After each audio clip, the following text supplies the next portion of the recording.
I got another coffee order. I think I'm done with prison, guys. That cool POV mode we won't be able to do anymore, but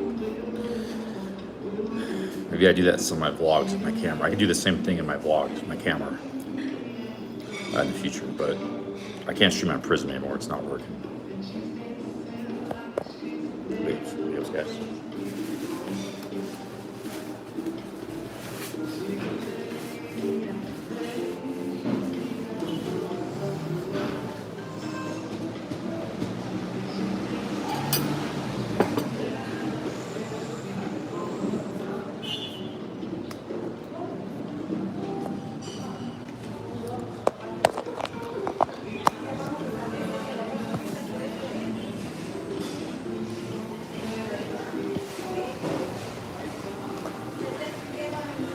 Let's see, I can finally see your guys' comments now. We got Vancouver, Stuart Lennox, Keep It Real, 140, Free Rider, cheers guys, Bob B. Oh man.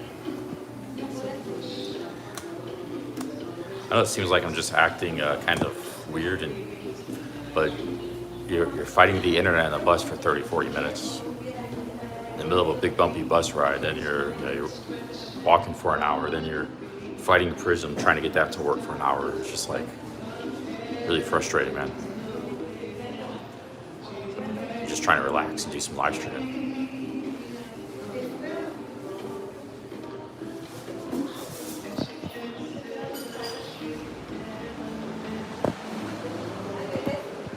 That's kind of like one of the other bad things about live streaming is like half the stuff doesn't work half the time. It's like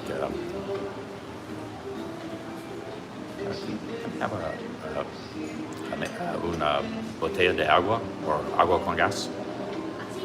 Okay, guys. It's like the internet's not working, or your battery's not working, the power banks, or your selfie stick's not working, or in this case, the Prism's not working. You know, the chat's not working. It's just like half the time things aren't working the way they're supposed to work. You're just like fighting it all the time. And on top of like, you know, everything else is going on. Traveling and walking and live streaming. And at the same time, people trolling you. And it's just like, sometimes you just want to pull the hair out of your head, you know?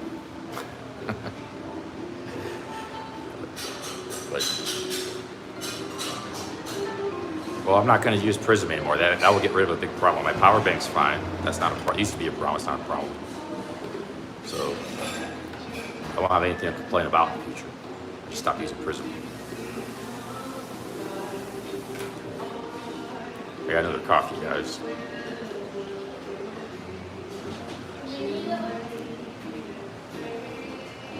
Gracias. All right, guys, we got a mineral water. I'm glad there's not many people in this cafe. Yeah, probably think I'm pretty weird. Just a few people here. Cheers, guys. Yeah, Prism's garbage, man. So the only good thing about it is that I think it gives you a little bit better stabilization, and it lets you use your other lenses. There's like 10, 15 things wrong with Prism that screws up. But cheers, guys. Finally, I feel like I just got rid of like chains around my neck with that, getting rid of that Prism. Never gonna go on Prism again.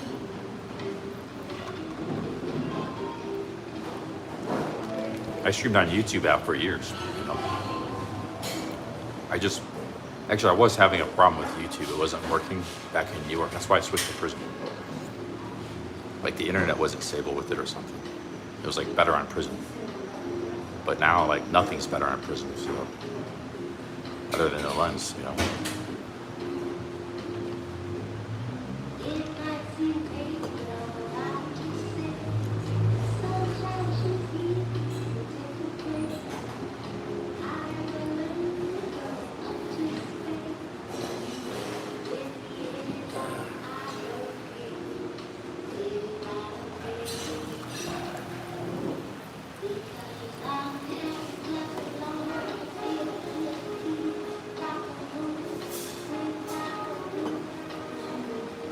What's up, Toronto Brad? Just Toronto Brad in the Philippines.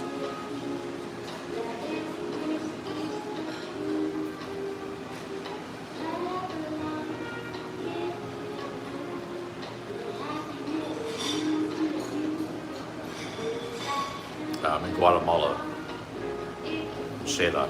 I've been all over Guatemala the past 7 days. I just got to Shayla this afternoon. I'm just kind of a little bit stressed out by YouTube and stuff. I'm gonna relax here in a minute. Get back to my travel and stuff.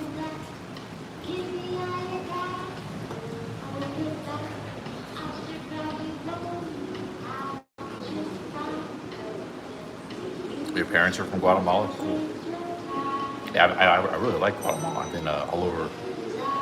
I was by the Pacific coast. I was in Guatemala City, Antigua. I was in the lake yesterday, by the lake Atlan.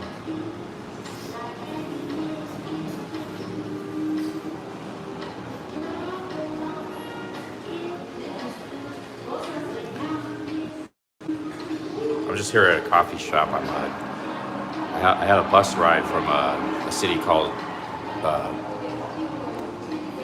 what was it called? It has a weird name. Silola or something? Yeah, it's called Silola. That's where I stayed the last 2 nights. It's by the lake. I took a bus from there to here.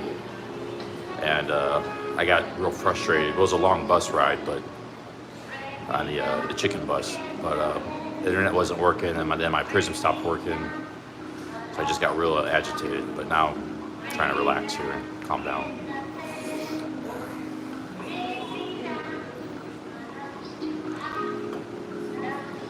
We're gonna explore the city a little bit and get a hotel.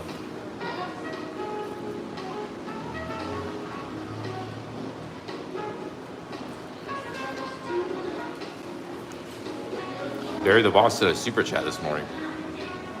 He says he's been watching some. Yeah, points of failure. Prism being the main thing that's failing. The internet has been pretty good in Guatemala. My power banks are fine. No power issues. So the main thing that's been failing is the Prism.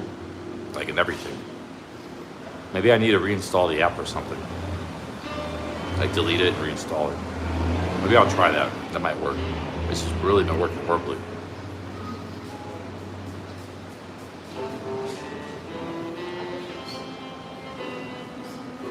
Villa Nueva? Isn't that a neighborhood in Guatemala City?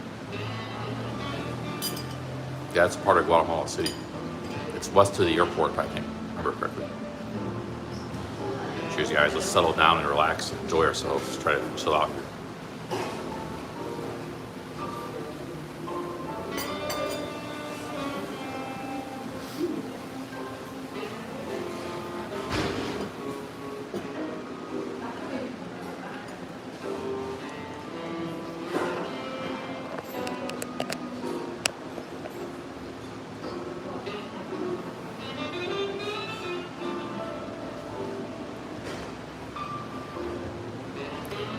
Yeah, Gold, I was just frustrated, man. I got real frustrated and agitated. Just a combination of things, but I'm going to relax and better now. We're going to go check out the old city. I think this is going to be a really cool city, guys. I just got here. I walked through like a really boring part of the park. And even that boring part, that was a cool market and some cool markets, and that square was pretty cool. But we're going to be seeing a lot of, I think this is going to be a really interesting city.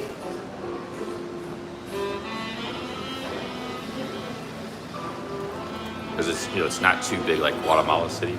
But there's gonna be a lot of stuff here, a lot of cool architecture, nice parks, good food, nice streets to walk around. It's not too big, not too small. That's one place. Zacatepecas, never heard of that place. Yeah, welcome to my live stream. Been streaming all over. If you want to look at my video channel, I got a lot of live stuff from Guatemala, all over Guatemala last week.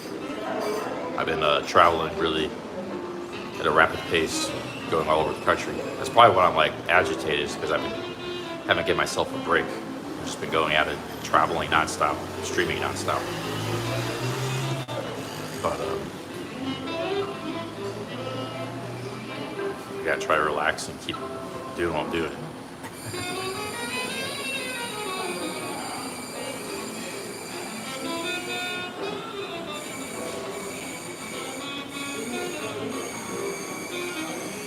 There goes.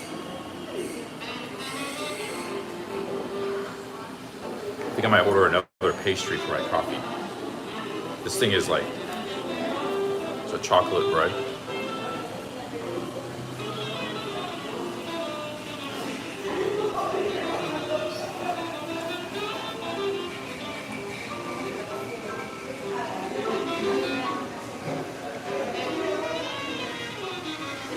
I really wanted to come to this city too, guys, because I like Guatemala a lot, but I haven't really found a place like I'd want to live. So like Lake Atitlan, the villages are just, it's a beautiful place, but you know, my assumption is those villages are just kind of small, you know. They're nice to visit, but you don't want to live there, it's too small. I was in Pana yesterday, and that was the biggest city in the lake, and yeah, I wouldn't really want to live there either. It's kind of touristy and a little too small. Antigua is nice, but Antigua might be a viable option to live, but it's close to Guatemala City, close to the airport. I wouldn't rule out Antigua, because Antigua does have like neighborhoods outside of it, like cities. There's like 5 or 6 cities around Antigua, so there's a big area there. It's a lot more than just a tourist center. But I liked Antigua, but I'm, you know, it didn't. I'm not 100% sure I'd want to live there. But it's a possibility. It's not a, it's a candidate. Guatemala City is probably too big and chaotic. It's like Bangkok probably. Not as big, but it's, you know, it's getting up there. And so I'm looking for like this mid-sized city that maybe, you know, if I see a really nice city to live in, nice quality of life, maybe I would stay in Guatemala for a while and, you know, get an apartment or something, you know, maybe look for a girlfriend and get a motorbike or something, just like I did in Thailand. I gotta find that place first. Antigua is pretty good, but it's a little bit too touristy, and I don't know about Antigua. But this could be the place. I gotta see what it's like. That's why I was getting disappointed. Like, oh man, I thought I walked through the center because I didn't see any like beautiful buildings or anything. You know, it was like just kind of like an average neighborhood. But that was why I walked through. I didn't walk through the main part of it. I thought I did, but I didn't. I looked at the maps wrong. There's a whole area to the south. That's where we gotta go. That I didn't realize. I'm trying to find. I haven't found a city in not just Guatemala, anywhere in Latin America. Like I like traveling in Latin America, but I haven't found a city that I'd want to really live. You know, not in Mexico, not in South America. There was no city in Colombia that knocked me off my feet. You know, been a lot of them. I would want to live in Medellin or Cartagena. You know, I'm also comparing things to like Pattaya and Bangkok and stuff. So it's got to like come close to the quality of life as that cost of living, quality of life. So it's the deck is already kind of stacked against it. But you know, who knows? I might find that city that really delivers, you know. This might be it here. Shayla. You gotta get to know this city first.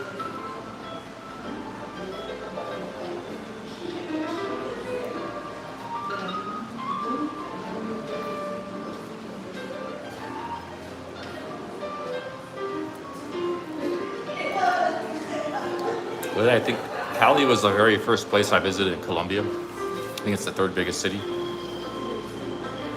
There was like a cool market, but actually, you know, every city in Guatemala's got a market like that or even better. So at that time, that felt special to me. But now that I've seen Mexico's got, every city's got a market too, like that. So I hadn't traveled in Latin America in 15 years prior to that trip to Cali. So, you know, I was awestruck by that market, but that's one of the strengths of Latin America is like there's great markets all over the place. There wasn't really anything special. And the rest of the city was just like, yeah, it's nothing. Cali wasn't very nice, in my opinion. I was actually very disappointed with Cali. It was like my first Colombian experience. I was like,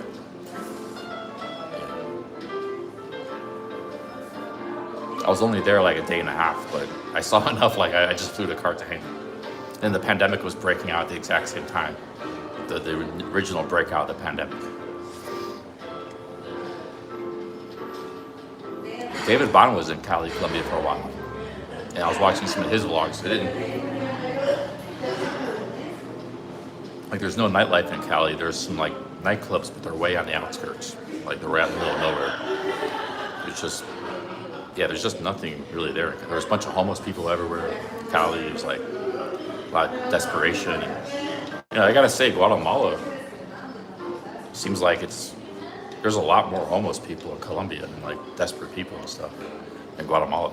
Like I haven't seen people laying on the streets homeless like you do there in Colombia, all over the place. Like you would drive by a park in Colombia, like in Cali, for example. Like it'd be like a highway, and it'd be like a little, roundabout, and like some greenery and stuff there. There'd be like 50 homeless guys just like laying around and stuff, and dogs. Yeah, all over the place. It's like you walk down the street in Medellin, there's just like people laid on the sidewalk. They're all, like they haven't had a shower in weeks. It's right in the middle of like a middle-class neighborhood. It's crazy there, man. But you don't see that in Guatemala. Very little of that. A little bit here and there, but not too much. You see just about as much here as you do in America of that. New York City.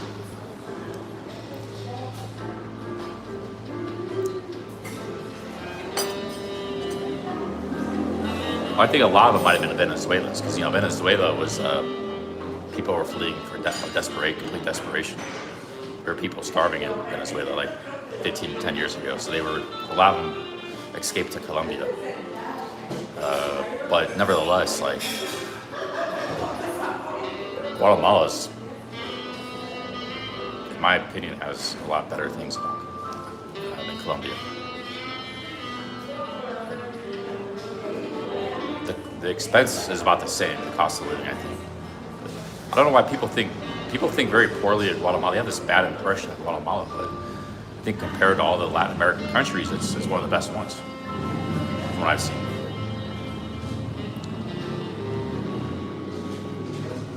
People have this like they think it's like this third world, like complete third world, terrible place, but they don't think they have Colombia or like Mexico as much, or Argentina. But in a lot of ways, Guatemala is as good or better than a lot of those places, from what I've seen. Just scratching the surface of the country. People have like Jonathan North was in the chat. Like disparaging. He was all over Latin America. He didn't visit this country. He completely bypassed it. He was disparaging the country, but this is a really good country. I didn't have any bias against Guatemala when I came here. I didn't know much about it, but I also didn't have any biases against it. But I was very pleasantly surprised by this country.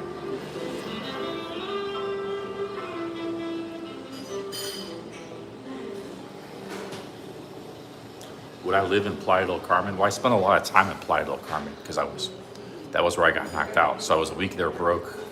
I was also a week there in my previous trip. I was there 2 times. And I did look at like condos and stuff. Playa del Carmen's not a bad city. It's a lot better than Cancun. It's an actual city with a grid streets. You can walk around. Playa del Carmen has a lot of nice things about it. I think I like it, But if you want to get like a condo, it's expensive. It's like $700 a night, a month. There's no cheap apartments like in Thailand. So, like a basic condo would probably cost you $700 a month there, But yeah, Playa del Carmen's, I would probably put the top 3 or 4 cities in Mexico, livable cities. It is a tourist city, but a lot of the tourists are like Mexicans and stuff. A lot of, or other Latinos. There's some Americans, but a lot of Americans don't leave Cancun. They don't even go to Tulum or Playa del Carmen. But there are definitely some Americans in the mix and Europeans, but it seemed like a lot of the tourism was Latino based. But yeah, Playa del Carmen and Tulum are both nice cities.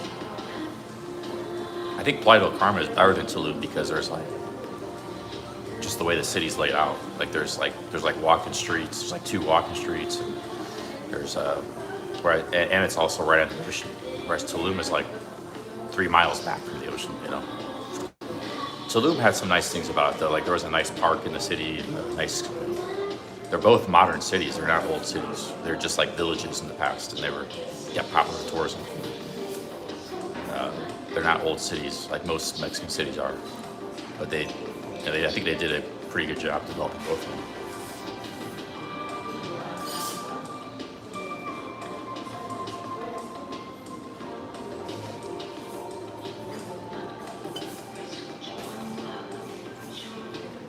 Guys, maybe we'll get another pastry.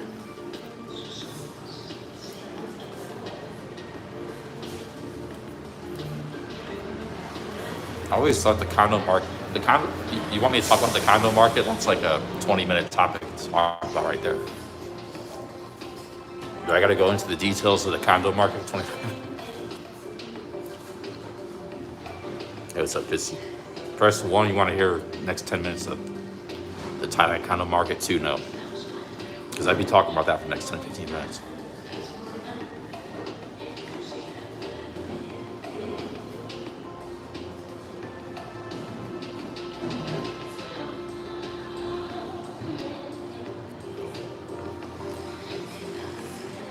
HB says 2, probably because he knows all about it.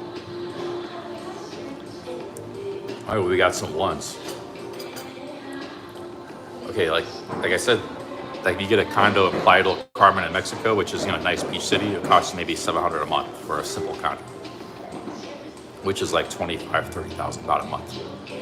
A lot of condos in Pattaya and Thailand cost $20,000 to $30,000 baht a month. But there's also condos you can get for $5,000 to $10,000 baht a month if you look hard enough. Like Sean was in a condo. He was in Cozy Beach, so it was in all the blogs. He was paying 10,000 baht. They got more expensive. They're like 15 to 20 now because that place got very popular. But he moved to another building. He was paying 5,000 baht a month for a studio. He could stay there for a year. It had a pool, nice big condo studio. 5,000 baht a month, and then now I think he pays 8,000 baht a month.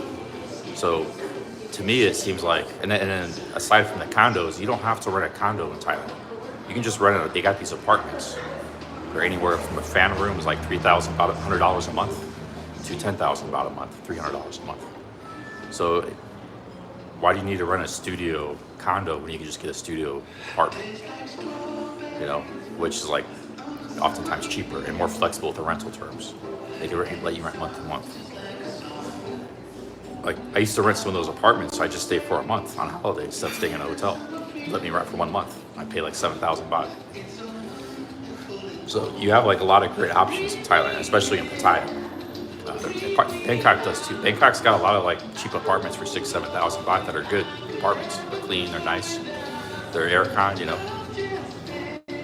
So to me, it always struck me the 25, because like those 20 to 30,000 baht condos, a lot of them aren't anything special. Some of them may be nice, maybe you get a really nice one, but a lot of them are pretty average. They're just like a little bit bigger than a studio.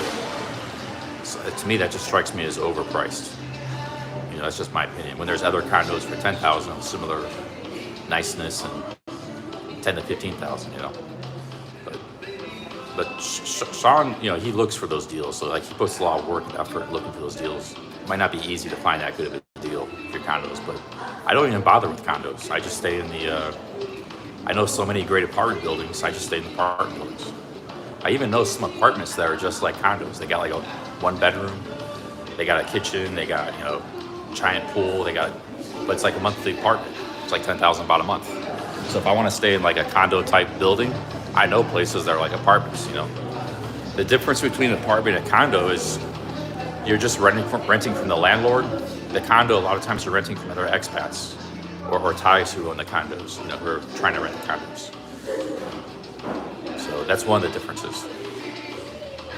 I prefer a deal with a landlord than like a random expat or a Thai landlord or Thai owner of a condo.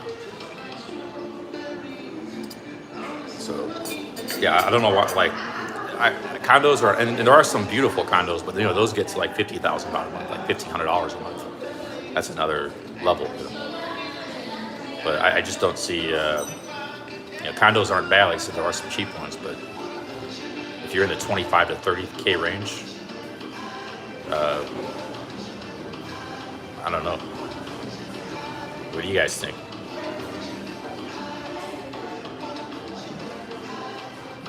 I just feel like that's overpriced. Like if you're gonna be paying that much, you should be getting something really nice, special. Like my friend, this was 20 years ago. I had a friend that used to buy and sell condos, and that's how he made a living. He'd rent out condos too. So he had like one condo he rented out for like $40,000 about a month. He had another condo he rented out for $70,000 about a month. He lived in it first. He bought it.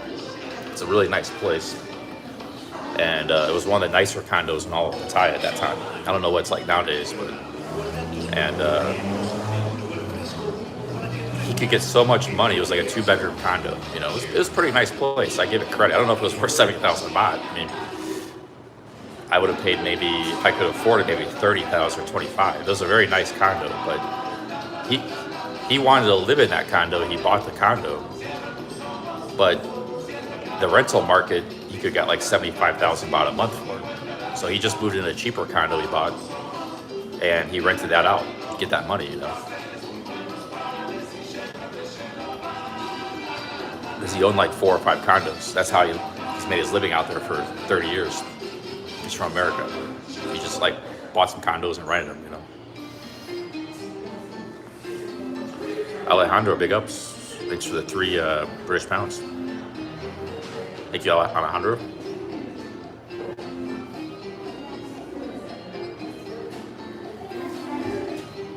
No, not Sean. Sean's never bought a condo. He's anti-condo, but he'll rent them. He's anti-buying. He's pro-renting. But some guy you don't know was one of my old friends in Pattaya. I ran into him a few times. I used to know him back in the day, but I don't know him. He kind of like, he's another guy that kind of like cut off ties with a lot of the expats and stuff. Just kind of, I don't know. He was one of these expats that's like, any sign that you're like any kind of trouble, he would cut ties off with you. So like maybe he got wind of, he'd never seen me drunk or anything, but he got wind maybe I was drinking too much, so he didn't want to talk to me anymore or anything, So like, he's like a very cautious expat, But he's done very well. 30 years living in Thailand. Actually, it was funny. That guy had a problem. He was a friend of mine, and he broke up with his longtime. This is like 19 years ago. He broke up with his longtime Thai girlfriend of like 5 years because he just wanted to be alone. He had enough. But he had this inner monger in him, that came out. It came out in like huge force when he broke up. He was just going on soy 6 every day, This is like 2007. He was just every day like going on soy 6 2-3 times a day. Like he was a maniac. Or Beach Road. So this is the guy with all the condos, So like, I never liked soy 6 even back then. I liked Walking Street. Me and my buddy liked Walking Street, but we would go have some beers with him a couple times. He wasn't much of a drinker. He was very, but one of the bar ladies in Soy 6. Soy 6 was a rougher place back then. It was like downtrodden. It wasn't that nice of a place. I didn't like it. It's gotten better last 10, 15 years with all the development and stuff. It used to be kind of like a dodgy, Pattaya street. And but he liked it.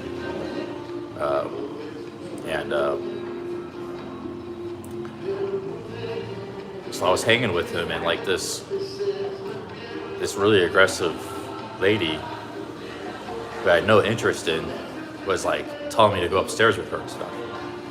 And like I was just hanging out with my friend, I was like, and then and I turned her down. I didn't do it. And then next time he came back the following days, I was with him. She was like giving him a hard time, making a big problem with him. So he didn't want to hang out with me because like he thought I was trouble. It's like he was all I was doing was hanging out and having a beer. I didn't do anything. All I did was tell the lady no. But she got so mad at that I turned her down. That she was giving him a hard time every time he came on Soy 6 and like harassing him and stuff. And then it was my fault somehow, like I did something wrong. I did nothing. I just said no to her. That's all. And so like he was that kind of guy. Like it was not easy to keep as a friend, because like anything, he just like gets really pissed off. But I did know him to some extent, but I did run into him a couple times this last few years.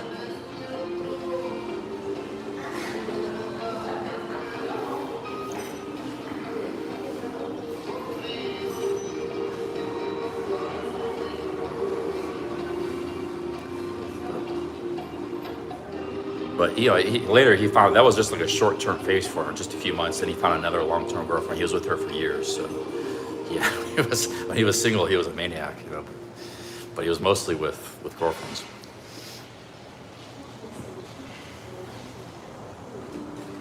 He said that too. He would tell us about it, tell about some of his adventures. He wasn't my best friend, but he was an associate of, or like an acquaintance, kind of a friend of both of us.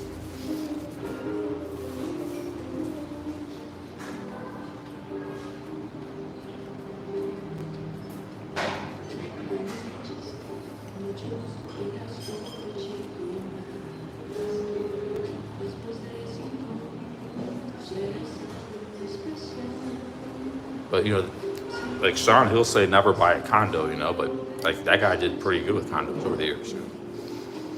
So I can't say one way or the other.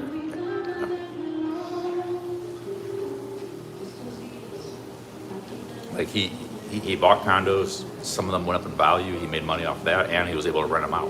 But he's been able to live like a nice lifestyle, not rich or anything, but decent for decades, just off of condos. He's had no income or no job, just managing some condos, buying some condos. That's what he did with his savings from America, so it worked out good for him. So, but he knew what he was doing too, legalities. He knew the good condos, the bad condos. So he knew his stuff. He didn't have much else to do than study the condos. So a lot of what I know about condos comes from that guy. But you make the bad investment in a condo, you could lose a lot of money. So he knew what he was doing. That's a big part of it.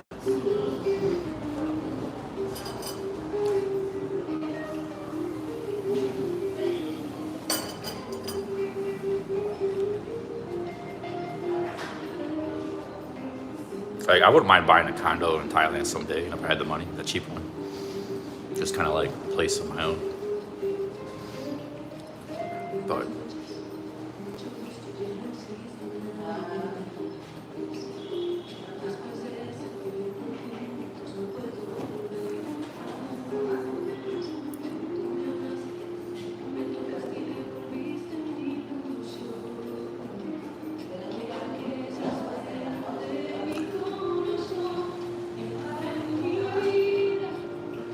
ladies, my Mercedes says, Charlie, how many friends have died in the genre? You mean like friends of mine or just people in the genre in general? Nobody that I know years ago in Pattaya has passed away. All my friends. Only one we know that for sure is Sawadi, but I didn't know Sawadi that well. He was a YouTube acquaintance. Nobody knows what happened to Chuck. Wow, he just disappeared off the face of the earth. But all the people I've known are still around, over the years. I never knew Kevin Tyler, never met him. But Freebird, big ups, the $20, thank you. Great live stream yesterday, was listening, trying to watch. Thank you, Freebird. I'm settling down now, relaxing, guys, feeling a lot better. I was really stressed out with the prism and everything that was going on. Internet, prism, this town. Now I'm feeling more relaxed. Yeah, big ups, Freebird, thank you. Thank you, Freebird.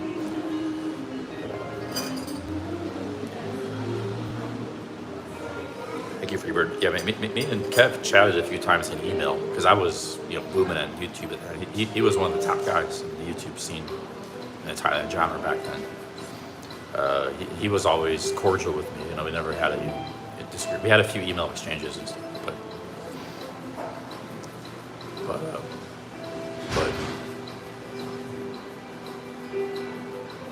I was thinking about going to one of his Wednesday night meetups back in the day. He used to have these Wednesday night meetups at the Hideaway, but nobody knew what I looked like back then. I wanted to remain that way. He said if you come here, you're gonna be on camera.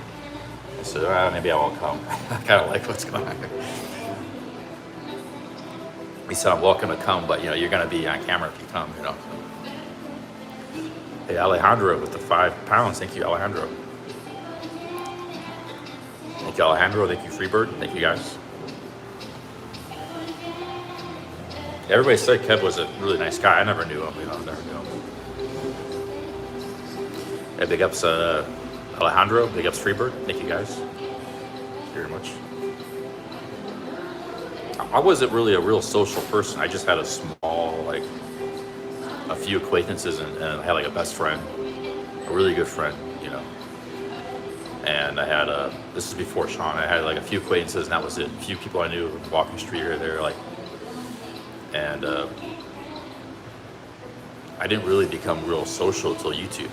Now I know like hundreds of people in Pattaya, but before I only knew a few people. I wasn't there to meet guys, make a bunch of friends. I had one really good friend and a couple acquaintances like that condo guy. I didn't really, need anything else. I wasn't looking for friends.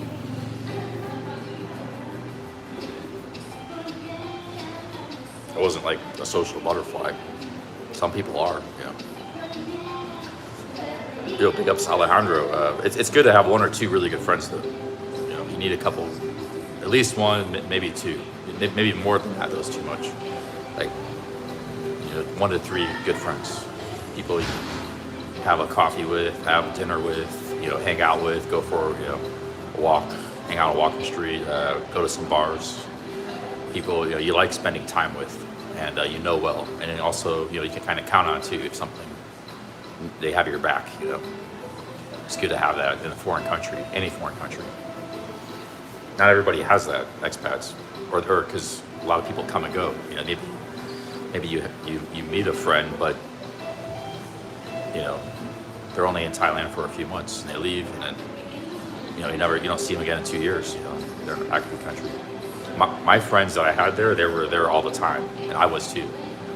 And there was just a small pool of people back then.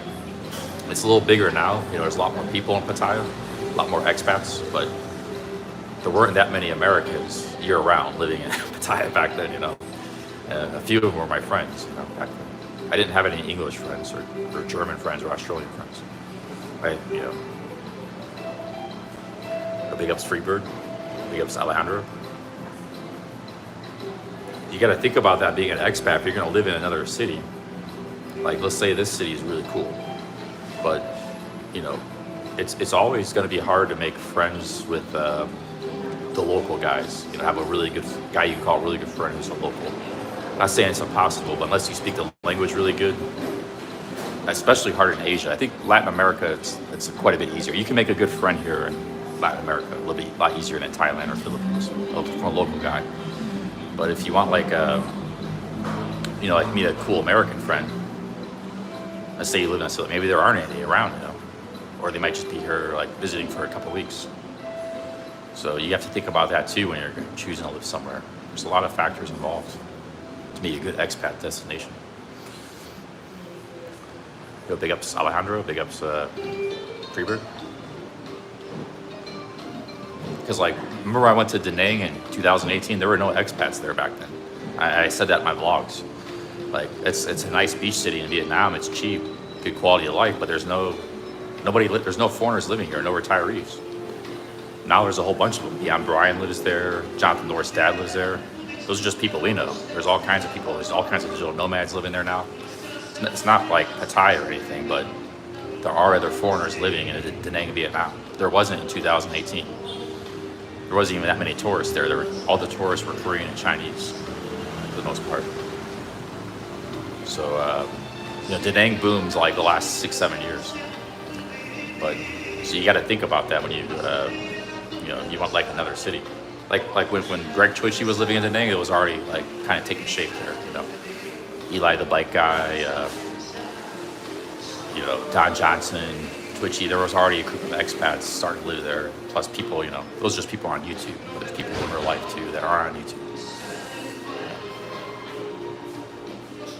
But like a few years prior, there wasn't really anybody.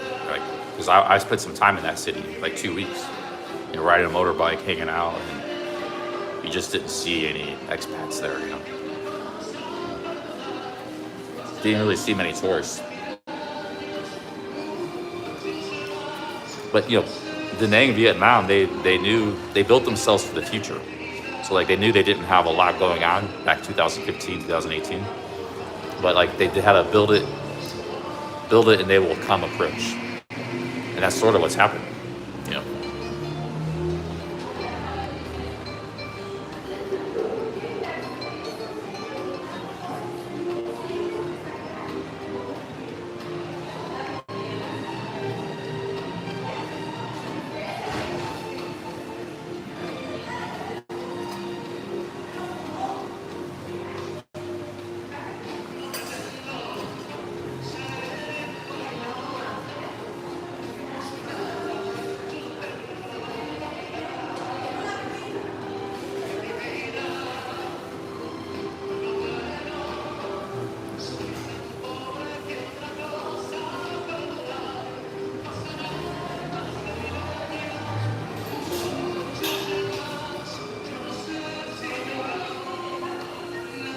Yeah, well, Da Nang was a big city. It was like a big Vietnamese city that happened to have this, like, you know, I thought it was like, I wouldn't mind time in Vietnam, but I didn't see any place with a bunch of expats. I never made it to Saigon, though. I did everywhere except for Saigon. But Hanoi had like a lot of tourists, backpackers and stuff, but it wasn't an expat scene there. Maybe there was an expat scene in Saigon back then, but, you know, there's nowhere really in Southeast Asia that has a big expat scene other than Thailand, maybe Kuala Lumpur, Malaysia. Even in Vietnam, probably like in Da Nang, there's something of one, but it's probably still pretty small. I think a lot of the people that go there, like the digital nomads, they're just there for a month or two.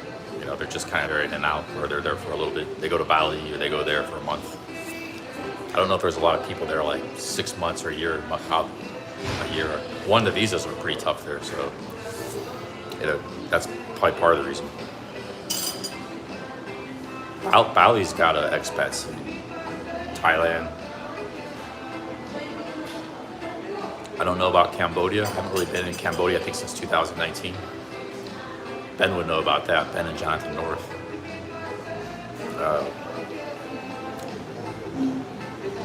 Malaysia has an expat scene in Kuala Lumpur, but it's business oriented, same as like Tokyo, a lot of business kind of like people. Same with Singapore.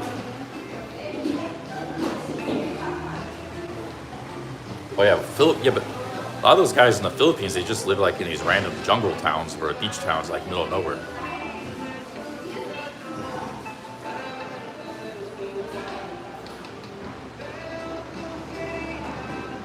I didn't see much of an expat scene in Angeles City.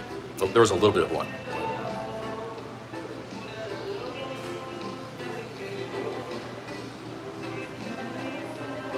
Yeah, like the expats, they don't live in Boracay or like all the nice places to go in the Philippines, like Boracay or Palawan or Siargao. You don't see expats in those places. There's tourists, yeah, a lot of tourists, backpackers, but they're just too expensive to live there as an expat. And there's not like apartments and houses and stuff. So they live in these like random provinces and stuff that the expats do. It seems like they're just scattered around, you know, scattered around the Philippines.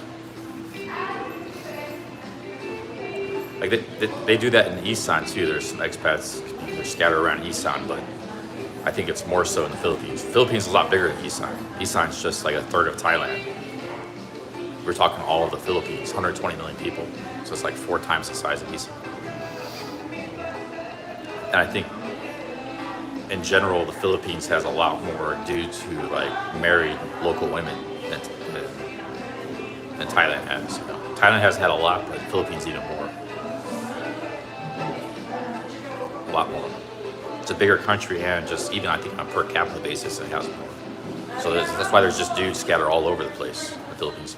Like if you see all the Philippine bloggers, the men, the American and Australian men and stuff, you would think there's like a huge expat scene in the Philippines because there's so many vloggers.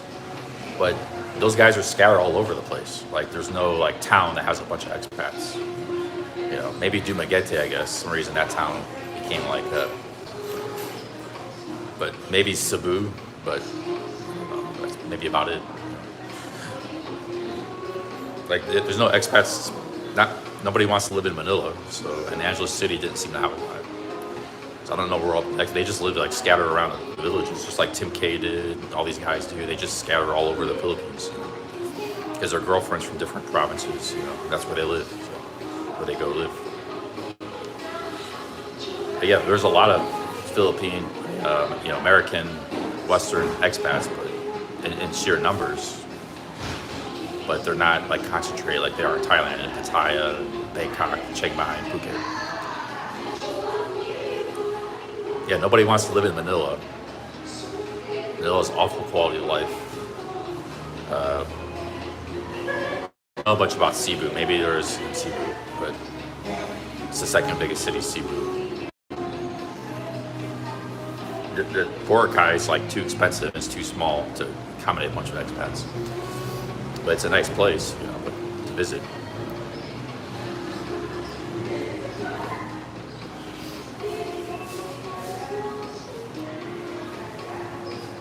Like, Angeles City didn't have one condo building. There was like one condo building. They were just building it. I reviewed. Like you walk around that central area, if there was a bunch of expats, there would be some condo buildings and stuff. There's like nothing there, There's just some dingy hotels. There's like 3 nice hotels and a few dingy hotels. That was it. Angeles City.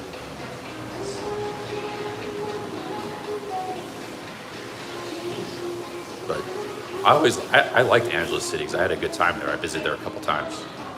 But the main place, High Society Disco, is gone. It's not there anymore. That was like the main place to go hang out, have drinks. But because like Angeles City was undeveloped, it was like undeveloped, kind of like, it was like, imagine the Wild West, you got like one street, you got saloons and stuff. There's just like this one street people had. That's what Angeles City was like. It was just like this little, little world. And I don't know, it was just kind of fun, It was like, but it was better 10, 15 years ago. I don't know if it's any good to go to anymore. I was there in 2012 and 2018, 2019, 3 times.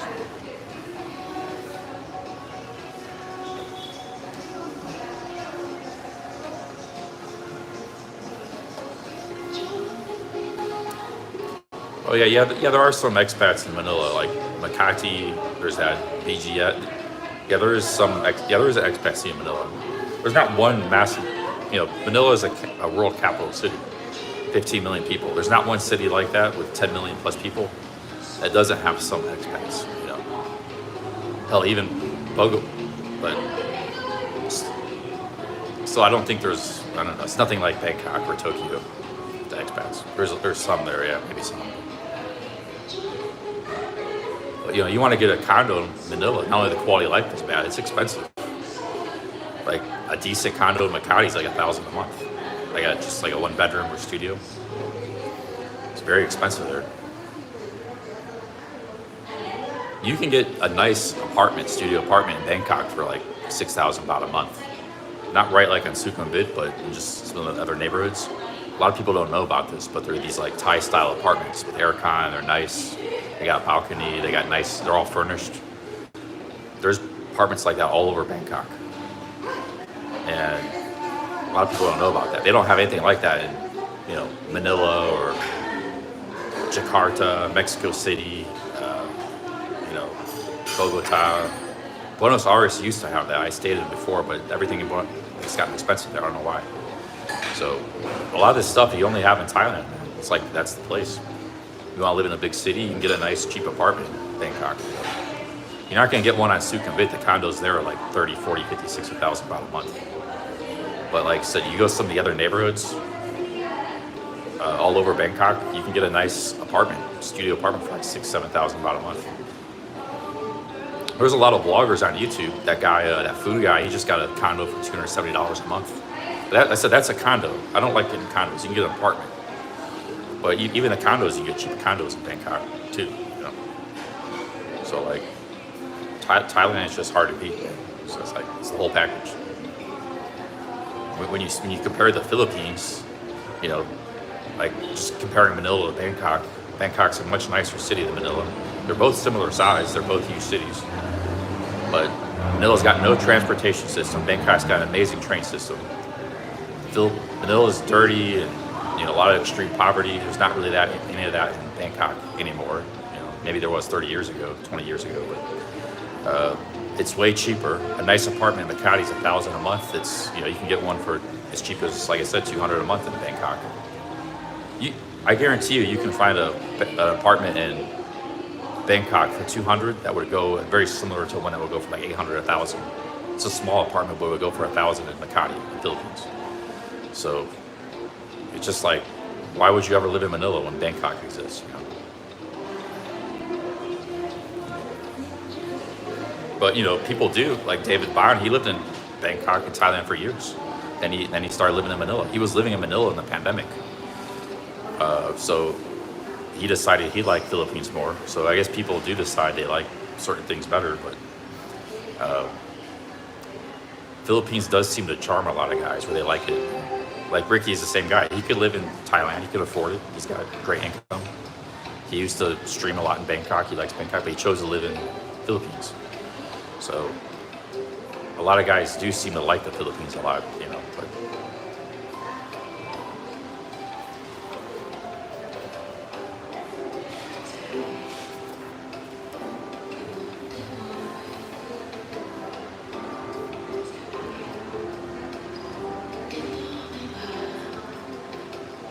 yeah, the food's the worst. The variety,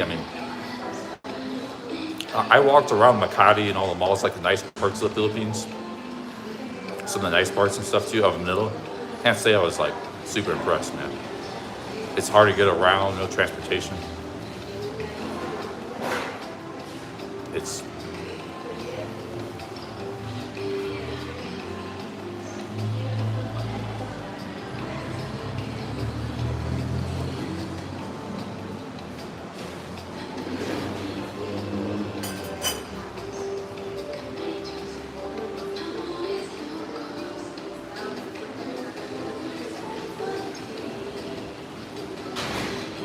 He's Sleepy and Garnet. That guy's been doing YouTube for like 7 years. I remember him. He started a long time ago. I guess he just lives in Myanmar all the time. He keeps making these videos. Yeah, he's been around a long time. Eat, Sleep, Yangon.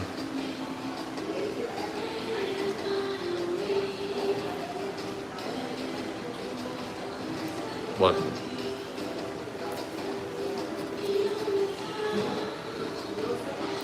Maybe.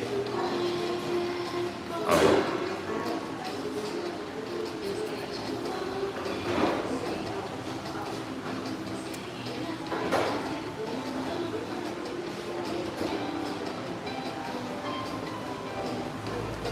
Folks Life says he prefers Laos.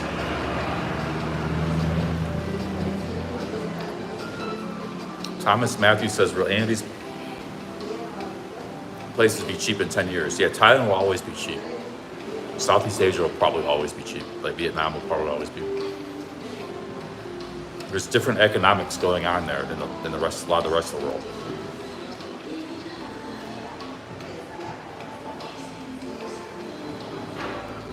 I've been going to Thailand for 20 years. Most things have not gone up in price at all. So it's like a bizarre world of economics. I know some people are going to come in and say, "Oh, it's getting so expensive." Thailand. Dude, the majority of things, only a few things in the tourist industry have gotten expensive.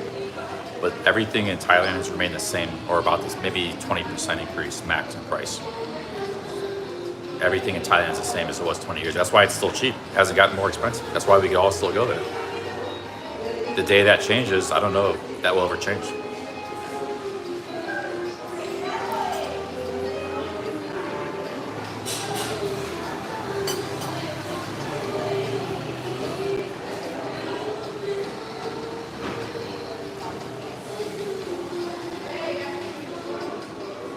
The only countries, most countries haven't got that much expensive the last 20 years. All this inflation is in the West because we've been printing money, So America and Australia and Europe have all gotten really expensive. Nobody can afford to go on a holiday in those countries. Hotels are $300 a night. It wasn't used to be that way.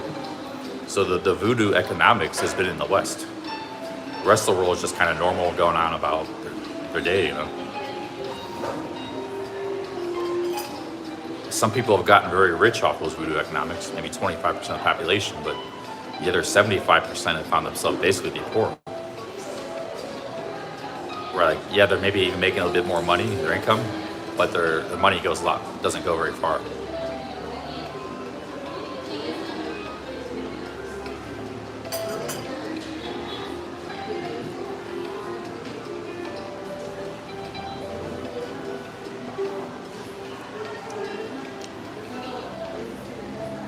Everything is the same price in Thailand.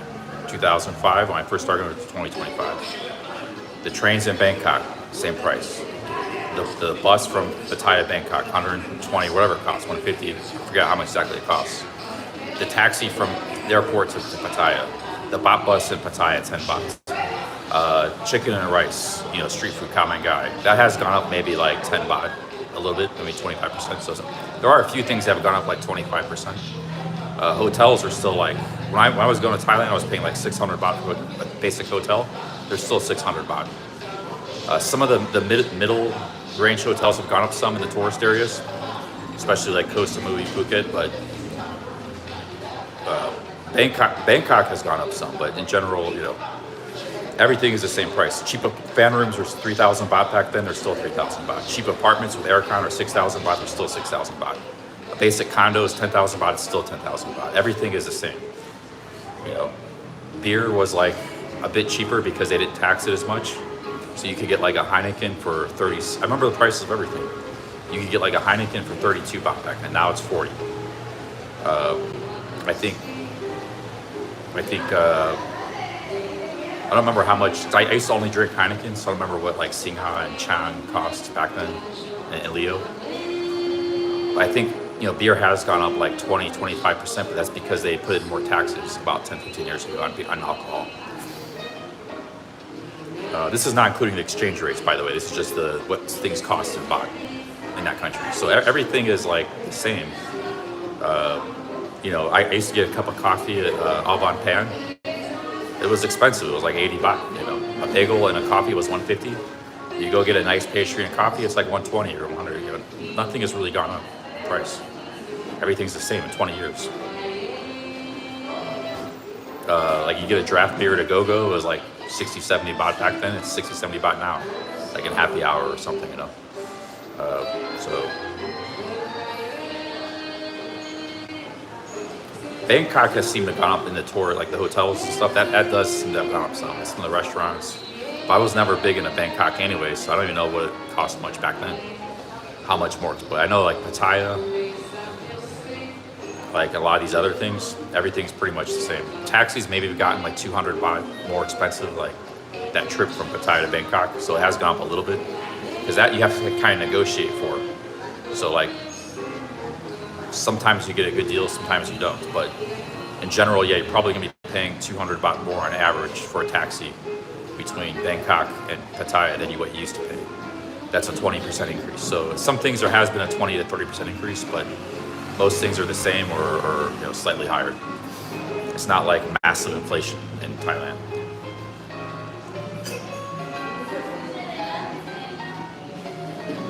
Like I said, back then there were condos for 75. My friend was renting a condo. His condo he bought for 75,000. This was like 2006. So people were paying big bucks for things back then. It didn't just start, the existence of like 80,000 baht a month condos didn't just start recently. Those were around back then too. So the high-end things were around back then too, But the low end has remained the same prices and everything. Now you might be able to say like, well, this hotel I stayed at 20 years ago was, 1,000 baht. Now it's 2,000, double the price. That's just one hotel. I'm just talking about averages here,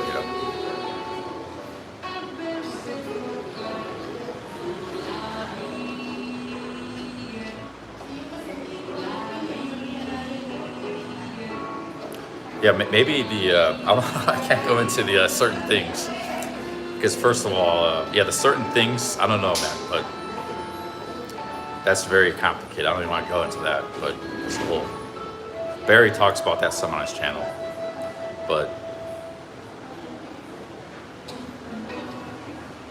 that certain things is a big topic. I don't, you know, I can't go into that because, you know,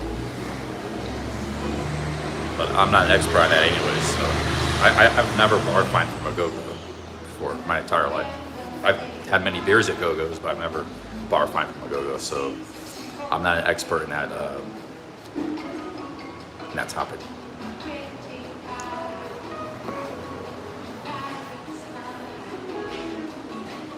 Guys, I gotta use the bathroom. Maybe I get out of here. I'm the last customer here.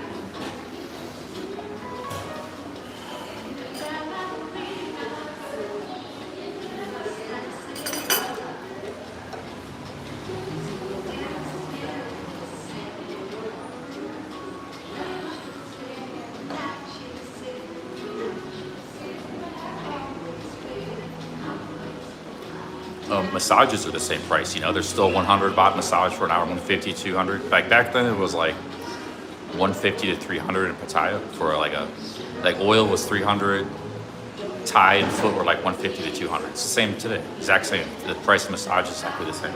And there's actually even 100 baht massage places. I don't know if those were around that cheap back then. So like I said, almost everything is the same, or maybe 20%, slight increase, you know.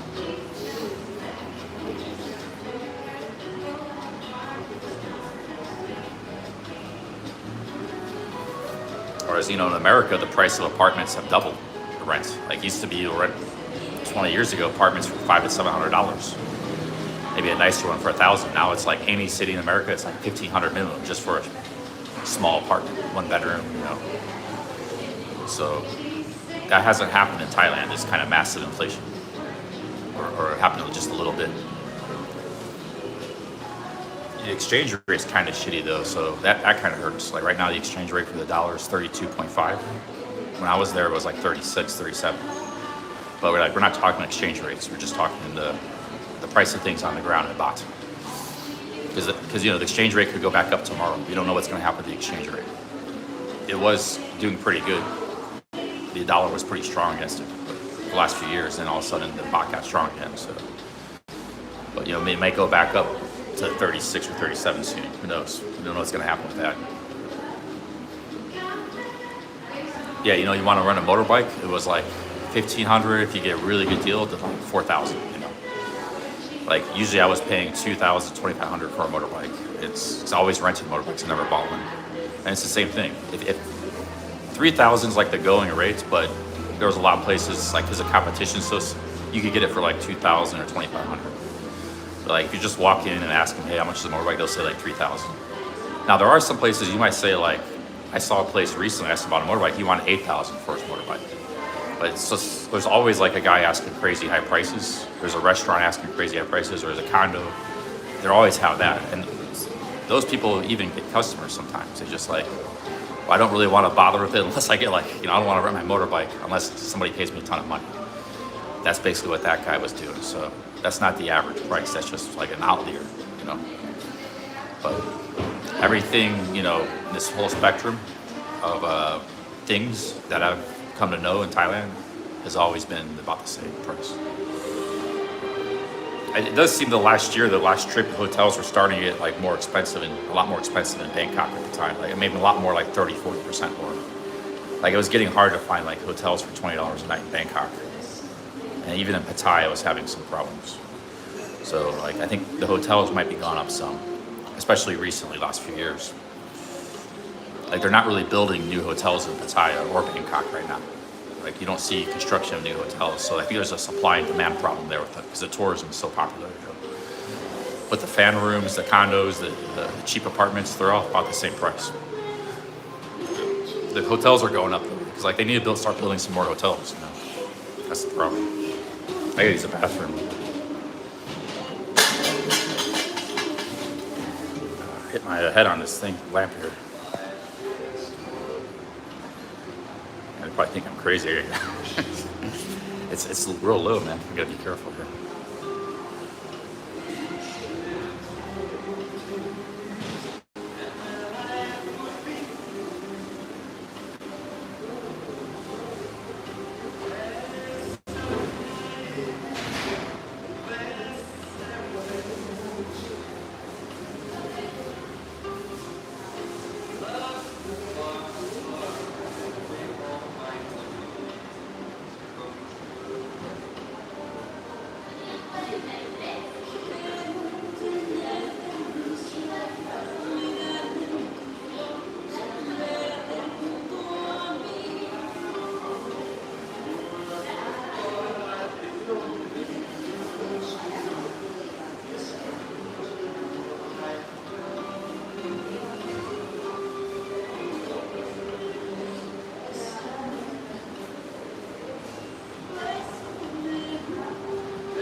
go use the bathroom. And we're gonna go walk the streets. We're gonna go check out the city. I'm in like the outskirts a little bit, but if I walk about a mile south, I should get into the core of the town.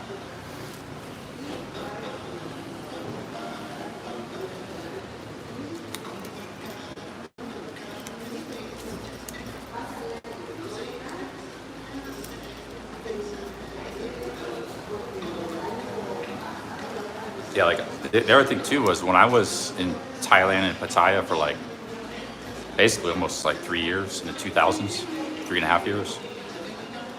I wasn't like a real cheap. I was just like an average guy, like average spender. I'd spend $2,000-3,000 a month expenses. I wasn't trying to be real cheap or budget because I was making money back then. I had money still. Like I saw both sides of the economy. I used to party a lot, you know, go hard partying. So I know what things cost back then. I know what they cost now. You know, I'm pretty good ideal of the inflation rate in Thailand. I've been going there for years and I spent a lot of time there. But yeah, some things have gone up some, but it's not too bad.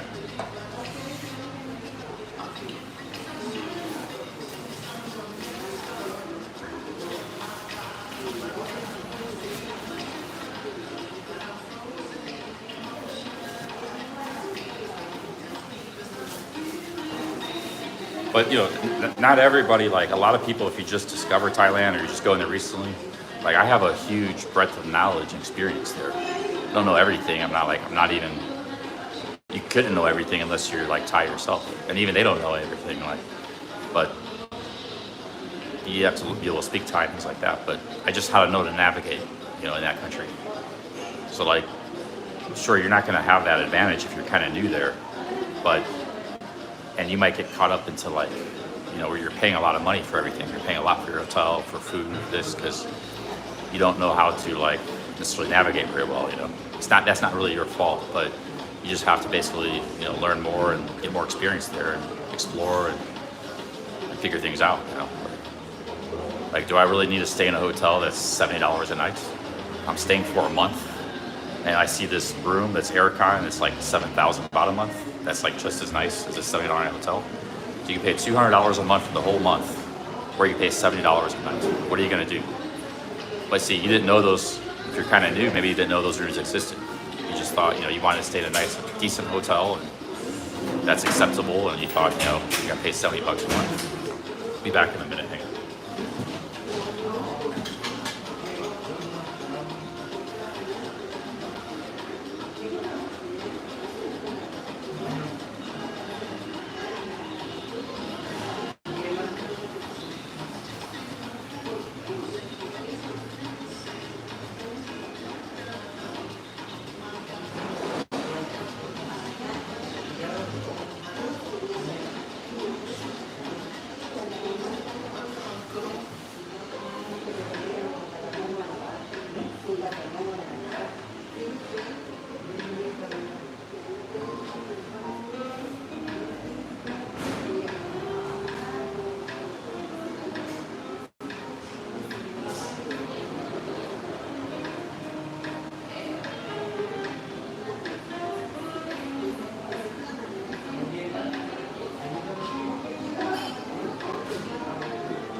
Try not to bump in that lampshade again.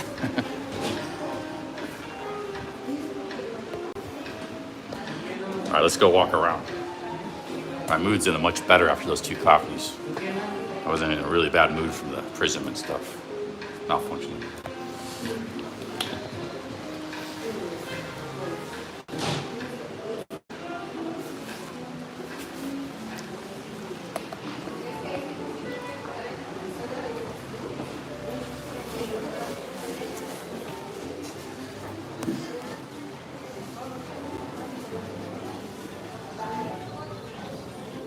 It's a big lot of bread here. Big bread shop.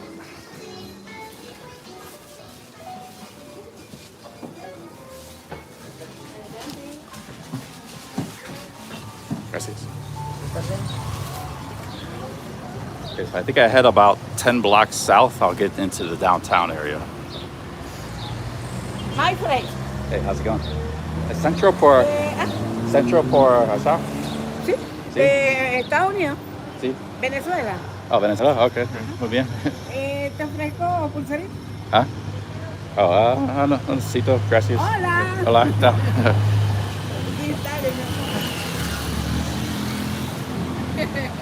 So the center is that way. Center is that way.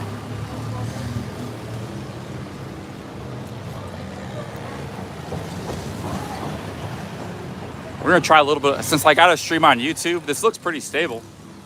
We might try some vertical streaming, guys. Fat and Broke used to stream vertical all the time in Vietnam every day. So my Prism wasn't working. When I stream horizontal with the YouTube, it's real shaky. This actually looks kind of smooth. So it's like YouTube is like forcing everybody to stream vertical. So maybe if people really hate the vertical, maybe I'll try the Prism. I'll try to like delete it and restart out. Maybe I'll try one more stream with Prism. But if it's giving me problems again like that, because there's a lot of problems with Prism I was willing to accept. Like I was already, but it got worse. Like chat just basically just stopped working completely all the time. Like, it works like half the time, the chat. I don't know why that even happened. So I can't use Prism under that, you know. If I could get it back working where it was, maybe I'll keep using Prism, stream horizontal, but I might have to do YouTube in vertical. YouTube is forcing us to do vertical, you know. It's not a good place to cross here. Bad, dangerous place to cross. Oh, yeah, it's peligroso por park. Oh, okay. Oh, that's a bad place to cross. See the volcanoes in the distance?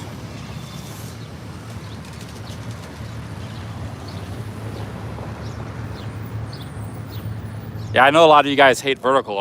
I'm sorry, but the Prism app sucks. It's totally not working.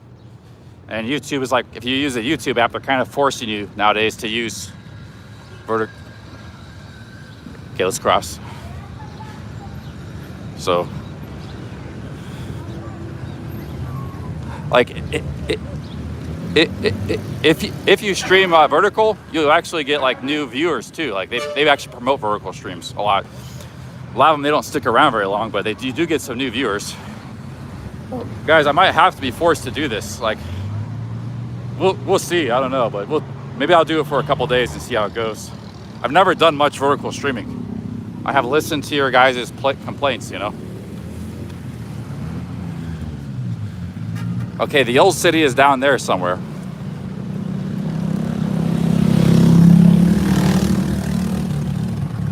You can see more of the sidewalk.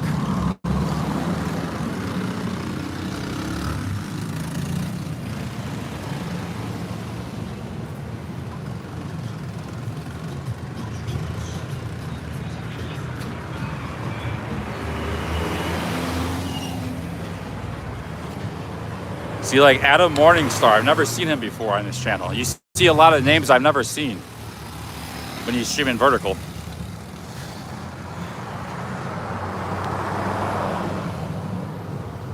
You see that zoom? I couldn't even zoom on Prism. Like, there's so many things I couldn't do. I would try to zoom, but it was like so hard. You had to like fiddle with it for like 5 minutes just to get a zoom going. YouTube, boom, instant zoom. No problem. Like, this works well, the YouTube app. The Prism, so many things don't work well. It's just like,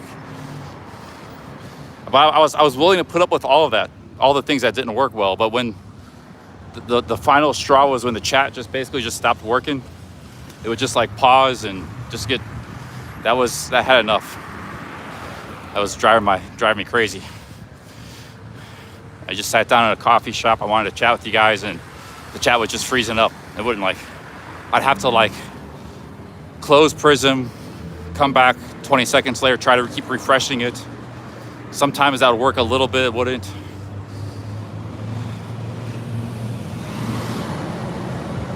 So it's just a shitty app, unfortunately. I mean, there's not enough people live streaming, you know, to make like a really good app.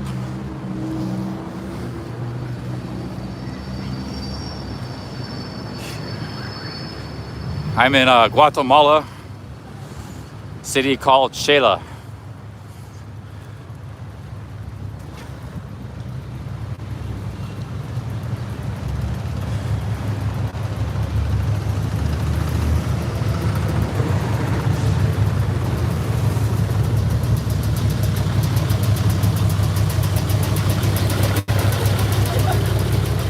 Okay, we got to cut to the south, and I think we get into the older part of the city. But this is kind of hard to get across this road.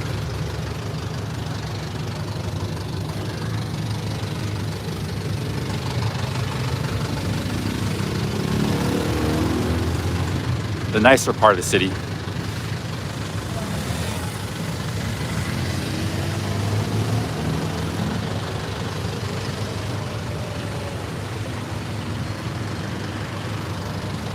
Good vibes is heading to Planet Fitness and a dinner date. Nice, man. Sounds like you have a good night ahead of you. Big ups.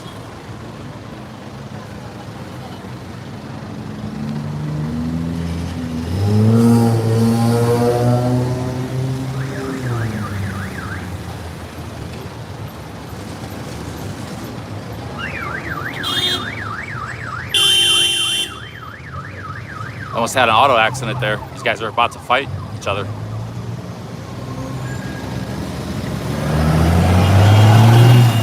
See, the camera might have stopped, they almost got in a wreck. Could have stopped the road rage. They saw my camera, maybe they got a road rage, attacked the guy or something. They were really angry. They saw this dude standing with a camera. Could have stopped the road rage incident.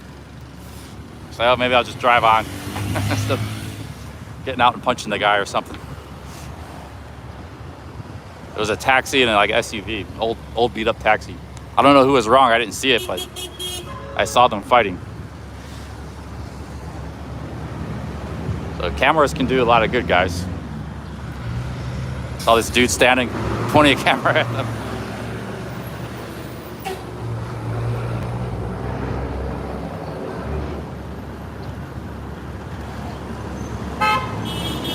Could have stopped the fight. A road rage incident. It's hard to get across this street. Not very pedestrian friendly, this street.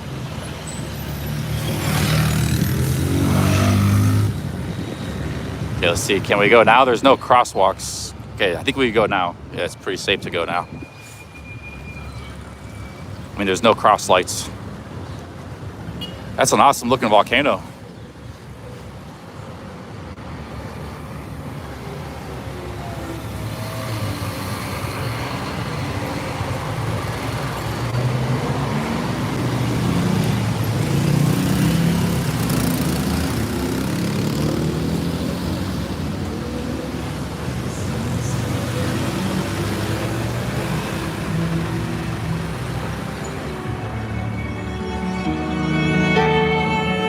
Here's clothes, only $1 each in that shop.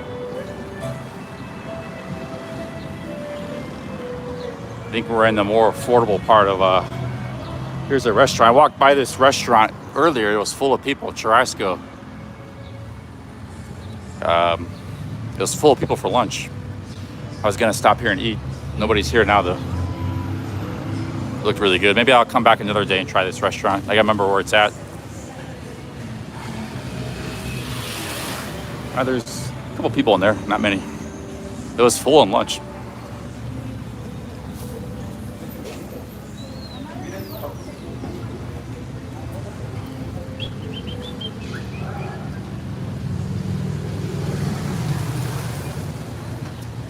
I think there's like a few volcanoes around here, not just one.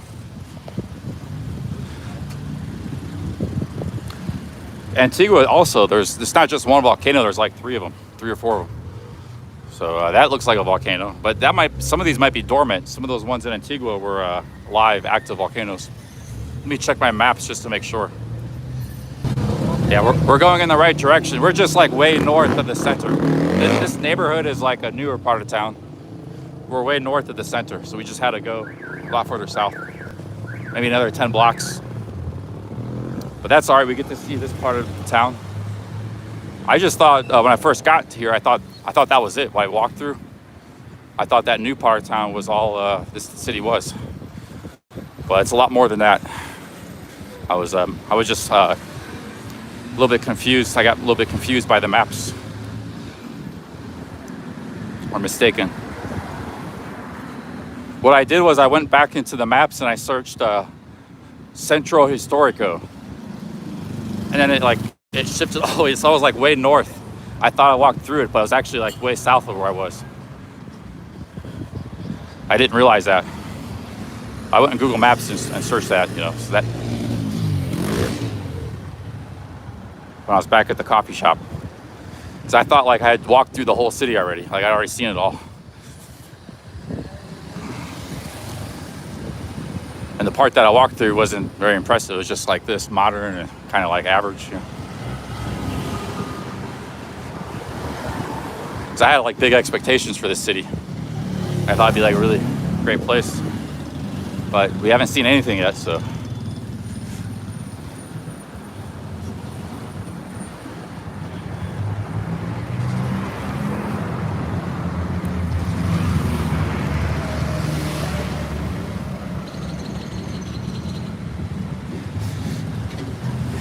Dairy Burgers. There's a burger place.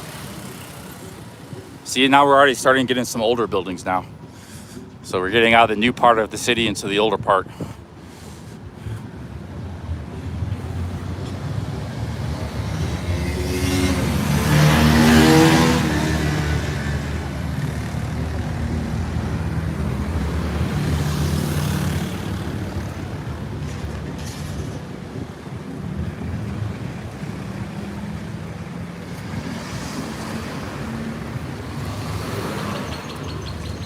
There's this must be the soccer club, football club. How big is the Guatemalan Football League? Probably not that big, huh? Nowhere like probably the best Guatemalan players. If they can't get to Europe, they probably play in the Mexican or the Argentinian league, or even the Colombian league. I think they're all probably. Anybody know how big the Guatemalan soccer league is? I know they're really into soccer in this country. I'm sure there's some good Guatemalan players, but you know, the good players go to other countries. If they're really good, they go to Europe. I might do some research on Guatemalan football. That guy was real aggressive driving.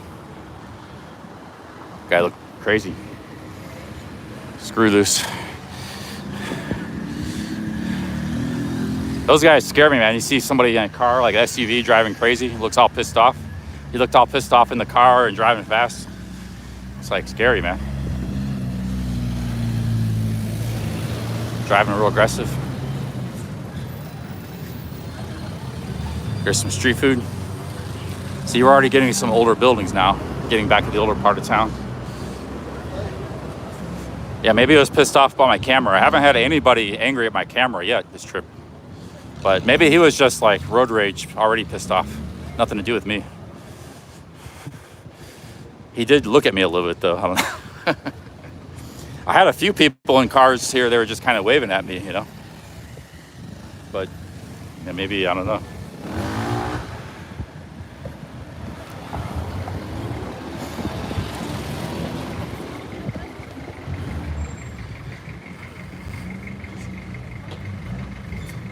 Yeah, I wonder who the best Guatemalan soccer player is. I'm sure there's probably a few really good ones. Probably a few in Europe.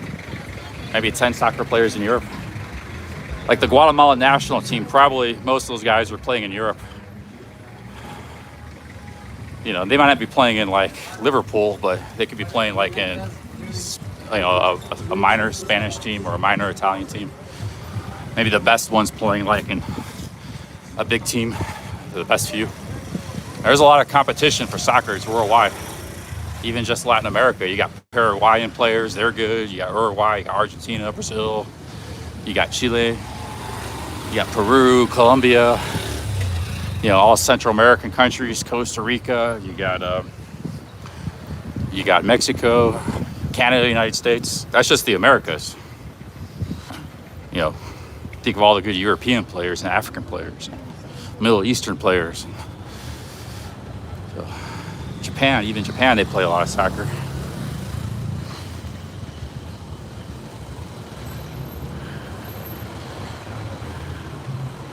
Okay, I think we're in the older part of the city now. We're just walk around and explore. Sun setting should be nice.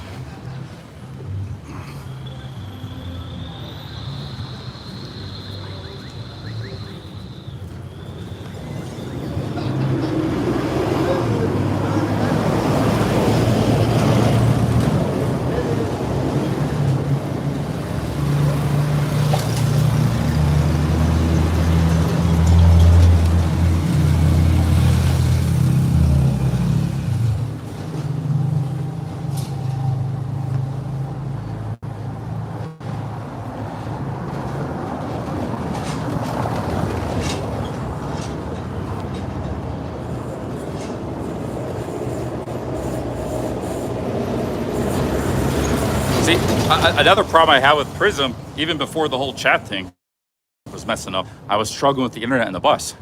But I was gonna keep the stream going. I knew the internet, we were going through some mountain area for like 20 minutes and the internet was out. But Prism would used to like keep the stream going and people would be chatting. And then when you got the internet back, it would resume service. It would keep the stream going, you know? Well, last few days, like when the internet goes out, then the Prism just crashes. I started a new stream. It happened like 3 days in a row now. Hey, what's up? I have to do like a part 2 every day because the Prism kept crashing. Didn't used to do that. So all these things, like the whole app is just malfunctioning in every way. On top of all the other problems like you had with Prism before, you know. That's the whole reason I had to restart this anyways. And then this chat starts. That's why I was like getting really stressed out. I was just getting pissed off and stressed out, man. I was just trying to relax and talk and do the stream and really not work.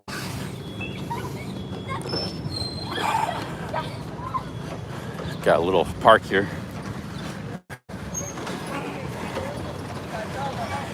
So far this is looking like a little bit of a scuffed version of Antigua, but that to me that's not necessarily a bad thing.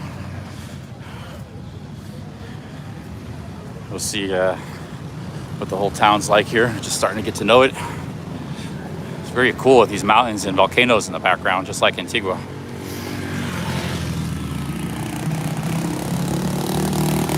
One thing about Guatemala, it's a very mountainous country.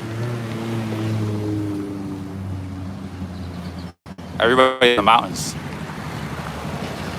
They have like a lot of jungle and stuff to the north, like by the Belize border and stuff. Guatemala is not actually mountains. It's like jungle to the north and like tropical savannas to the south by the Pacific Ocean. It looked like it was pretty flat, but nobody lives in those areas. Everybody lives like in this mountainous area. I guess maybe the climate's good and the farmland's very fertile, you know, the volcanoes in this area.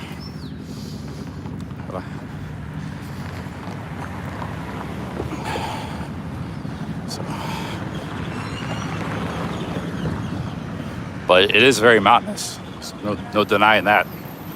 Those roads are really up and down and curvy. A lot of Latin America is like that, though. Everybody lives in the mountains. Colombia is the same way.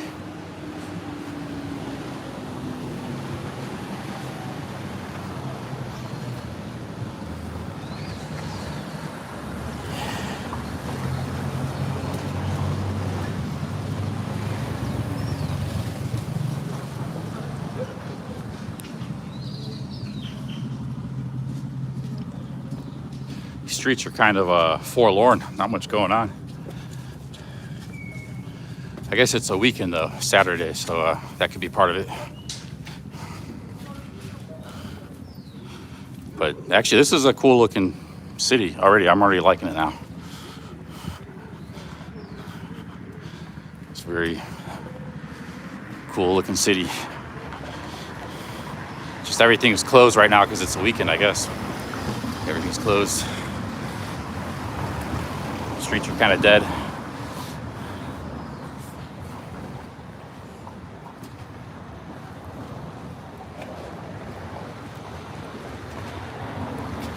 Hey, what's up, Vietnam Viking?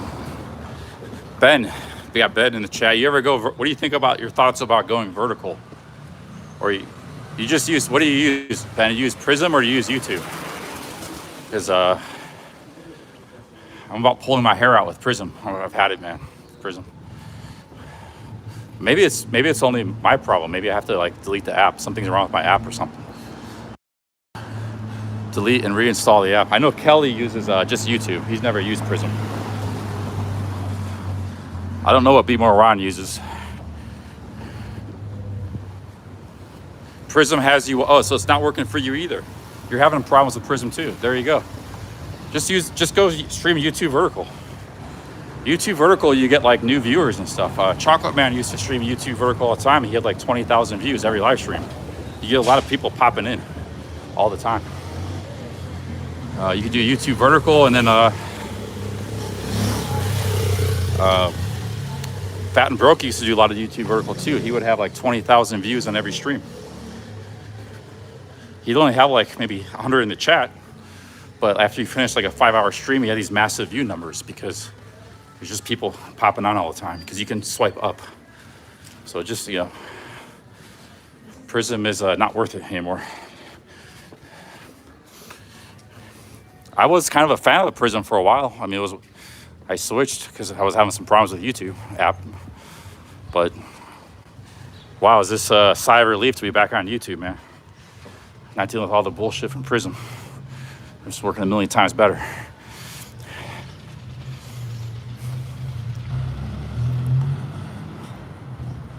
There's more hills over there.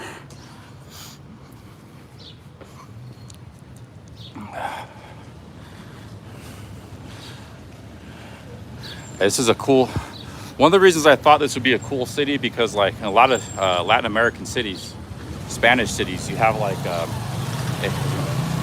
the old Spanish architecture. Then you have like the post-World War II kind of ugly concrete architecture. But there was this time period in Latin America from like 1870 to like 1940. There was Art Deco in the 30s. There was where they built some really nice buildings, but not, you know, Latin America as a whole wasn't doing too well during that time. All of South America, Mexico, everywhere. But in some cities, you did see where like a few places where the cities did like expand, and this was supposed to be one of those cities.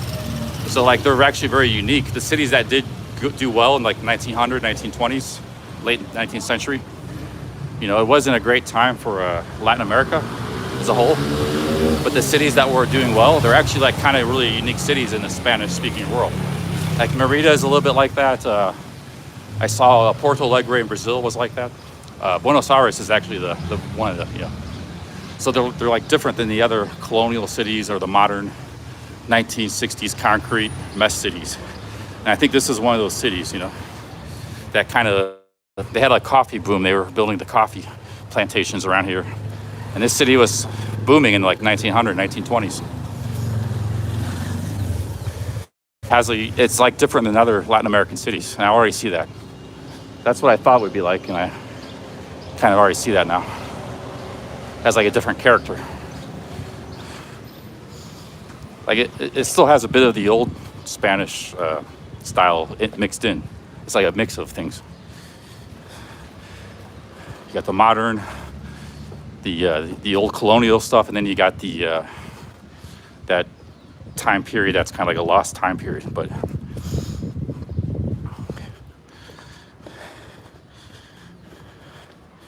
the late 19th century, early 20th century.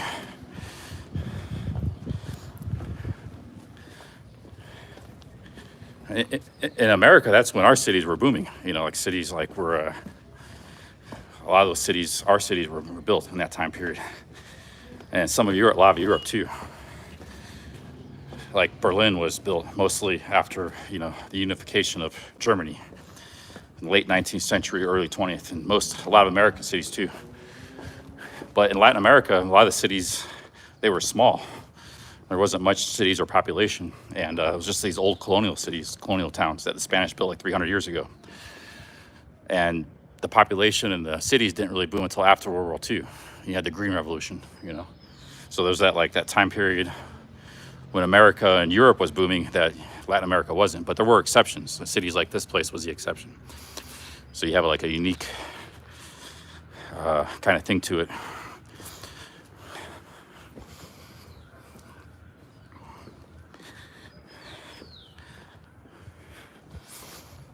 But it's very quiet here, man. Where's the busy streets? Kind of tough to walk on this cobblestone.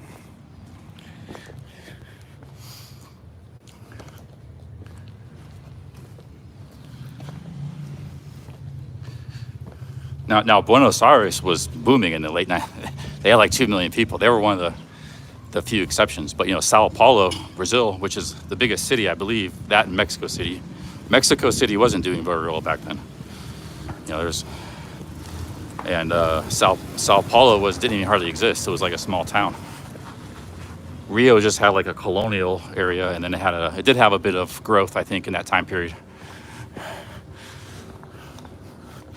So like, but Buenos Aires was like the lone. So some of those, I think Montevideo too was booming at that time. But like Central America, Mexico, Colombia, you know, a lot of Latin, Peru, there wasn't much going on. And it was Cuba. Well, no, maybe Cuba was booming. I don't know. Yeah, I don't know the history of every city in Latin America, but having been in every city in Latin America, but I'm just speaking from general knowledge and travels. But generally, yeah, there wasn't much going on during that time.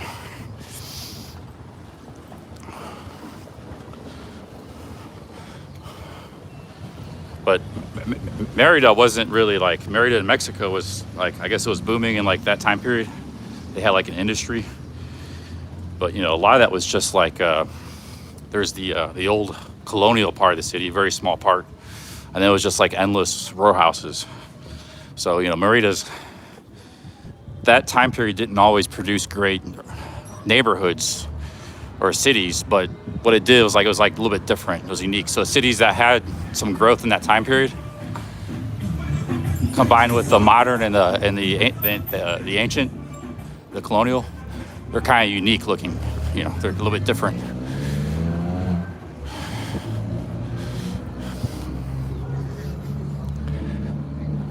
Because sometimes the colonial is like repetitive. It's like these, the Spanish just built these like walled cities. They're like kind of pretty plazas and churches, but actually can be a little bit repetitive. And it started doing different architectural styles until like the 19th century and stuff. This is kind of rough though. Nobody's walking. Hey, how's it going? Nobody's walking. Everybody's looking at me like an alien in their cars. Or they're nice. It's a little low, but wondering what I'm doing, you know. Maybe this is a rough part of town. Here's nobody on the streets. Where is everybody? Maybe we gotta look at my maps. It's kind of rough around here. I don't know anything about this city, really. I just had the impression it'd be kind of like a different, unique city.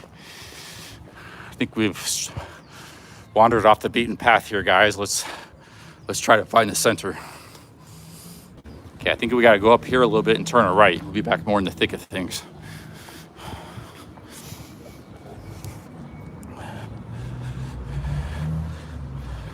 They got a taco birria place that's highly rated in the city. It looks really good. Maybe I'll have that for dinner.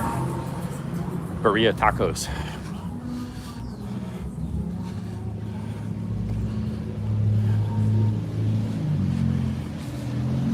And see this too, because like you have some decay and stuff mixed in. Like I like that too, because like, you know, you get a city like Antigua, it's beautiful, but it's so expensive. Everything is developed and pristine, and you know, you don't have like at some of these other cities. You got like a mix of like decay, and you know, it's a little rough around the edges, a little rugged, a lot of character, you know.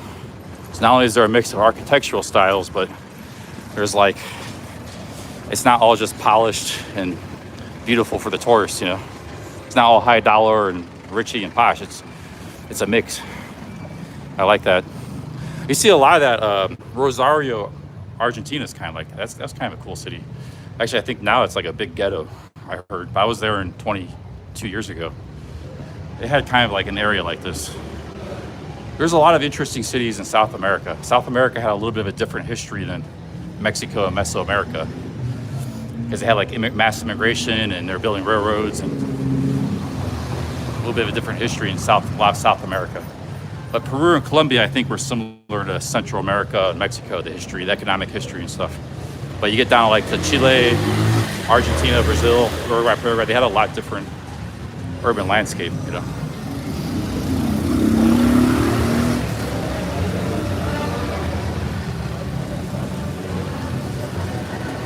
Okay, it's a little more busy now. We're getting a little more busyness.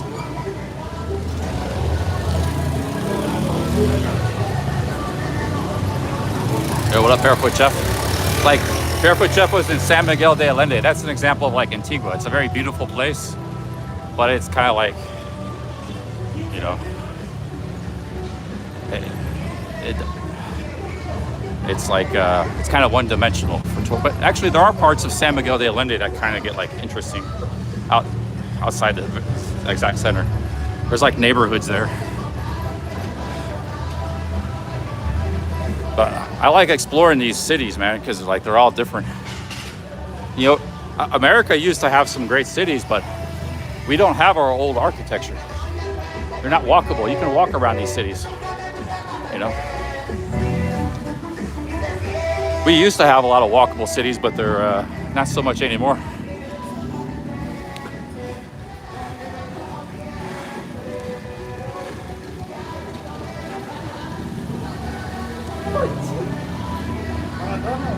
And of course, Europe has a lot of walkable cities, but this is like Europe, like a different type of Europe. Because like, you know, Canada, United States, you can't really walk around the cities. You can walk around the downtown a little bit, but you try to go in the other neighborhoods, it's all too spread out. It's too low population density. Everybody's driving cars.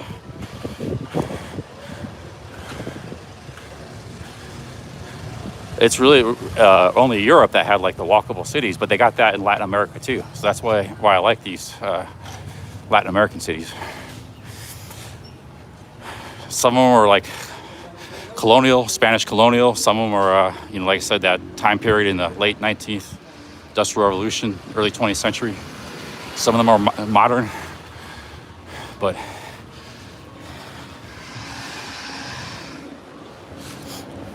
that's why I was really disappointed when I got here. I thought I just saw the whole city. It was like a little bit modern. I was like, I thought there was an old part to it. I was just mistaken by the maps. I got confused. Yeah, see, these are like the kind of buildings I'm talking about. These aren't Spanish colonial. These are like late 19th, early 20th century buildings.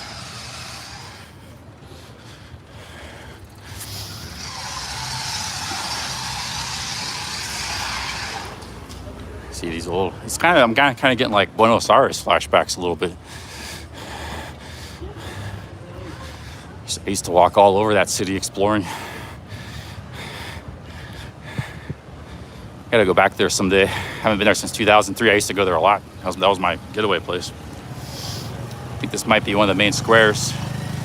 Yeah, this is a cool city. I'm liking it already, man. This is one of the, I don't know if this is the main square. Ben Newton says, does everything work in my hotel? I don't have a hotel right now, but all my hotels have been pretty good except for that that beach hotel and the hostels. The hostel kind of sucked. $6 a night. But I stayed in two nice hotels, one in Antigua and one 2 nights in the slot. Everything was perfect in those places. There was hot water, there was good water pressure, good shower, good bathroom. Bed was fine.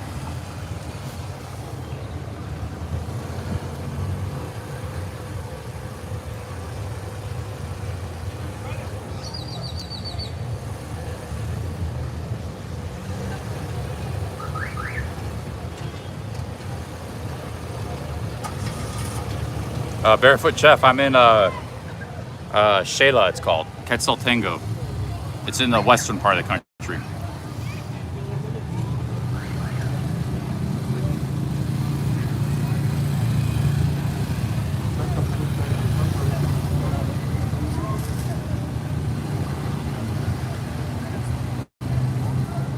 Yeah, I didn't like Cordoba, Argentina. Cordoba had like, Cordoba was kind of boring, but Rosario was a really cool city. You know, Buenos Aires is the big city, but Mar del Plata was boring. I didn't like Mar del Plata. I didn't like Cordoba that much. I've never been to Mendoza. Salta had more of like a colonial feel to it. Rosario was like unique. It was kind of like this, but it was like developed in the late 19th century.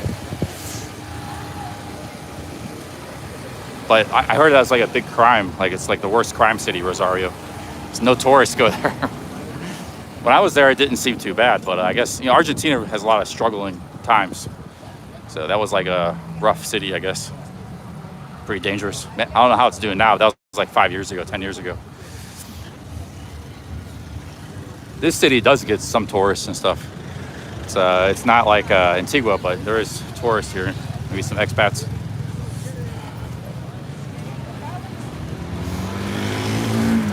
I gotta get some food soon.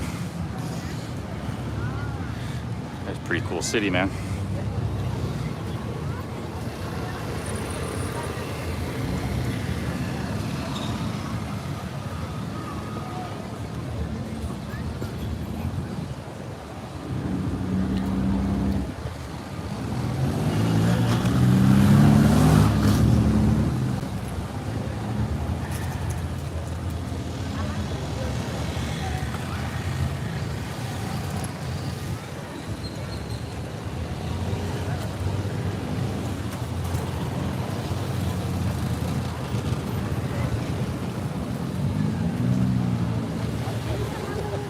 The problem with the United States, like, you know, there's old colonial cities in the United States. There's a few, like there's New Orleans, there's Charleston, there's Boston, Philadelphia. They still have their like walkable neighborhood a little bit, you know. But there was like neighborhoods built in the late 19th, early 20th century that are very walkable. But a lot of those in cities like Detroit and Pittsburgh and Cleveland and LA, they were demolished or urban renewal. St. Louis. So like that urban fabric was just like systematically destroyed in that time period. Like that was a great loss. Like you can see before after photos of all those cities. There's like all these neighborhoods. Like 20 years later, it looks like a big parking lot or a nuclear bomb hit it. There's like before after photos, like 1950 to 1980, or now 1950 to 2000. It's like completely different. So America was just, America fought a war, destroyed itself, fought a war with itself, destroyed its cities, like a nuclear bomb went off in every city after World War II. And we lost all of our, and most, you know, the cities that didn't lose it, like San Francisco, New York, those remain very popular. And there's some of the biggest stock of like 19th century city land. Anywhere in the world, you know, so in Chicago, but like all the top cities kind of were strong enough to not undergo that, but like it happened to all the middling cities that got the urban renewal. But that did happen some in some of the top cities too, not just in the big cities, but the smaller cities. Hey, Barefoot Jeff, big ups. Thanks to the $2. I haven't learned much about the local food. A lot of it's like beans and rice, tortillas. The breakfast is good, but I've had a lot of the breakfast. I haven't. They got like stews and stuff I haven't tried yet. I guess Barefoot Jeff. So I haven't really. There's Patty's Irish Pub, but I haven't really. Figured out the local food yet. It's different than Mexico. I think they eat a lot of stews, like soups and stews, but I haven't had any of them yet. I was gonna try one, my last city I was at. There's a lady making some stew.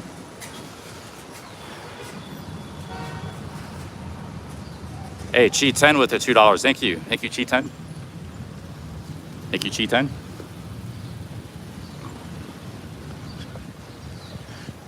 Yeah, like Europe lost a lot of its urban fabric too, but that was through bombing and war. You know, like most of East London doesn't exist. It was like redeveloped after World War II with council houses, projects, and you know, random developments. Like East London looks nothing like what it did 100 years ago. But like West London was intact, it wasn't destroyed, you know, so you can see what it looked like 100 years ago. Or North London. They had some urban renewal too, but nothing like America. So they had urban renewal and they had war. They still have a lot more there, but they also have a lot more cities and a lot more older cities. The fact is, a lot of American cities like Atlanta, Miami, there was nothing there to begin with. They didn't really, Dallas, Texas, they didn't really boom until after World War II, just like a lot of Latin American cities. So it was the older American cities that got hit hard. In the Rust Belt and the North, the Sun Belt didn't really develop until World War II. So all of those cities like Phoenix and Dallas, and Atlanta, Charlotte, those were just like small cities back then. A couple 100,000 people, 100,000 people.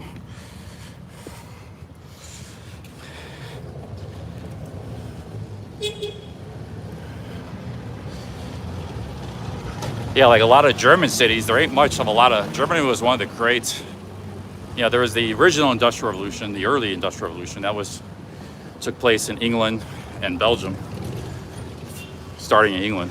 That was like early 19th century. But the second Industrial Revolution was like after the Civil War and after the unification of Germany and Italy, after the 1860s. So like from 1870 to like the Great Depression, 1930. That was the second Industrial Revolution. That was like chemicals, electrical things, cars, you know, petroleum. That stuff wasn't around or important in the first Industrial Revolution. It was like steam engine, railroads, textiles. So the second Industrial Revolution produced a lot of great cities in America and in Germany. You know, Germany was America and Germany were like the two major second Industrial Revolution powers. And they were both, America destroyed all of its cities, destroyed itself, and most of Germany was bombed.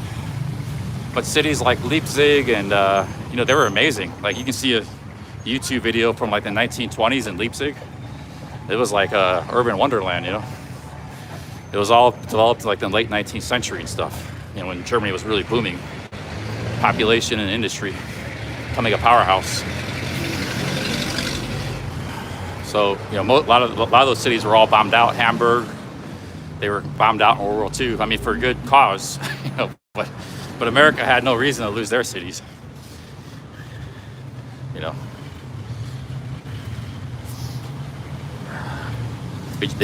America just did it to itself because America convinced itself, you know, the cities are bad and everybody should live in the suburbs and houses and drive cars. That was the government policy for decades. They had all these like cool bustling cities like St. Louis, Detroit, Baltimore, Pittsburgh, Cleveland, and you know, LA was pretty big back then. It was, you know, 2 million people, World War II, and they just set about destroying those cities. Well, cities are still there, but the neighborhoods and stuff that used to be around are not, you know. And so like you'll see like a downtown with skyscrapers. You'll see some old, you'll see some old buildings right in the downtown core. And when you leave the downtown, where there used to be neighborhoods, there's like parking lots and nothing. It's just like nothingness for like a mile, 2 miles in every direction, you know. That's how a lot of American cities are. And there used to be stuff there, you know, neighborhoods like this, you know, and you know, not look exactly like this. It was different culture and different type of architecture, but it was, you know what I mean. The United States systematically did that to itself. The urban planners on all levels, the government, the local government, the states, the federal, it just dismantled itself, you know. But it wasn't just the government. It was like the people were going along with it. They didn't want to live in the city. They looked at the cities as bad and crime, and they wanted, the suburbs were booming. So like people were just moving out anyways. It was kind of like, there was a lot going on, but it was like, it was, it just kind of happened, you know. It just kind of, something that kind of happened. But it's unfortunate because that was a great time, and that's when the Empire State Building was built. That was one of the great architectural times. That's when things like trains were being used and developed. Subways were built, you know. The subway of London and Paris and New York was built. This was like the beginning of the construction of big cities in the world.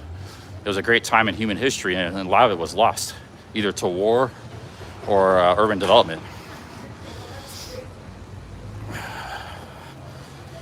So, you know, that'll never, because like now we're just building cities with concrete and glass and suburban subdivisions. So we may never have a period in time where we're building those kind of cities again in the world, you know. I mean, look what they're building in China. It's just like these 20-story, you know, high rises and stuff. You know, it's like, it's not like, you know, they're not building like Brooklyn and Manhattan stuff anymore, like, you know, or London, you know, West London, or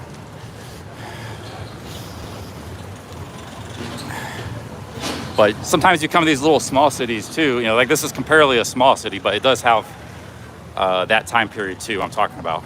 And I'm sure if you go to Germany, you have a lot of that, like mid-sized cities, not very famous. They didn't get bombed that much. You see a lot of that too. And you still see a lot of that in America. Not all of it's gone. I mean, you see a lot of it in America. So it's like, like I said, New York is like mostly intact.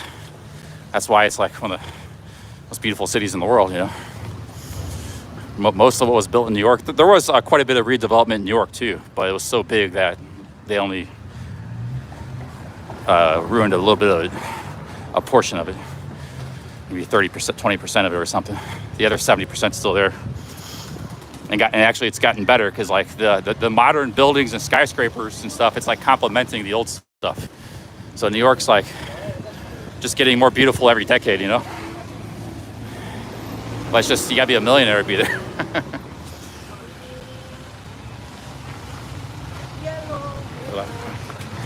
Yes.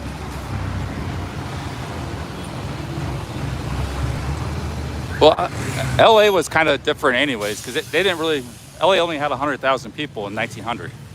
And it like massively boomed right after 1900. So by 1930, I think it had like 1.5 million, 2 million. It was like massive boom in 1910s, 20s, you know. So, and in LA, they were building the streetcars all over the place. It was kind of a sprawled city already, and the automobile was already around. So like, LA was already a pretty sprawled city, but, you know, so I don't even know if LA changed that much. I don't know if they did a lot of urban renewal there. A lot of like the old neighborhoods of LA are probably similar to what they've always been, you know. But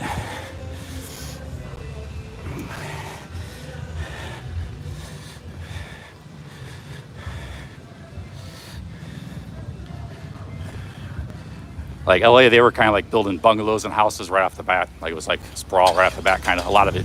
But there was a lot of character in old LA too. It wasn't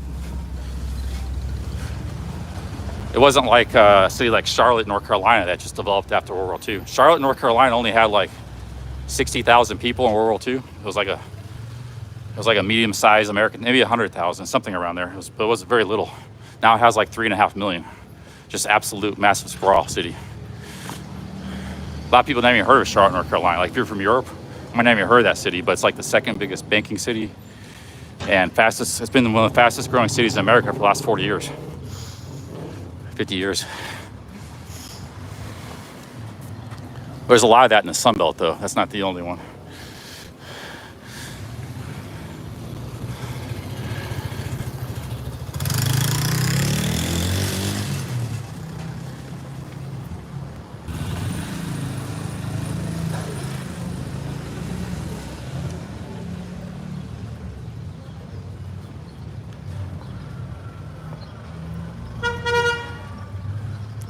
I gotta get a hotel and use the bathroom. I haven't seen too many hotels.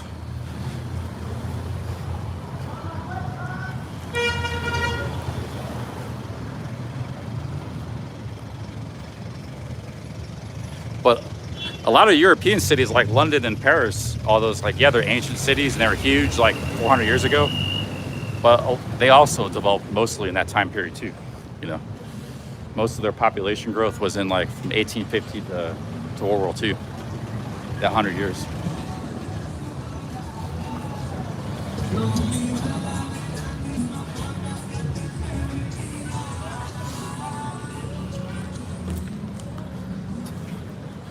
Like most European cities weren't that big until the Industrial Revolution. I think Berlin was only like 300,000, 200,000 at the time of unification. It was like the size of Akron, Ohio at the time of unification. It was, you know, for that time it was still a pretty big city. But then like 50 years later, like in 1910, World War I, it was like 2-3 million. Like from unification of Germany to World War I, that 50 years went from like 300,000 to 3 million. So that's how a lot of European cities were. So it wasn't just America, you know, doing that. And in fact, you know, Europe was a lot bigger than America. So a lot of that was happening in Europe.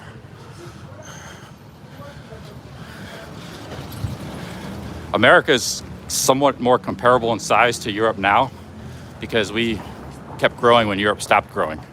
But in the early 20th century, you know, America was like 1/6 the size of Europe or something, or 1/7 or 1/5, something around there.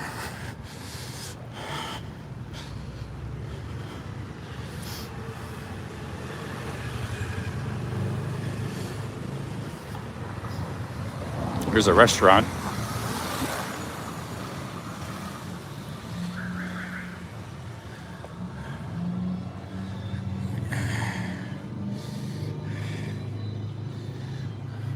That's kind of what I want to go travel around Europe, man. Belgium, Netherlands, Germany, see the second industrial revolution cities. And we probably wouldn't be like in Amsterdam and Berlin. We'd be like in Leiden and like Wallonia, Liege. We'd be in like Dusseldorf. All these random places we would go to, man. Because we got to explore urban architecture in cities in the second industrial revolution, wherever we can find it. Dresden was like an ancient city and it was bombed, so I think Leipzig is kind of intact still. And Leipzig is cheap. We would go to Leipzig. And maybe they got bombed a little bit. Berlin was completely leveled, you know, so you don't see a lot of old Berlin. Even though that would probably been, if Berlin was still intact, it'd probably be an awesome looking city. But yeah, that's history. Dresden might have been pretty cool too. But you know, like Rotterdam was a port in the Netherlands. That was a great city. It wasn't just Germany. Rotterdam was completely leveled. That was the greatest port of Europe. And yeah, none of old Rotterdam exists. It's completely level to the ground. It's all modern, ugly modern buildings.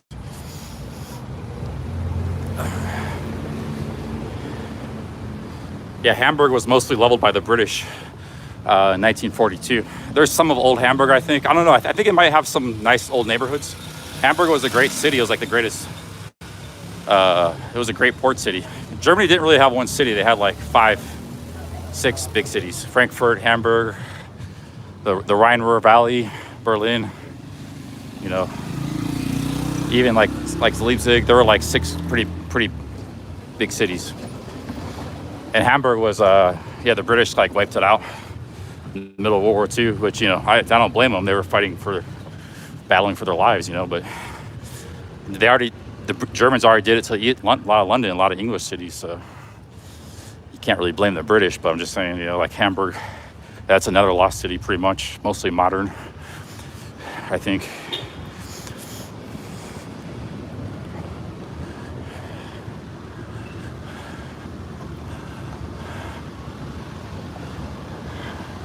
I haven't seen any hotels here.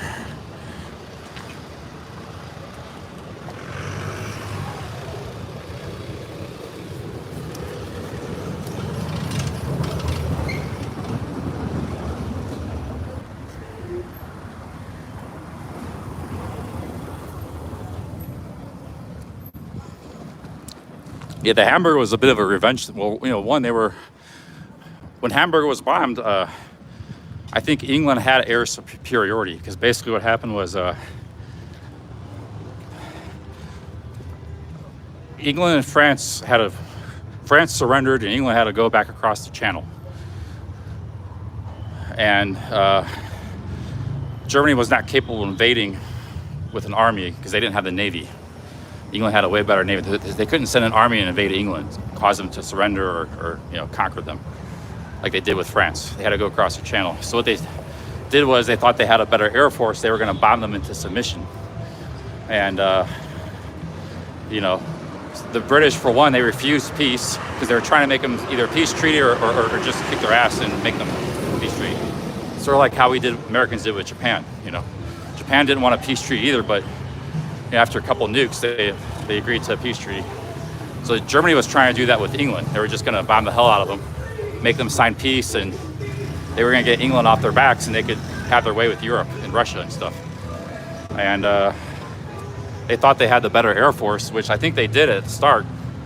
But through a combination of heroics, maybe slightly better planes, and then ramping up aircraft production at a fast rate, they were able to beat the, slightly regain the upper hand. And then the Germans used what left of the air force to go conquer Russia. So they were pretty much, you know, it was kind of like close with the air force. The English didn't have outright air superiority to just go and bomb Germany and stuff. But when they got involved with Russia and they had to use everything they had to just fight that war, that was like an opening for England to go in, and basically they could just bomb, you know, Germany, supply lines and trains and cities. And you know, the Germans would try to fight back with like anti-aircraft guns and stuff, but you know, which was sometimes effective, but like in the case of Hamburg, it wasn't very effective. You know, that city got completely destroyed overnight, almost firebombed, and you know, that was a major city too, like 2 million people, port city, you know. But Hamburg wasn't really an important city for the Germans because it was a port naval city. They didn't care about their navy, and they weren't able to import and export anyways. Everything was land-based, so that was like one city they could afford to lose. But still, it was a huge blow to morale and to everything about, you know, about the war, because it was also a sign, well, you know, we're in this horrible war against Russia, which they started, and then we got like, you know, America maybe getting involved. We got England bombing us and blockading us. And they could potentially invade us too. We got uprisings in France, you know, so it was just, they bit off a lot more than they could chew, pretty much. But you know, their plan was to like quickly cause France and England to submit, and then quickly conquer Russia, because they thought Russia was like a paper tiger. And they did cause France to surrender, and then they almost, you know, got England to do this. England didn't surrender, but they could have made them irrelevant. But you know, when the Russia war proved to be a lot harder than they thought it would be, and it's like when the war, you know, things didn't work out too good.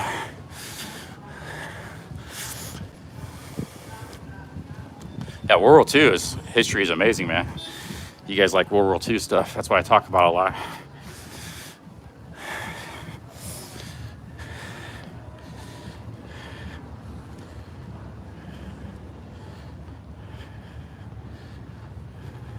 Well, Russia was kind of weak. I mean, Germany was right in a way, like, because Russia lost that war with Finland, and like all those early battles, like Russia kept losing every battle, and they had like 300,000 POWs. You know, they get surrounded, and like the first year they were losing every battle, but the country was so vast, and like once a war attrition set in, they were able to like resupply themselves.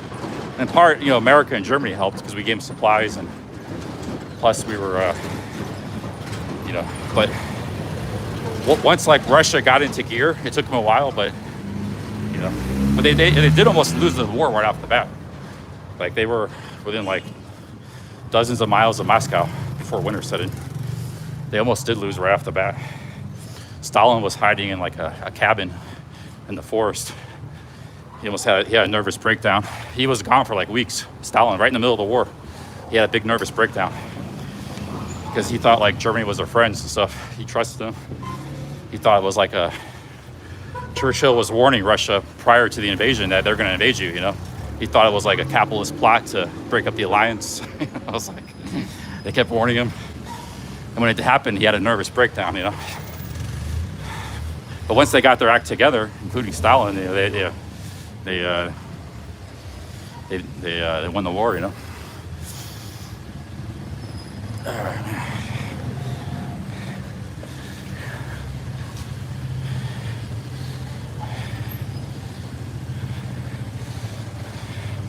Yeah, he was gone for like 3 weeks, like right in the middle of the war, right when they were getting their asses kicked and stuff. He was like hiding in some cabin in the middle of the forest somewhere. But he came to his senses, I guess, you know, because he was president for another 12 years and eventually won the war. So.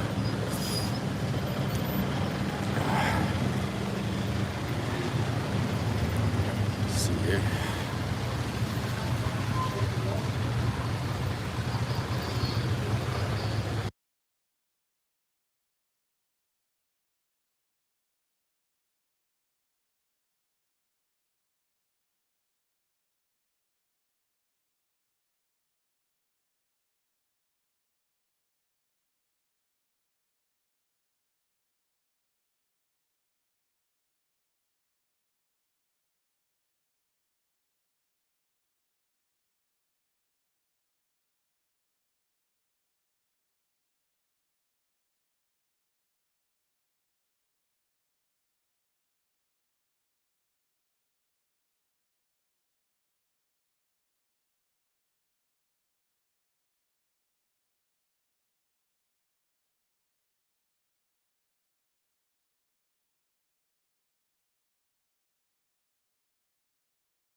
Oh, we got muted. Sorry. Yeah, it's a YouTube problem.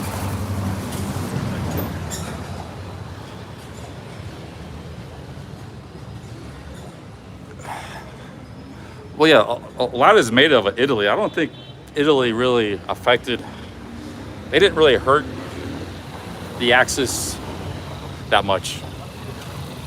You know, they lost the battle in Egypt against the British. They did tie, but I don't think Italy was a big factor either way. Like they didn't really help much. They didn't hurt much. Germany was hoping they would be a big factor, you know, but maybe they would tie down a lot of like American and British ships and divisions and go conquer the Mediterranean and stuff. They were trying to, they went in and invaded Greece and they were trying to do that, but didn't pan out. But they were in Egypt. But I don't think they really hurt or helped either way. If they had been a big help, you know, because Italy was a huge nation too. They were like as big as England and France. If Italy was a powerful force, that could have tipped the balance of power a little bit in the world too. But I don't think they were much of a factor either way, you know. Like they didn't really help them, but they didn't really hurt them that much. All right, man.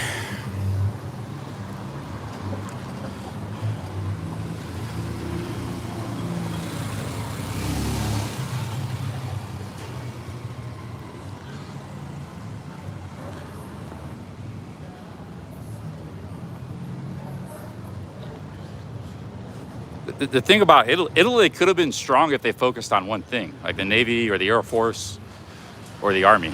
They were trying to be like all three, and they weren't as like industrial advanced as, you know, England and Germany and stuff in America. They had some power and industrial base, and you know they could have been good at one of the three. Like England was kind of good just at like Navy. They were just kind of good at one thing, and they had to get good at Air Force, and they got pretty good at Air Force. They got good at two things. Italy could have been a force, and like they could have had a really good Navy and gave the British Americans a lot of problems if they just focused on that and nothing else. But they were trying to do all three at once, and they weren't in that, you know, advanced of a country. They were trying to like army to invade countries. They were building up the Air Force. They were trying to do the Navy all at the same time. France, that was the problem with France too. France was trying to like that. France's strength was always the army, like Germany. They were always a good army, but they were spreading their resources between, you know, they were trying to build a navy too, and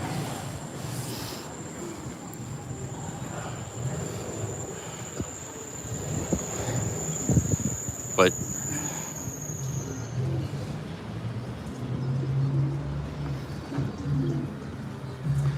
anyway, the story of World War II is not like Italy or even Russia or America or Britain.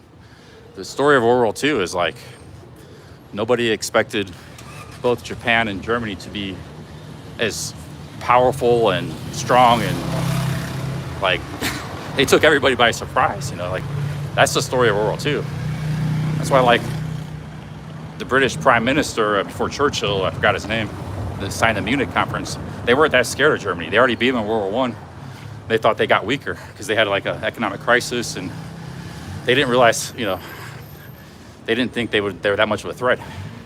And nobody saw Japan coming either. So that's the story. And it was like the world was responding to these two nations, just like fighting war, and they were really good at it, you know.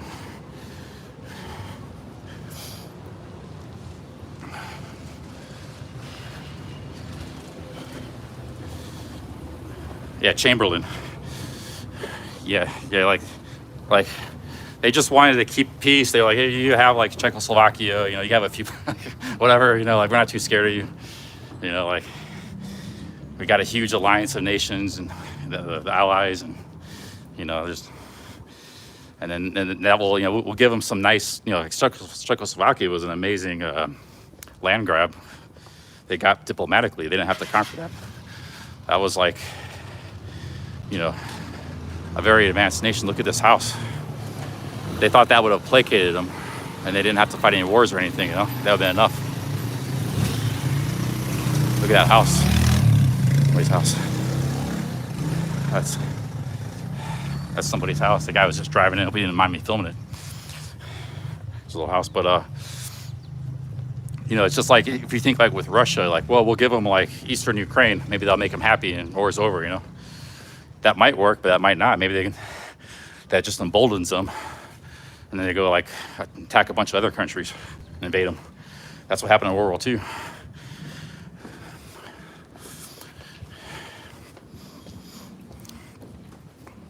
Yeah, there was a dude driving in on a motorbike. I hope he wasn't a pissed off house. I was just filming the architecture, you know. That was somebody's house. See, that's not a type of house you would see a lot. It's like a crazy house, man. Look at this. That's some like coffee baron mansion or something. That's not something you would see in a lot of Latin American cities. That's the kind of stuff I'm talking about.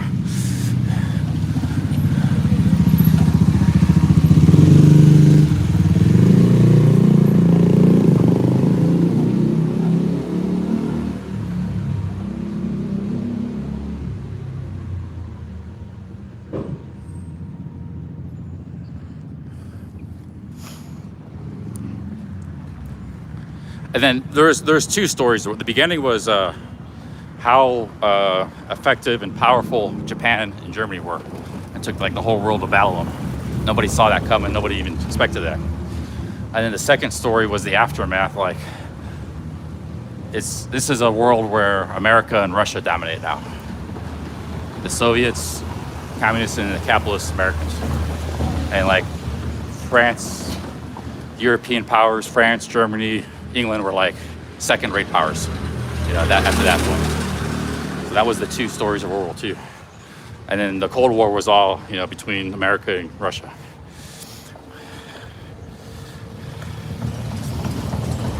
So there was two,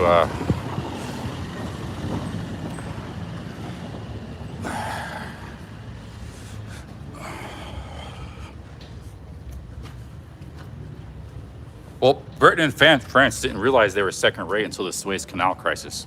If you want to see a good documentary, that's when both Russia and America, France, Israel, and UK teamed up against Egypt to go reconquer the Suez Canal.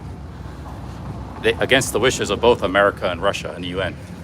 They unilaterally acted to go like attack Egypt. This is like 1956. The Suez Canal crisis. So they thought, you know, they could do what they want. They were first-rate power still. And after that, they realized, yeah, the times have changed. Because like both Russia and America got involved and basically told them to get out of Egypt, France and England. Just look at the Suez Canal crisis on YouTube. Good documentaries on it. That was like in 1950s.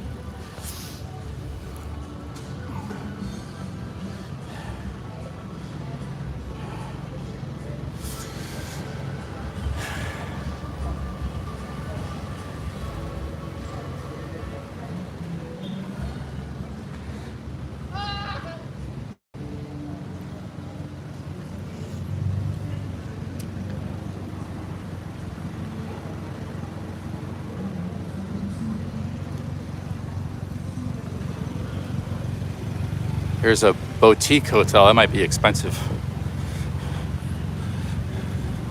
If it says boutique hotel, that means expensive to me. It says boutique. It looks really nice. This is probably like, I'm guessing 60 a night. But they got cheap hotels in the city. Yeah, I want to get rid of my backpack. I don't want to stop streaming. I just want to get rid of my backpack and get a hotel.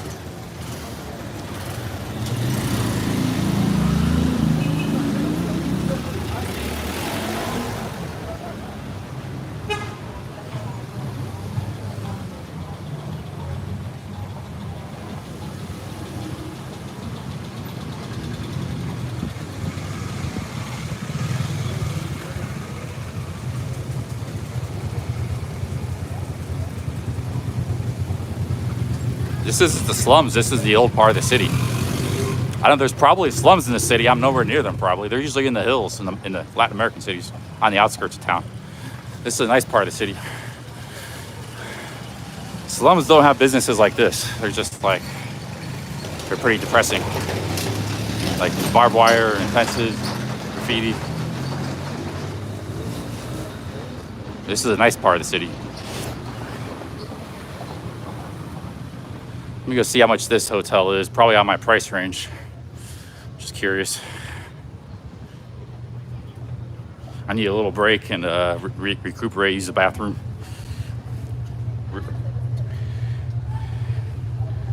Yeah, this is just the old part of the city. That's what this is. There's two hotels here. Or it's the same hotel. Wow, this place is real expensive, probably.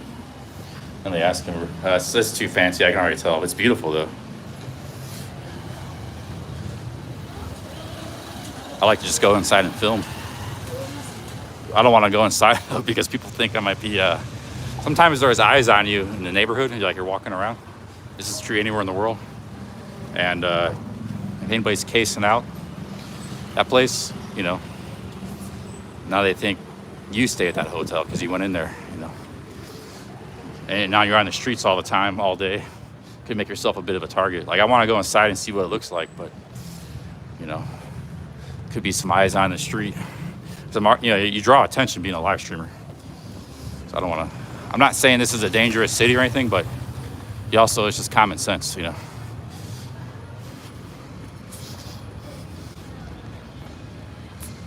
This could be a dangerous, I don't know, it's an unknown city to me. I don't know anything about this city. So I don't know if it's dangerous or safe. So that's why I gotta take basic precautions. Murat's in Pattaya. He got attacked on Soy 6.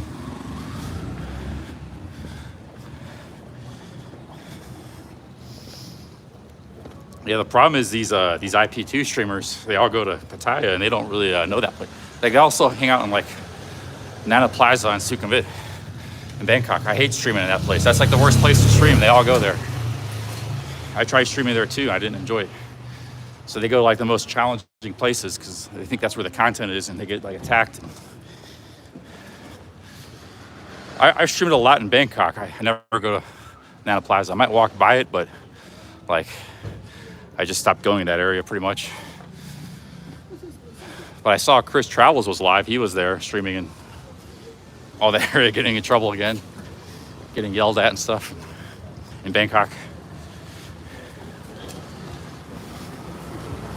We need to find a hotel.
Oh, I got muted again. Sorry.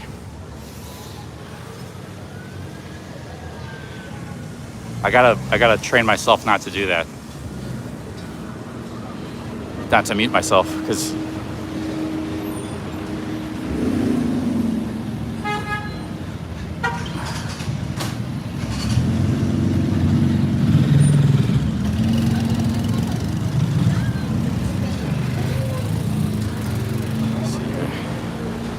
we need to find a hotel, my dudes.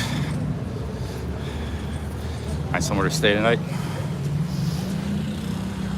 So you don't see this kind of stuff in colonial Spanish cities. This is like late 19th century type art, early 20th century architecture. This is kind of stuff you see in Buenos Aires. This looks like the Congress building in Buenos Aires. Similar square and steps. It's a cool city, man. Really cool looking city.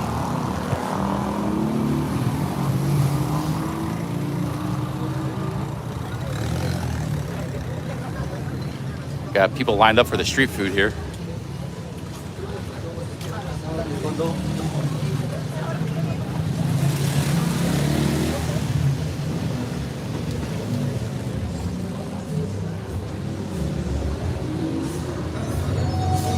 There's a bar.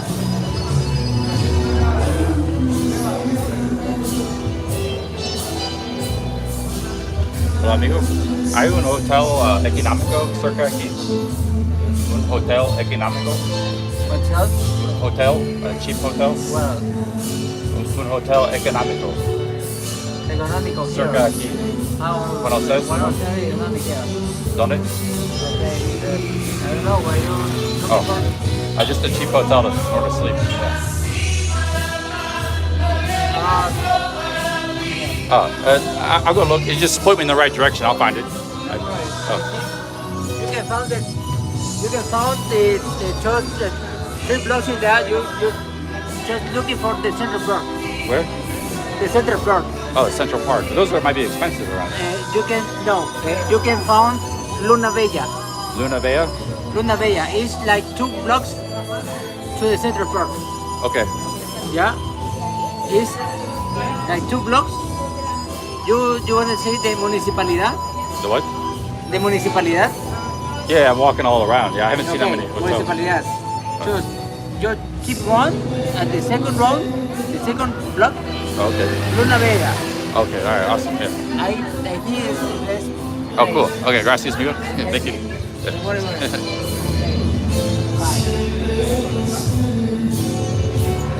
There's a bar there. Luna Bella. Maybe we go here, sit back to the square.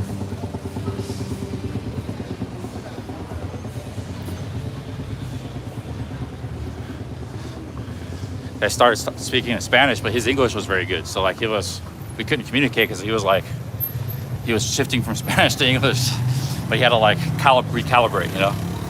And then he started speaking English, and I just started speaking English. So yeah, his English is way better than my Spanish.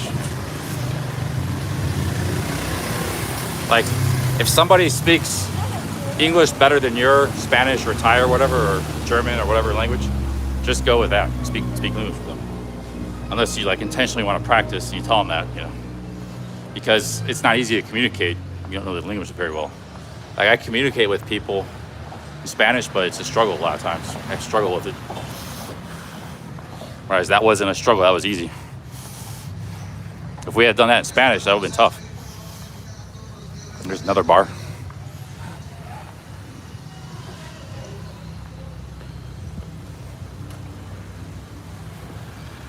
Oh, we already walked this block.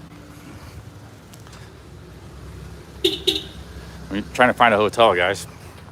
Let me look at my maps. No, barato means cheap. You could say that, but a more polite way of saying it is because barato can be an insult, like cheap can be an insult. So if you want to say like comida económico, it means like affordable food. Or like hotel económico means like an affordable. You say like a more affordable. You're looking for a hotel, but it's more cheaper price hotel. You're not looking for an expensive hotel. So you say, estoy buscando por un hotel económico. or quiero comida económico. You could say barato too. You say either or.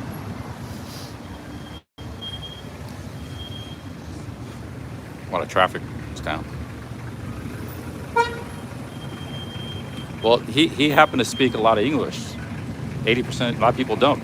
So, you know, that guy runs a street food place. In fact, I had that guy's place bookmarked. I did a little bit of research at one place. So, but not everybody speaks a lot of English. I've been using a lot of Spanish. Had I known he spoke a lot of English like that, yeah, I could have just said cheap hotel. But I didn't know that until I started talking to him. I assume people speak Spanish and not English. You know, that's the case 80% of the time. Some people speak a little bit English, but you know, maybe their English is very poor too.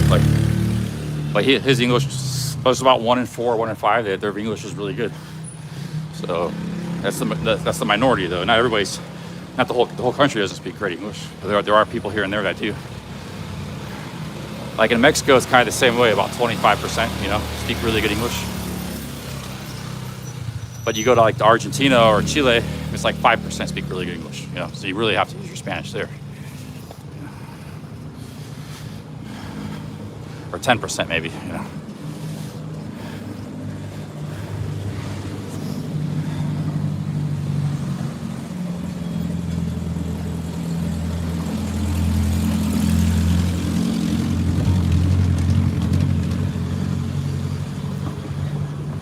Too many cars, man. Nobody's walking, everybody's driving around here. Breathing a lot of pollution too.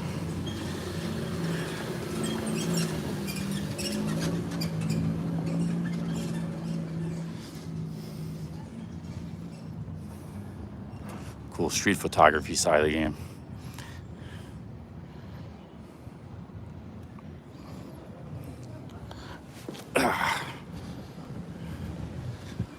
I had to jump down off of that massive block. Now everybody keeps talking to me out of their car. It's kind of weird. Like they're not necessarily they're not mean or anything, but like I don't know what that guy was saying. He was like joking around or something. Everybody keeps like it's like the 10th time somebody's saying something to me out of their going down their window and saying something out of their car.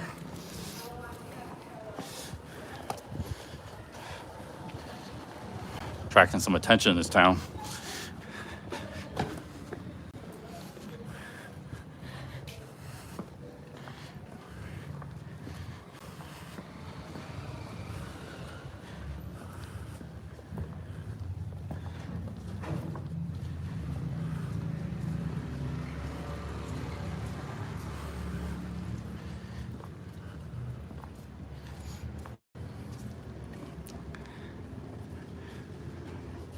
Where should I say? Still looking for a hotel, my dudes.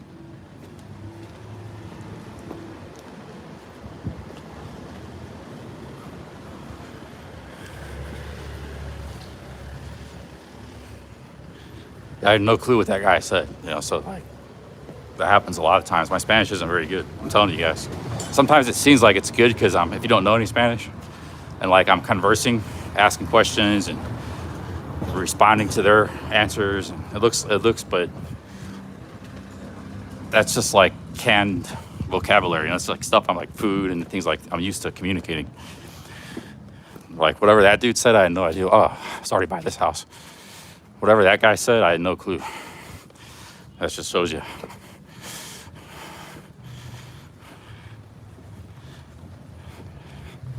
It's like common phrases and stuff. I can do that a little bit, but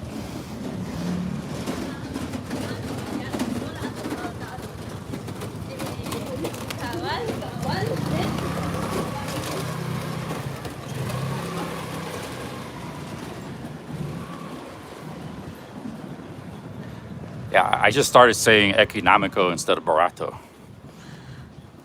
Barato means cheap, económico means affordable. Económico means affordable. I heard like Spanish speaking people do that. I started doing that in Mexico. But like I said, either one's acceptable. Sometimes barato could be an offense though, just like cheap can be an offense in English. whereas affordable is like almost never an offense. You ever see anybody get offended in English by affordable? But you call something cheap, that can be offensive. It's the same thing in Spanish. Barato can be offensive, but economico just means it's affordable. If you call these like shoes cheap, those are cheap shoes. I want some cheap shoes. That's like, if the guy has a craft, like he made those shoes, maybe he's offended. You're calling his shoes cheap. But if you're asking him, are those shoes affordable? That's a different question altogether. So you call, Quiero zapatos barato. That's like cheap shoes, but you want affordable shoes, you say zapatos económicos. So, just a little nuance, but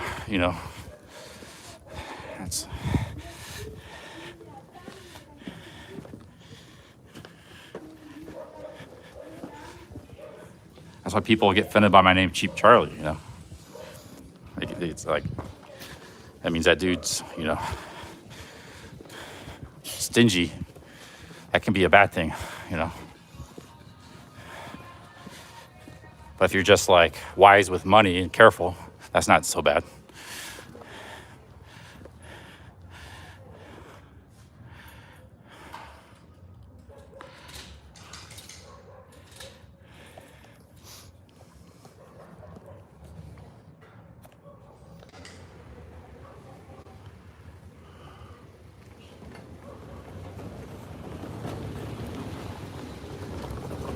I want to get a hotel. I gotta get some food to use the bathroom, guys. I gotta get some dinner and stuff.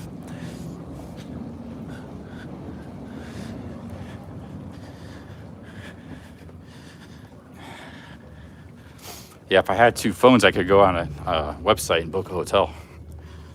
I don't know where the cheap hotels are. They're kind of scattered around the city.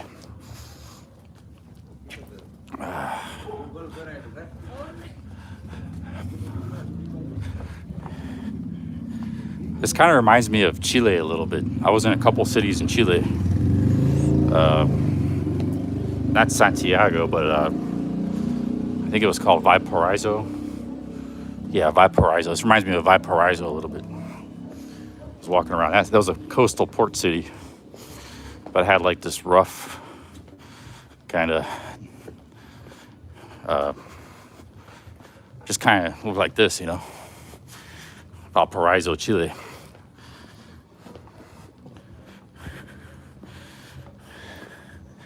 Let's turn back around. See, I don't know if there's any hotels that way. It's a cool city.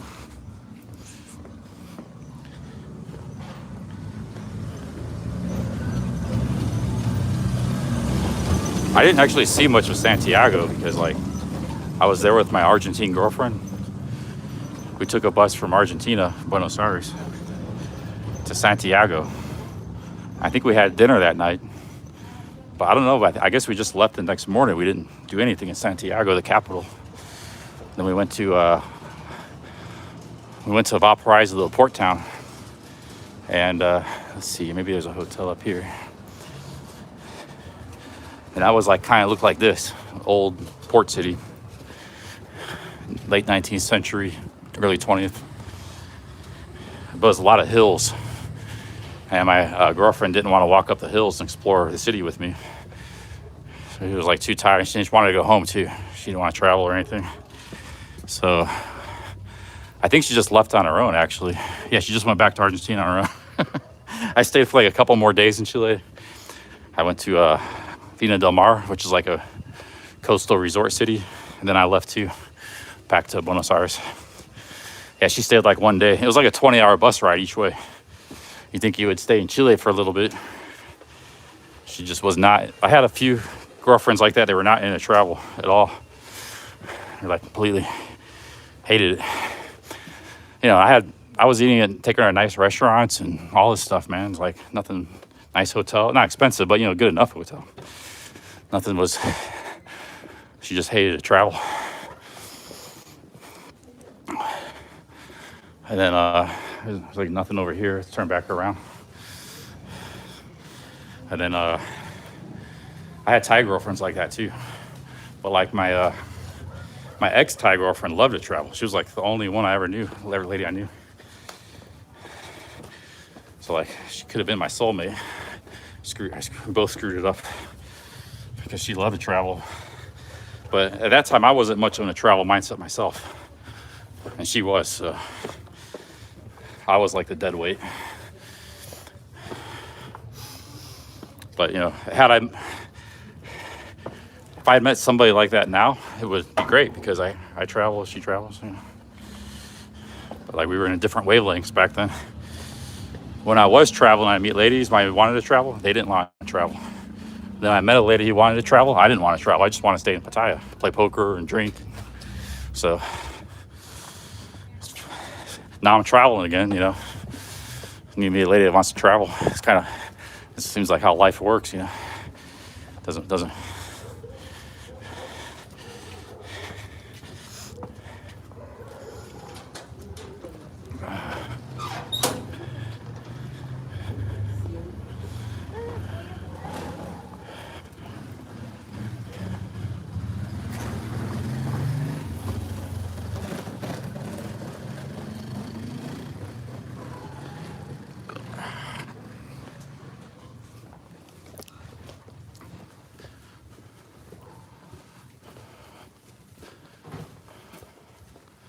I think Sunday is gonna be. This is Saturday night. It's pretty dead here, but this is a cool looking city. But no, there's a lot of nightlife. Maybe it's in the suburbs. Sometimes the nightlife's in the suburbs of Latin America.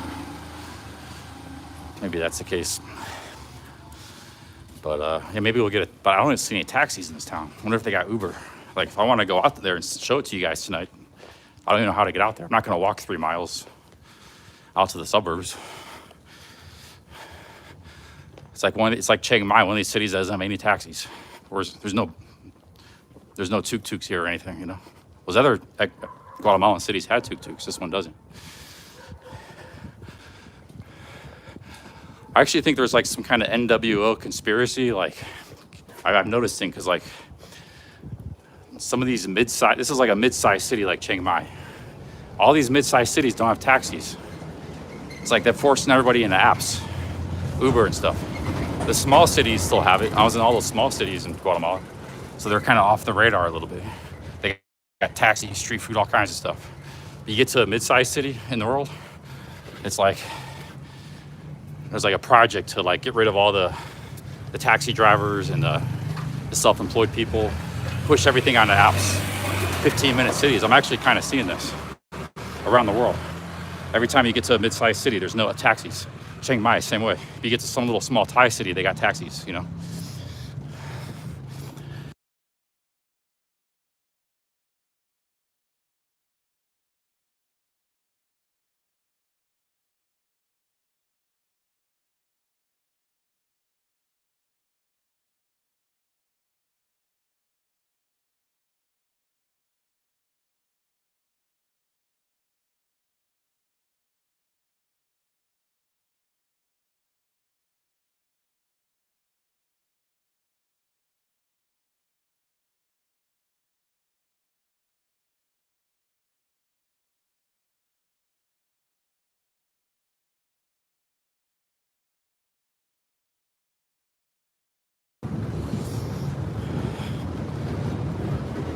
Well, I was saying Puerto San Jose, population is only 30,000. There was a tuk-tuk on every street corner, hundreds of tuk-tuks. But you come to like a big city, this is relatively a much bigger city. There's not a single taxi in sight. So if I want to go out to the nightlife in the suburbs, or wherever it's at, I got no way of getting out there. Maybe I have to use Uber or something.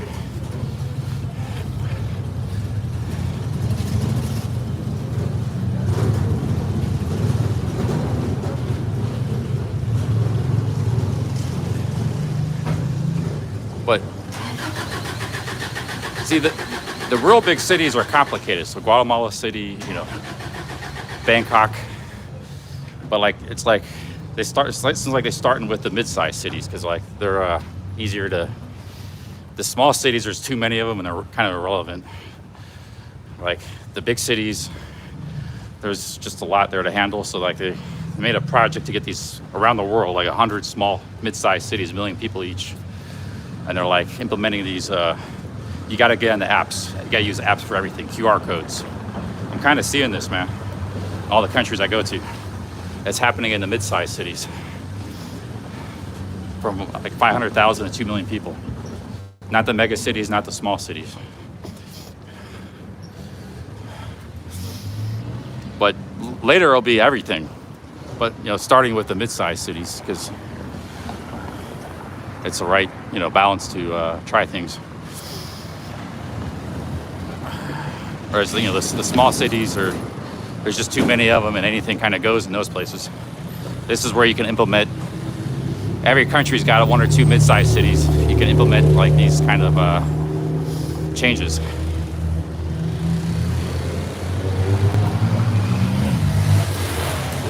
This isn't new. Like all this urban development I talked about after World War II, that was happening around the world too.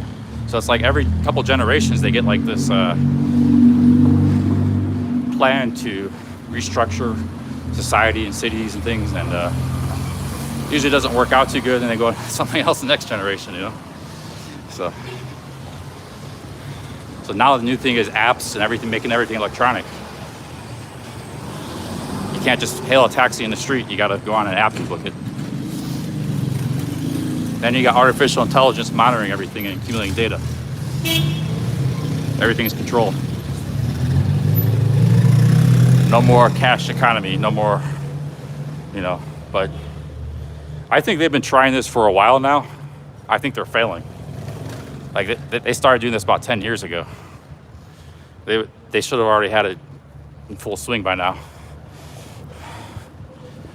Especially with the pace of technology. But, you know, a lot of you guys, you love your apps. You know, I like hailing a taxi in Bangkok. The day you can't do that in Bangkok, everything's forced on apps. Like in Chiang Mai, where you can't hail a taxi in Chiang Mai. There's no tuk-tuks, there's no taxis, there's no motorbike taxis. You know, if Bangkok and Pattaya turn into Chiang Mai, then but you know that hasn't happened, so I think that's good. If you want that, you go live in Chiang Mai. You know, that's where all the digital nomad, New World Order weirdos live, app people. If you want chaos, spontaneity, you stay in Bangkok and Pattaya.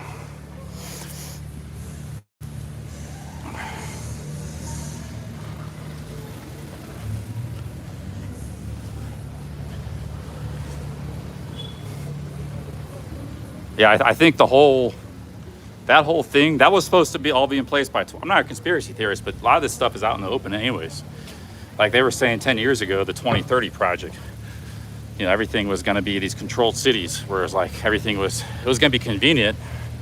You know, you just get on the phone and you order your food or you get a ride, but it was very controlled and regimented. Like I said, that has happened in some cities, like Chiang Mai happened too, maybe here. I don't see any taxis or anything. But it's very limited. If anything, a lot of times those apps just accentuate. Like in Bangkok, you have the choice. If you want to use an app to get a ride, that's your choice, you know. There's plenty of taxis and tuk-tuks and motorbikes. So I think that hasn't happened. They failed because it's 2026 now, soon. 2030 is around the corner. The 2030 plan didn't happen, which is, I think it's good news for all of us.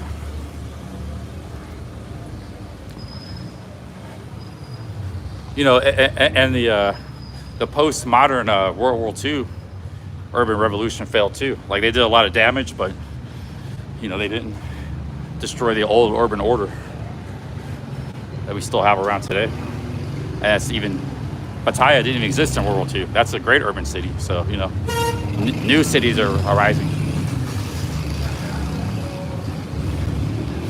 So don't get too scared of like these big grand plans, 5-year plans. They do damage and stuff, but you know, things keep ticking on. You don't gotta go out to the country and go off grid and build a garden. But you know, who knows, you know, if technology gets to a point like artificial intelligence, maybe one day. Hey, how's it going? Thank you. One day those grand plans maybe are irreversible and all encompassing, you know. So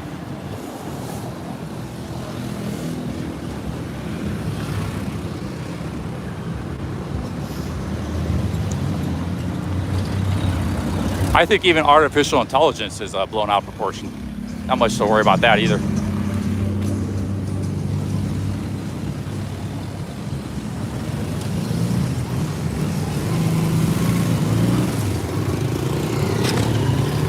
El Vesubio.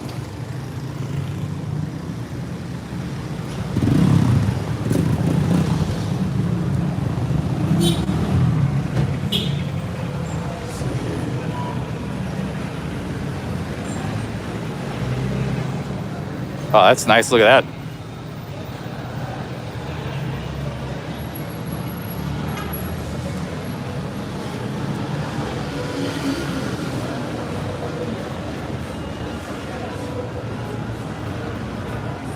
Oh, look at that car. Saturday night, guys. Maybe there is some nightlife here in this city after all. Early, people are coming out.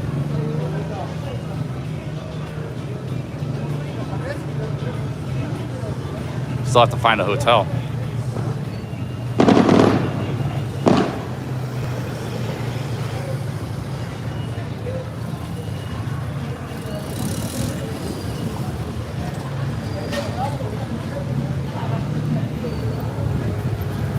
Yeah, this city and the people kind of remind me of Chile, even though I was only there for a few days.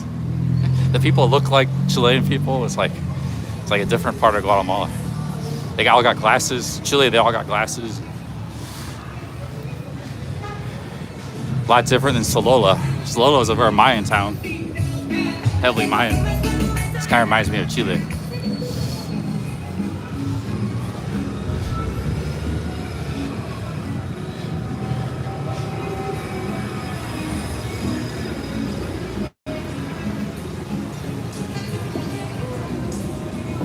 Okay, we're back at the, where are we at now?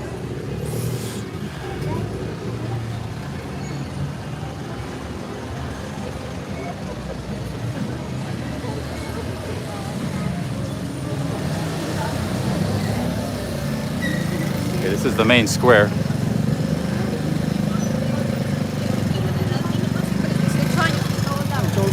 People out here. I gotta find a hotel, man. We got a lot in the chat. Big ups to everybody. 230 in the chat. Vertical streaming is succeeding. Hit the thumbs up button. Thank you guys. Big ups.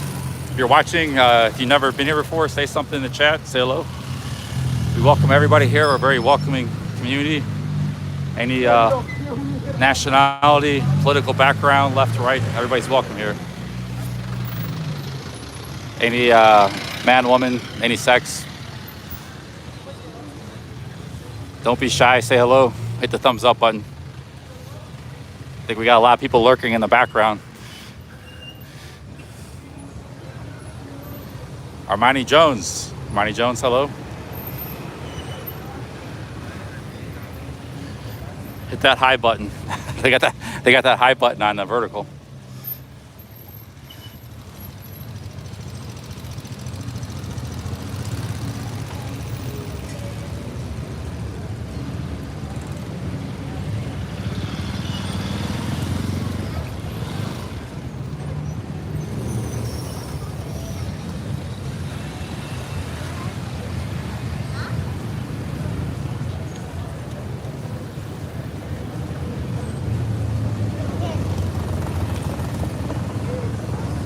Thanks for timing that guy out. I've never been anti-Semitic. The way that guy said that, he's anti-Semitic, and he made it like this channel is. Like, so if you were new here, you just read his comment, you might think this would be like an anti-Semitic channel. That's what the trolls do. They drive away new people, you know. The way he wrote that. I don't know if TT's a troll. Maybe he was just joking. I mean, TT's been around a long time. But Mod was on top of that. Thanks for... There's no anti-Semitism on this channel. Never. I talk a lot of stuff. I never said anything anti-Semitic. You guys ever heard me say anything anti-Semitic? Never, right?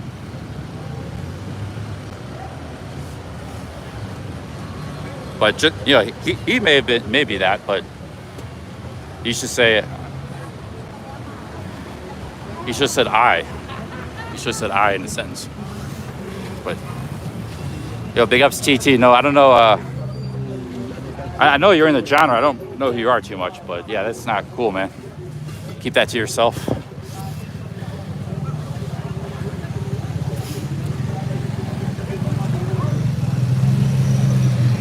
Like, yeah, people feel and think what they think. I'm not like thought police, but I'm not saying like don't necessarily want to hear either. So like, you have to share it. If you have those feelings, you have to share it publicly on this channel. It's not the place.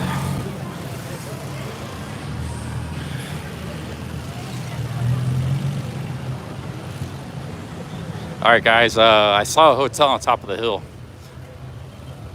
Now, sometimes the hotels in this country are expensive, so we got to go find something here.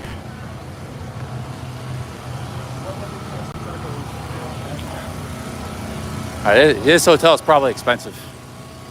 Every hotel I see is really nice. This guys with suits going in.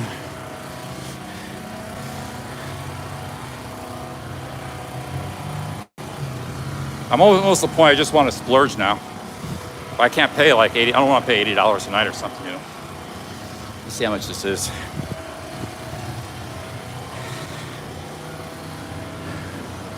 I'm actually getting exhausted now. I need a break and some water. Wow, see, this is cool. Oh, beautiful place. This is gonna be too expensive. Nice bar, look at that bar.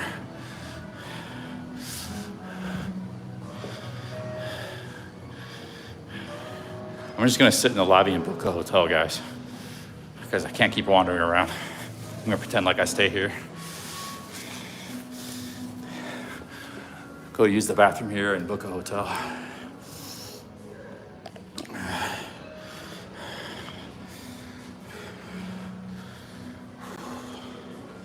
Out of breath. It's high elevation here, you know. And I was going up and down, a lot of walking.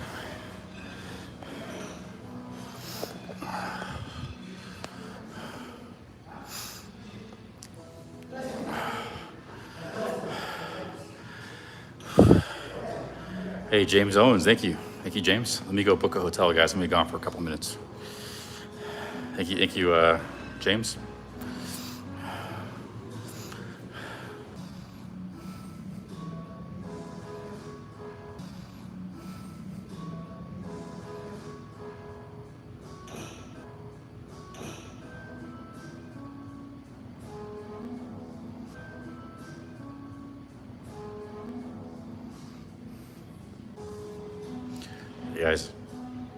Guys, here's a problem I'm afraid of. There are cheap hotels in the city, but they're in like the random neighborhoods. They're not in the central part I want to stay in.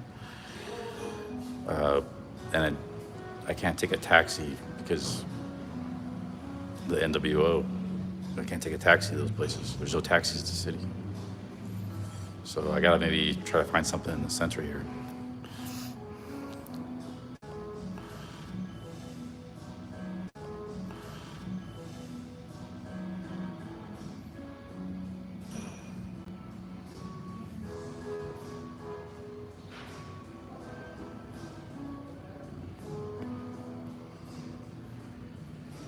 I think I found something close by.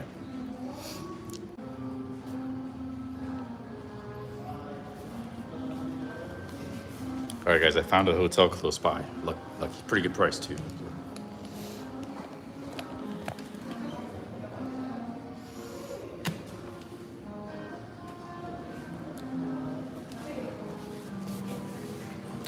It's a beautiful hotel, man.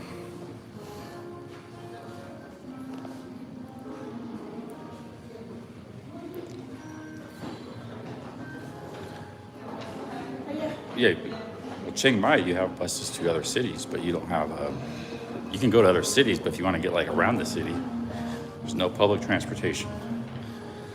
There's no motorbike taxis. There's no bot buses. There's no taxis, car taxis. There's nothing. They got like one bot bus that runs like every 20 minutes around the moat. Like here, you know. Like I had to walk everywhere. I want to go to the mall. I had to walk like 2 miles each way. You can call Uber. That's it. That's why they only have an app. You know. But I don't know. I mean, I just got to the city. I don't know if the city's the same way, but this is an awesome looking city. I'm very impressed, but I do see a taxi down there. So maybe it's not too bad here, you know. There's a taxi right there.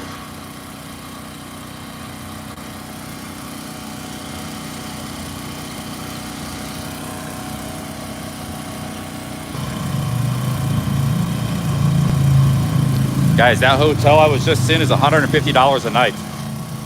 They got a lot of nice, expensive hotels like that.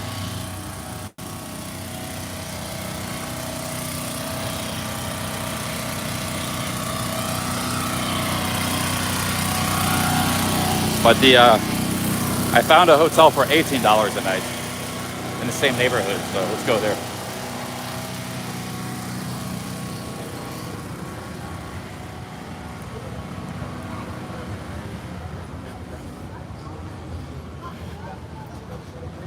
Oh yeah, everywhere I've been in Guatemala, there's like luxury hotels, really expensive, really nice.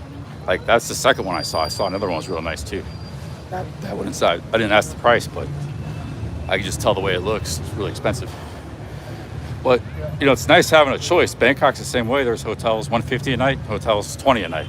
So, and we got a choice here. We got a hotel that's $18 a night. I found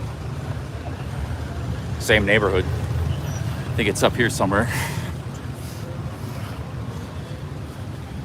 I already booked it. I was able to book it even without a credit card to pay at the hotel. So it was like a no strings attached booking. I just booked it there at the hotel there. I think it's this one right here. Yeah.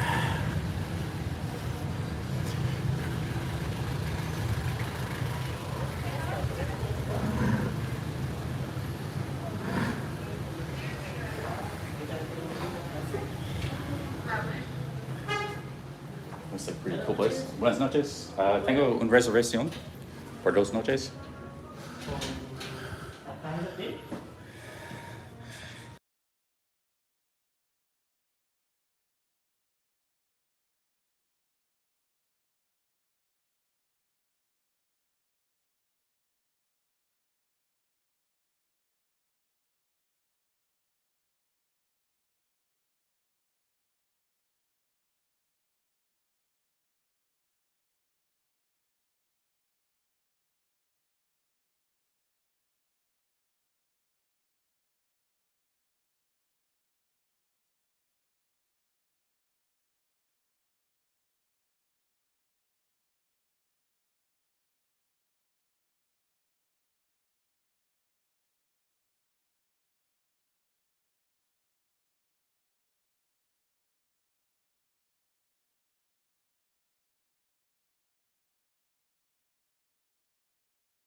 Estaba en mañana Solola, ¿conoces? Ah, Solola. Sí, Solola. Sí. Y Lago. El lago de Solola. Oh, es muy grande. Sí, puedes coger cualquiera de las camas. Es que ya son las últimas habitaciones que...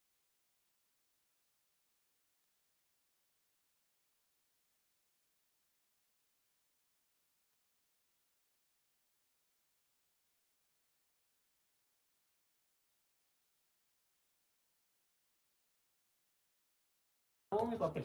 Yeah, gracias. Ajá. Ciao. Ahorita le traigo tu toilet. Look at this. They got 4 beds for $18 a night.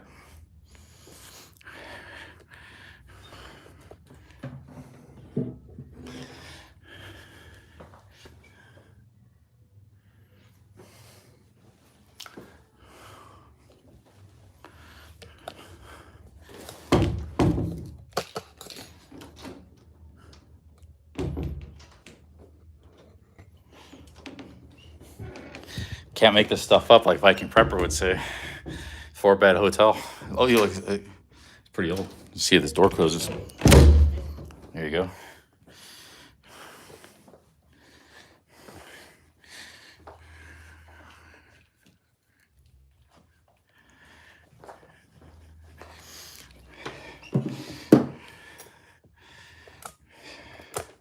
All right, guys, I need to use the bathroom, brush my teeth, freshen up, maybe get a shower. I'm not gonna end the stream because I want to like hang out tonight. I still have to get food. I'm hungry, but I gotta like freshen up here. I've been traveling all day today. This is like first time I set foot in a room. I left Solola at like 10 in the morning. I'm on my feet, moving and traveling all day.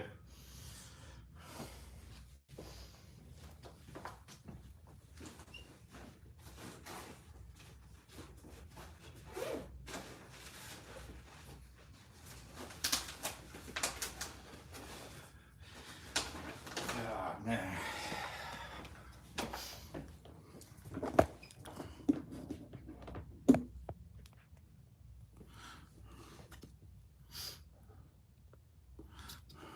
This is my 3rd live stream of the day. So I probably streamed like 8 to 10 hours already too. This place is $18 a night. So it's good price. This is a Hotel Economico. It's just a basic hotel. It's actually got 4 beds, so like you could split this like with 4 different people, $4 a person. I guess that's why they have so many beds.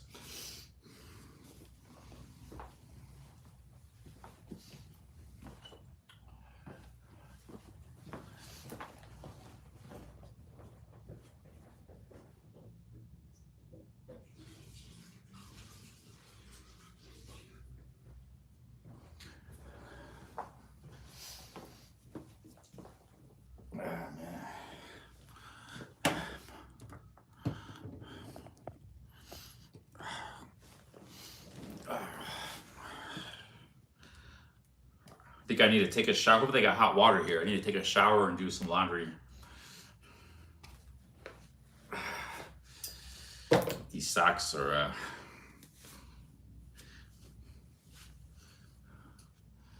need a washing. They smell like Dorito chips.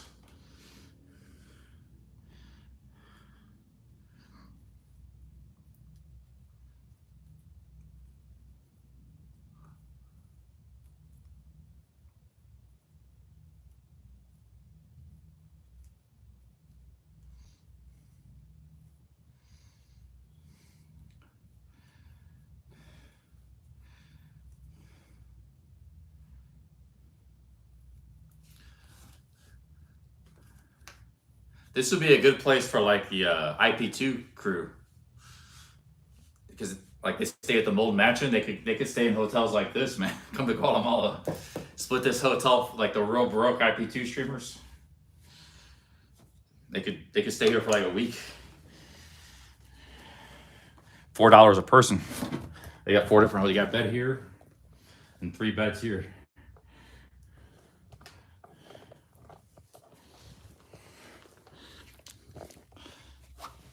I don't think any of the IP2 streamers are broke anymore. I think they all make pretty good money. Only the YouTube streamers are broke. Oh, man. I gotta rest too.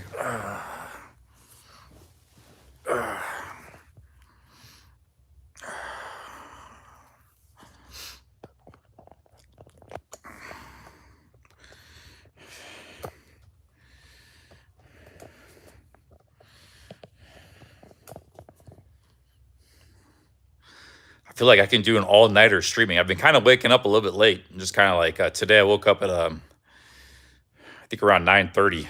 Yeah, I didn't really check out 10:30, I think. That's why I started my live stream. So I feel like I got a lot of energy today. I feel like I go a long time tonight. Looks like there is nightlife in this area. I don't have to go out to the suburbs or anything, which I don't really like doing. Some Thai cities are like that. Little Thai cities, like, like a little city, they got like the downtown area, the market and everything. But there's nothing going on at night. If you want to go to like a pub or a nightclub, it's like on the outskirts. That's how a lot of little cities are in Asia and also Latin America. But it looks like this city, is happening at night. So I don't know how happening, but something's going on. We can just walk around and check it out. But it's probably going to be after an hour of me being in this hotel room because I have to get a shower, brush my teeth, do some laundry. Have to wash my clothes in the sink. And the problem was I washed my clothes in the last hotel, but they wouldn't dry. So they were 2 days they were sitting there and they wouldn't dry.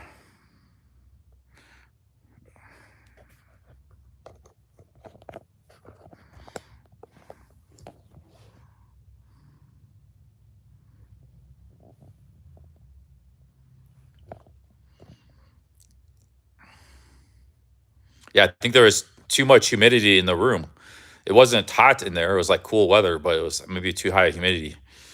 So I think I already washed this shirt once and it did dry pretty quick. It was like slightly moist. It just wouldn't.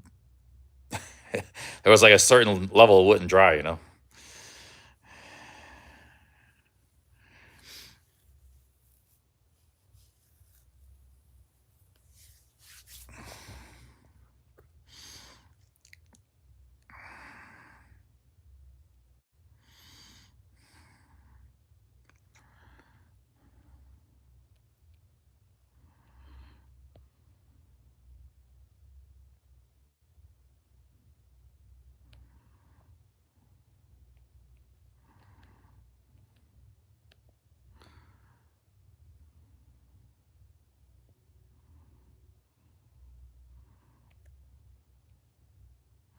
Yeah, OG Geezer is the guy I was thinking of. Yeah, OG Geezer in Guatemala. Like all the guys from the Mold Mansion.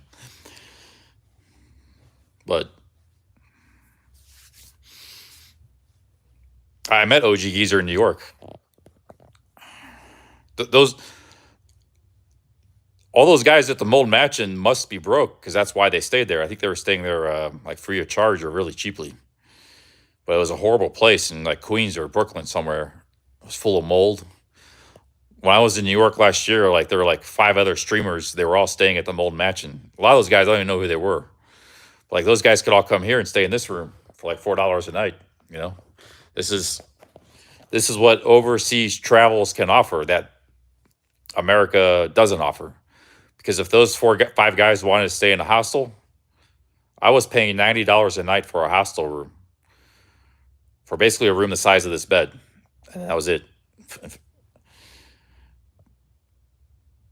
Those guys would pay 5 times 90, $450 a night for that hostel or stay at the Mold Mansion. Take your choice. Or those 5 guys could stay here for $18. You see, it's like not even the same universe. And you don't have to stay, you're right in the middle of the city too. You don't have to stay in the Mold Mansion, So I think people are starting to figure this out. And that's why, like, this is stuff I figured out 20 years ago, 30 years ago. But they're starting to figure it out. Everybody's starting to figure this out. If it wasn't for the people so scared of crime and cartels and stuff, everybody's so scared of that.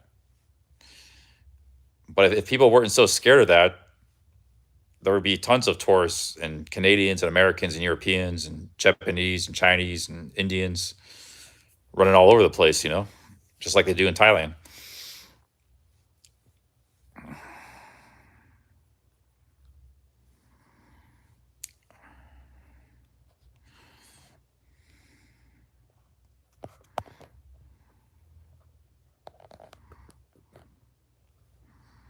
You guys know what that means?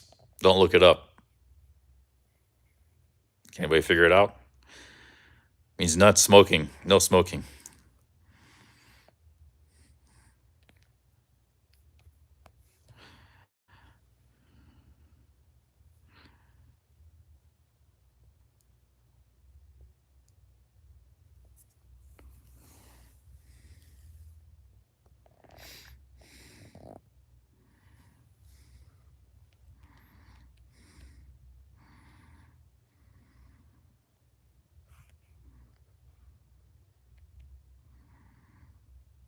Hey, what's up, OG? I didn't see OG. I'm reading some of your guys' messages. Ralph says, do you have to worry about dogs or rats? Well, I haven't seen any rats in this country yet, or even I haven't even seen a mice. It's actually a very clean country. That market in Antigua was one of the, like, as far as traditional markets, one of the biggest markets I've seen anywhere in the world. And it was like spotless. But that market here, that was a little bit more rough. But that market, so it's a very clean country overall. I haven't seen one rat or mouse. But there are a lot of street dogs. All the street dogs seem to be pretty friendly and passive, other than one yesterday that was attacked a motorbike and a bus right in front of me. It was a crazy dog. He even jumped, attacked the bus, like one of those giant buses. So I was about to walk right in front of that dog, then I crossed the street after I saw him do that. Yeah, there are street dogs, but I don't think you have to worry about them too much. That was like 1 in 100, because I walked by 100 other street dogs that were all no problems. And that one might have not have bit me. It was just going after the buses and the motorbikes. Yeah, I didn't like the vehicles. Yeah, well, I was walking up the sidewalk. That was last night. You can look it up on the live stream. I was walking up the sidewalk, and all of a sudden, this dog pops out like a door. It was kind of like a narrow sidewalk. There's a guy on a motorcycle, and he's just like in inches of biting him, like real ferocious. And then he turns around, and then like 10 seconds later, like a big bus comes by, and then he goes and attacks the bus like for the tire. He missed it, but he turned back around, absolutely ferocious. So, and then the bus was like 100 times the size of him. It's like, and I was gonna walk right by that dog, but it was like 15 feet in front of me. But then I crossed the street. I didn't, I avoided that dog. So I don't know if that helped you at all, Ralph, that story. That gave you confidence, but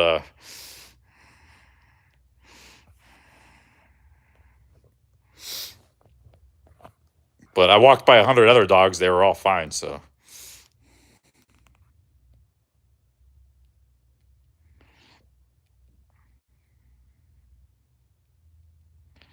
It was on live stream. And then like 2 minutes later, I walked by that dog and up the street. Next block, a guy crashed on a motorbike. It was like all happened within 2 minutes. I just got to that town too. I just came back from the lake. I took that bus up the hill. So it was like kind of weird. But the guy, the motorbike was okay. He just crashed, but he didn't get hurt. It was all on last night's live stream.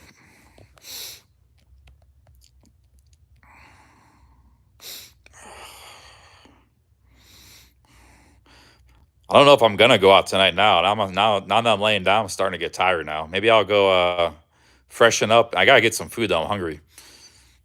I gotta go outside and get some food. Yeah, there's like 4 beds. Yeah, it was a completely unrelated. The motorbike crash had nothing to do with the dog. It was like next block up. It had nothing. It was completely unrelated. But it was like right after the other. It was like 1 minute the dog, the next minute this motorbike. I was like, what the hell I just got to that town too. I just got back home where my hotel was. That's where my hotel was.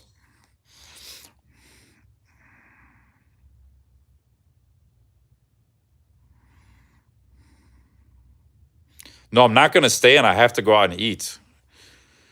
I just have to, probably got to freshen up and do all that stuff. Right now, I'm really comfortable laying in this bed. I don't want to get out of it.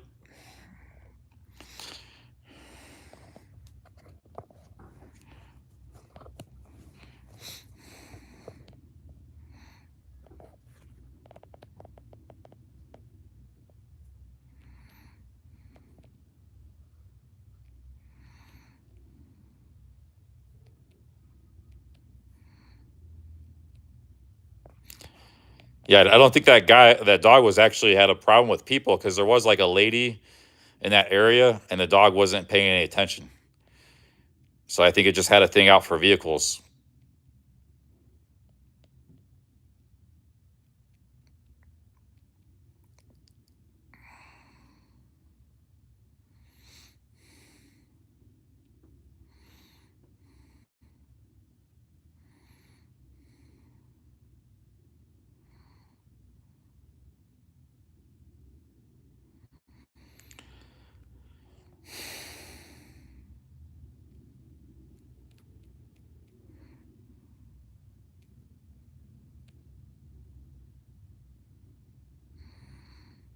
Hey, what's up, Viking Prepper? Yeah, in Thailand, I had 2 dogs do that to me. They attacked me. One ambushed me from like underneath a car. Was on a back street in Pattaya. Sometimes they charge you and like ferociously, but they don't intend to bite. They want to scare you. So I don't know. That dog might have wanted to bite me or not, but it didn't. It might have missed, or maybe it didn't intend to in the first place. But it was pretty scary. It was like this close with me, my leg, on the motorbike. Then the other time this was why, because a lot of times in Pattaya, I would stay up all night. I was nocturnal. So like one time, 3 in the morning, Sean was making food, dinner. I was in central Pattaya. He was on Pratamnak Hill. He said, "Come, you want to come get some dinner? Come to my room." It's 3, 4 in the morning. I said, "All right, yeah, maybe I'll come get some food and check out Walking Street afterwards." So I got to drive up the hill over by the condos, where it was like a back road up the hill, Pratamnak Hill. And there's some nice resort up there. So it's by this resort. All of a sudden, this like massive dog comes charging after me. I'm going uphill, so I wasn't going that fast. And the dog was like right on me. And then I turned on the gas. I sped up, and it was chasing at me full speed, man. And but I responded quick enough. It did get very close to me. That dog was so crazy and ferocious. I think it would have, if it got a hold of me, yeah, it would have been a really bad situation. But I got lucky. I sped up the gas and it couldn't catch me. I just on a motorbike, That was in Pattaya too, Pratamnak Hill. Then I got to Sean's place, had some schnitzel, and went back to Walking Street. Sean used to like to make schnitzel a lot. 3, 4 in the morning. Yeah, 3, 4 in the morning. I used to a lot of times I used to wake up at like sunset and go to sleep like 10 in the morning. So I would wake up when the sun was starting to set, like 5, 6. So I was probably like right in the middle of my day. And sometimes Sean was on those crazy hours too. So yeah, he sent me like a text, "Hey, if you want some food, come on over." So I drove my motorbike up the hill. But yeah, that was crazy, man. Because that was like a really strong, tough looking dog too. If that thing got a hold of me, man, I don't know what would happen. Probably would have been in bad shape. It would have like chewed my leg, like got my leg, and I don't know. What do you do in that situation? Didn't that happen to like there's a guy in the genre, what's his name? Josh and Lala. Didn't something like that happen to Josh? He got attacked by a street dog. But a lot of the street dogs aren't look very scary. This was a very scary looking one. Like some of the street dogs look like even if they attacked you, they wouldn't, do much damage. Sean in Wonderland. He's a friend, one of my best friends in Thailand. He's an expat there. He's living there now. He lives there now. He's got a YouTube channel with 25,000 subscribers. So it might have been before your time, Chi10. But if you want to know what I'm talking about, he used to be in all my vlogs. I've known him since like 2010. Sean in Wonderland. But he used to always, cook food and invite me over for dinner. But he hasn't posted a vlog in 4 years, so. Yeah, he's been living there since about 2009. He's been going to Pattaya since like 2003, but he's just going on holiday. But he's been living there since like last 15 years. I met him in like 2010, 2011, one of my holidays there. He was a friend of my best friend. My best friend knew him for like back 10 years, 2000. They were both from Las Vegas. They were friends in Las Vegas. And so I met him from my best friend. My best friend was living in Thailand at that time too. I wasn't living there because I was broke. And I had to go there like for a month on holiday when I got the chance, like once every year or two. And that's when I met Sean for the first time. My best friend was still living there until like 2013, 14. And I'd see him on my holidays, but then he went broke and nobody see him again. I guess he's back in Vegas or something, stuck. But yeah, that's how I met Sean, through him, you know. But yeah, he's still there. Yeah. Last time I saw Sean last year in Pattaya, he said he was gonna maybe start vlogging again, but I don't know.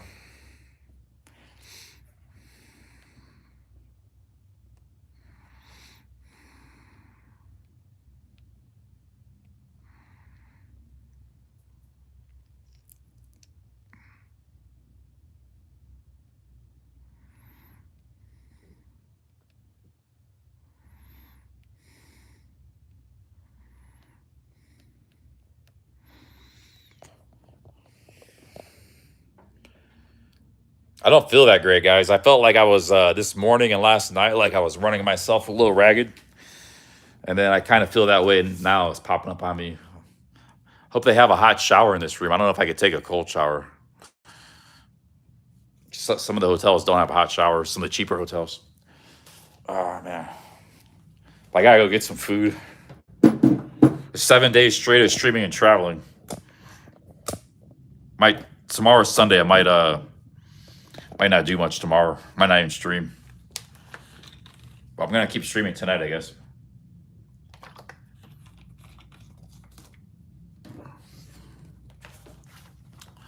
What's the Knicks series at?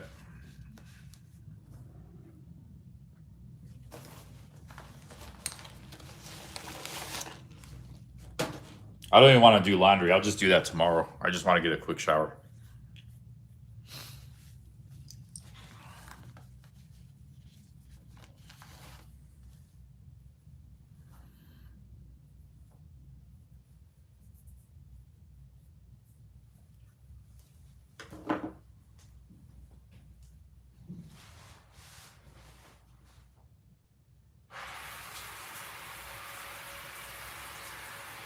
Yeah, there's no hot water here, guys, and it's actually, this city's kind of cold. Shit. Oh, man, there's no hot water here. Afraid of that. Last two hotels did have hot water. I was lucky there. Maybe just buckle up and do it.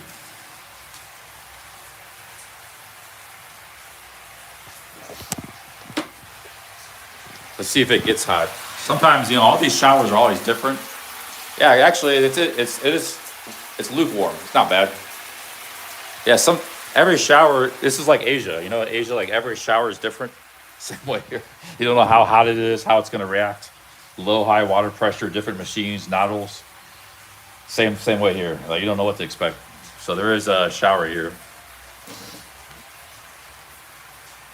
Oh, man. All right, guys.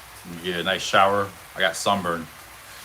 But I'm going to go outside and get some food afterwards.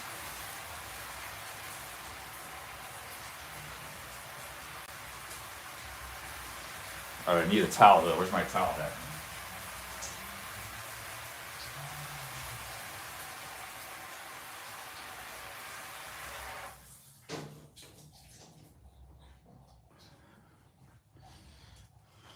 Oh, shit. They don't have a towel. Has the hot water, but no towel. I got to go back outside.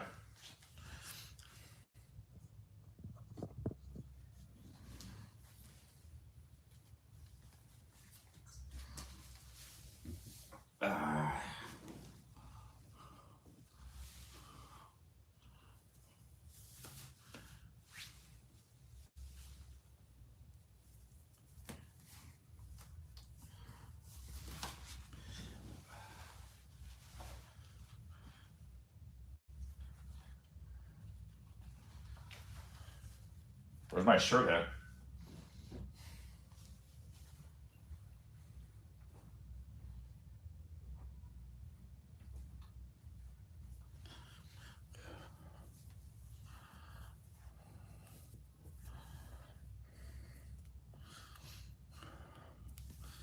Are there 10 beds?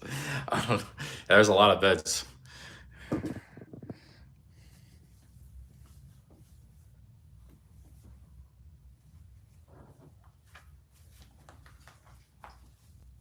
Ten beds, but no towels.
Yeah, I hope it's not rental towels. I think it was maybe just an oversight, hopefully.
All right, I got towel, soap.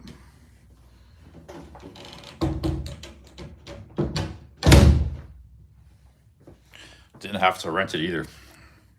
Free, complimentary.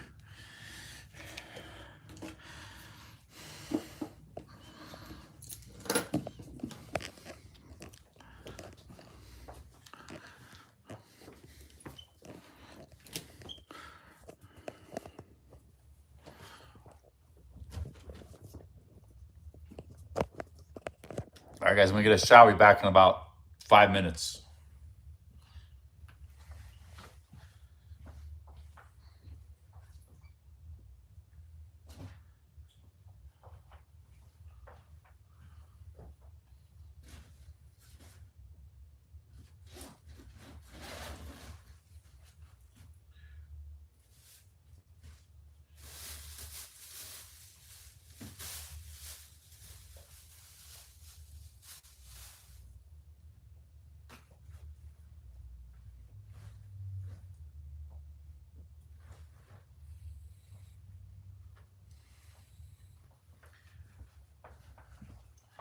I only have 2 shirts. I just have this shirt and this shirt. It's all I have. So I'm trying to decide which one smells better.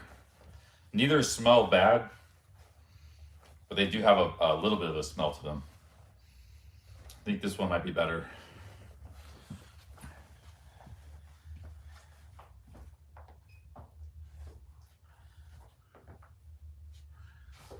If you're wondering why I only have 2 shirts, because I travel with just one backpack. I travel very light. But usually I wash the shirts in my hotel, but I've been moving from hotel to hotel. It hasn't been easy. But I should, I have washed these a couple, once each shirt, but you know, you don't get to do a very efficient washing. I haven't had an opportunity to do a really efficient washing, so it smells okay. I guess I'll wear this one.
where my socks at. I hope I didn't lose a pair of socks.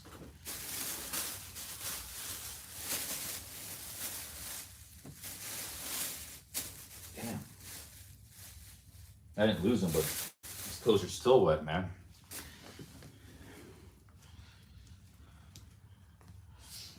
Yeah, socks are, I washed these socks like 2.5 days ago. They're still wet. Usually they dry pretty quick. My other socks stink. I only have 2 pairs of socks.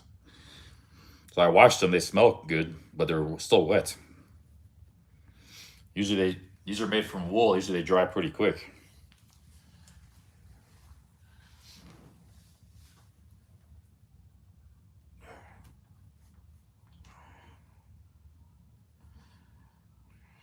I don't know if I even really want to go out tonight, man. I just want to get some food.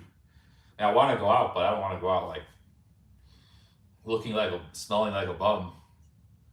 Like these shorts, I remember I spilled all that chili sauce on them yesterday, and my pants are dirty.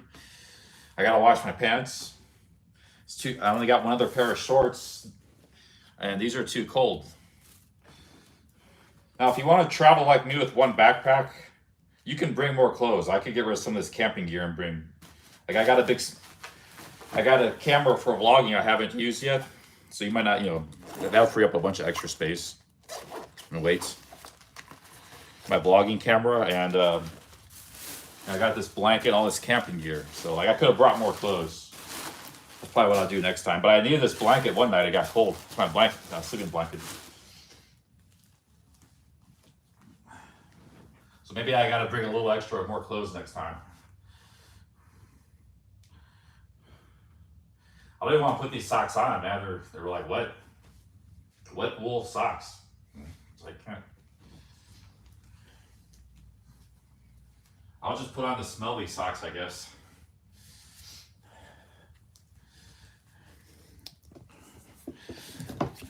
Guys, what would you do in this situation? Would you put on the old, dry but smelling socks? They smell like Doritos. Or would you put on the wet socks? I think I might put on just for comfort, just put on the dry socks.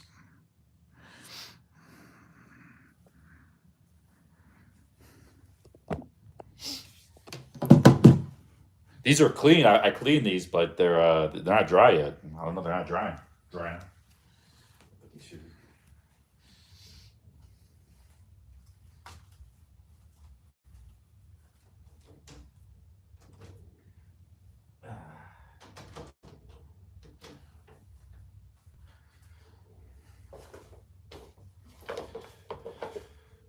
That's why they call them dirty backpackers, guys. I mean, I don't have like a big washing machine and dryer, these little cheap hotel rooms and hostels. I'm constantly moving on the move. But I think I'm gonna hang in this town for a few days and get everything sorted.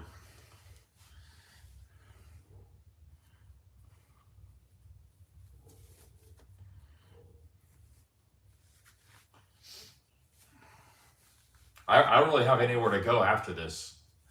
I already visited most of the places I wanted to visit. There's other places I can visit, like other towns on the lake and stuff. Can see in the future, but I visited the main places I wanted to see: the lake, Antigua, Guatemala City, the beach, and now Shela. I visited all of them. And a few places that I didn't expect to visit or never heard of before, in addition.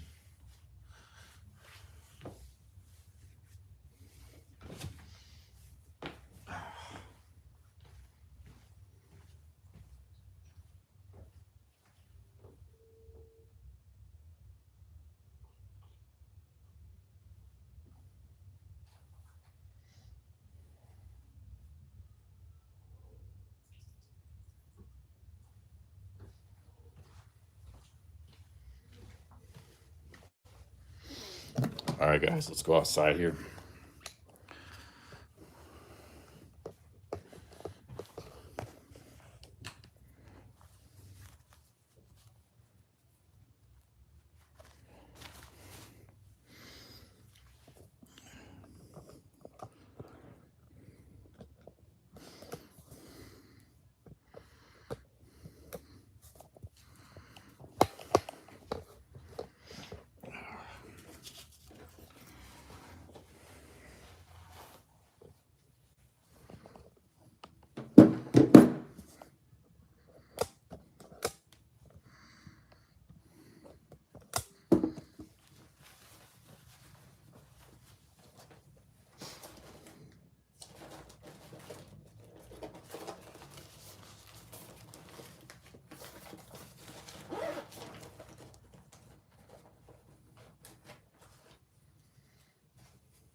wonder if I still have my American SIM card or did I lose it?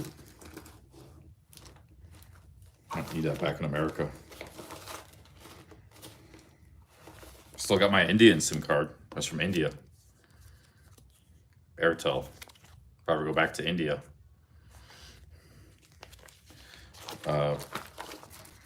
Mintu told me to keep this because if I want to go back to India, I need this. It took him like 5 hours of on the phone and negotiating for me just to get this. But this wasn't enough for me to get the SIM card activated, but we were 5 hours closer. So he said, keep that unless you want to have to do the whole process all over again. That's very hard for foreigners to get SIM cards in India.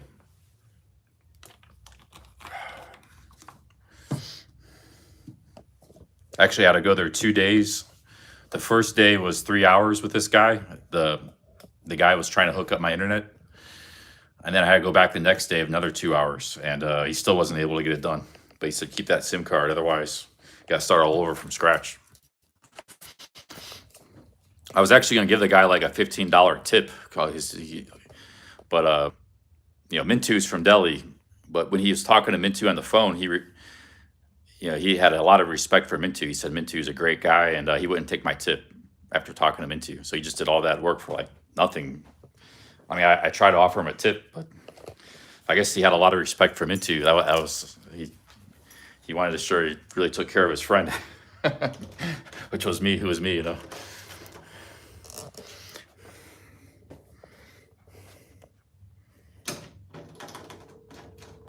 I might go back to India sometime, but I got that SIM card, but I don't know when.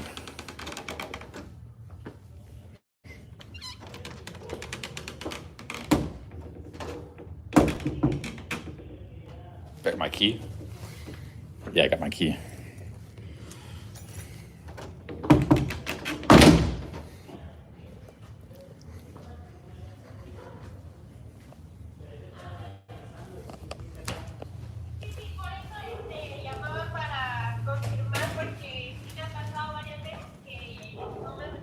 It's a cool place.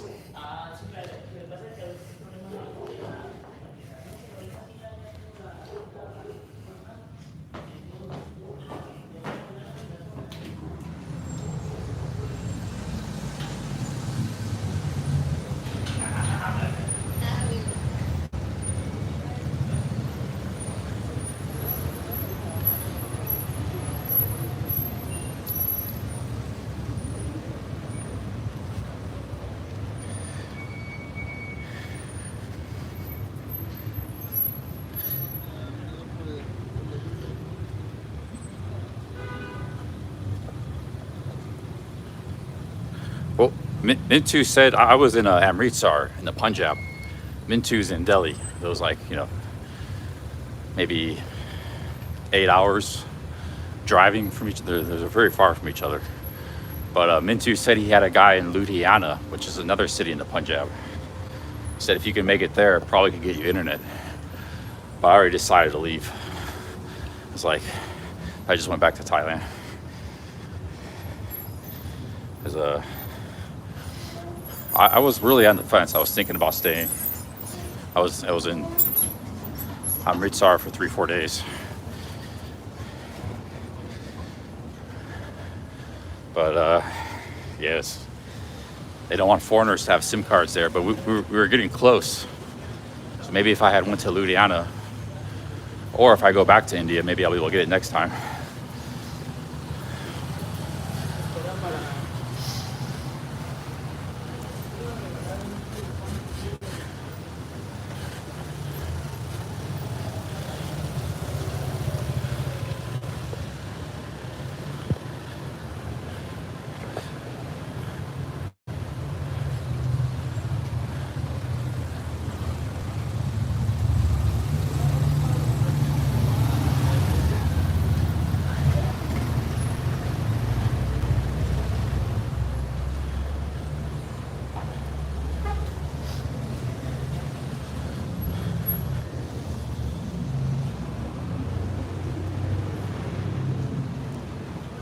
We gotta go find some food, guys.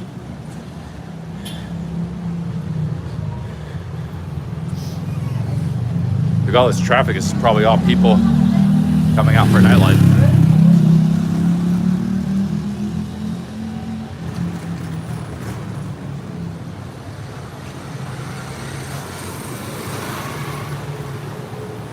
Great architecture here.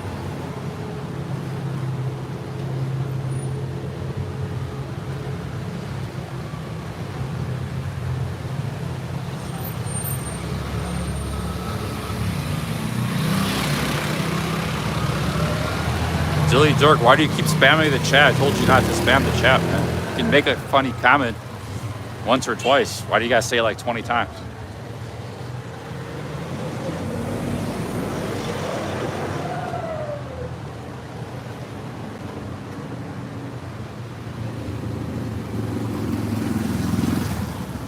Actually, Amritsar was good. I enjoyed going there. I was a little bit stressed out and tired. Amritsar was a lot better than Delhi. All across, I mean, it wasn't as chaotic or hassle, but I just didn't, for one, I had to leave Amritsar and travel, get on trains. I gotta keep my voice down, it's nighttime. And I just like, for whatever reason, I was just feeling a little bit, I wasn't up to the task. Like, I didn't want to stay in India. It's just too much for me. Again, because I had to get on a train, go to Rajasthan or go to somewhere in the Punjab. And I didn't want to deal with it. I just want to go back to Thailand and relax. When I went back to Thailand, I didn't go back to Pattaya. I went to Isan, straight to Isan. I skipped Pattaya completely. That was in November. That's when I spent like 3 months in Isan. Or maybe I did go back to Pattaya for a week or something. But I did want to leave Pattaya, but India wasn't the answer for me at that time. I was on the fence. I was thinking about staying. I was rural borderline. I was like, maybe I'm just gonna tough it out, stay in India for a while. Because I did want to go to Rajasthan. Rajasthan's like, and I actually did like Amritsar. It's not like Amritsar wasn't a bad place. I like the food. I like, it was a busy city, but it wasn't like as tough as Delhi.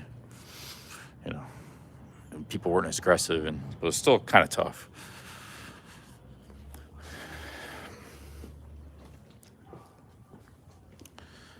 The first trip was Delhi. That's when I met Mintu. That was in 2020. I had 2 trips to Asia the last few years. So the first time I got back to Asia was in 2022 after the pandemic in Thailand. And I went to India in 2023 in February or March. I think it was March. I landed in Delhi. I had a tough time in Delhi the first night, awful night. I was gonna leave right away. I met Mintu that first day. So I stayed in Delhi for about a week. I still really didn't like Delhi that much. And instead of flying back to Thailand, I took a plane to Kerala. I didn't know anything about Kerala, just like a random, I went to the airport and I saw like all the cities listed. I just like picked one. But it ended up being a good choice. And Kerala's got very beautiful, it's laid back, nice beaches. It's in the south of India. And then from Kerala, I flew back to Bangkok. I was there for 3 weeks. Second India trip was last year, 2024 in October. Bangkok to Amritsar. I only stayed like 3 nights.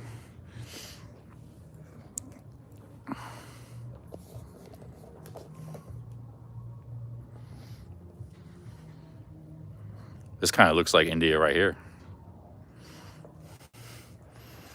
Looks like India.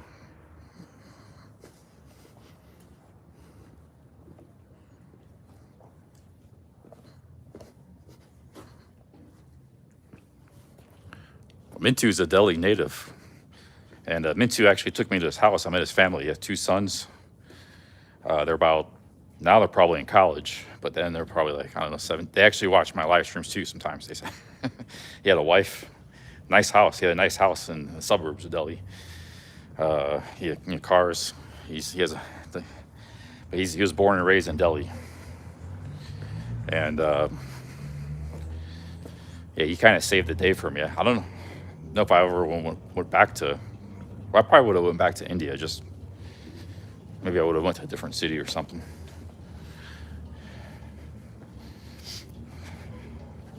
Because I didn't I didn't have any problems in Kerala, and Amritsar is a little bit like Delhi, but not nearly as tough. So not all of India is like that. Like Delhi, Varanasi. Varanasi's, I heard, I've never been there, but I heard that's pretty rough too. Like people really hassle the tourists, and it's just but yeah, India is a big place. There's a lot of stuff to see. It's a whole continent. But even at Amritsar, it's just intense, man. Like look, I travel cities all over the world and stuff, but like Amritsar is only like, I don't know how to describe India. It's just like overwhelming. You know, maybe to Mintu, he doesn't understand because he's lived there his whole life, but he's got a nice life there. But for me, even a seasoned traveler, it was tough. I think even Wanderer said India was tough for him. And he yeah, Wanderer is tough as nails when it comes to travel. He said India was tough for him too. He was there in the late 90s or something. That small brain American guy, you know, I'm not saying India is bad. Like, it's just can be it can be overwhelming and, you know, tough to handle.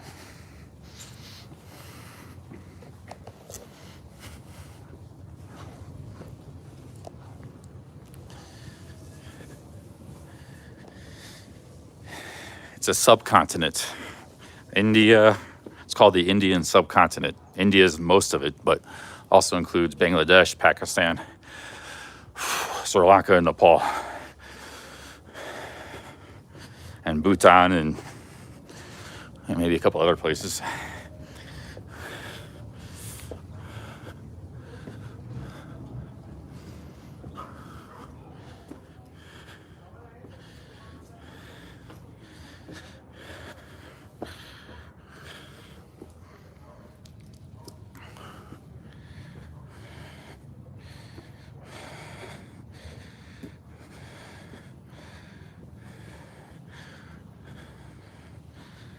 But yeah, in India, they really, it didn't really happen in Kerala, I can say that, but it did happen a little bit. But even at Amritsar, it's like, you go out in the streets, you constantly got to deal with people, man. You can't relax. It's like there's beggars, there's people want to sell you stuff, hassle you. It wasn't too bad at Amritsar, but it's just like, and then it's already sensory overload and very like intense place and chaotic, and you can't cross the street. There's constantly there's cows and bikes coming everywhere, and people, you know, honking the horn all the time.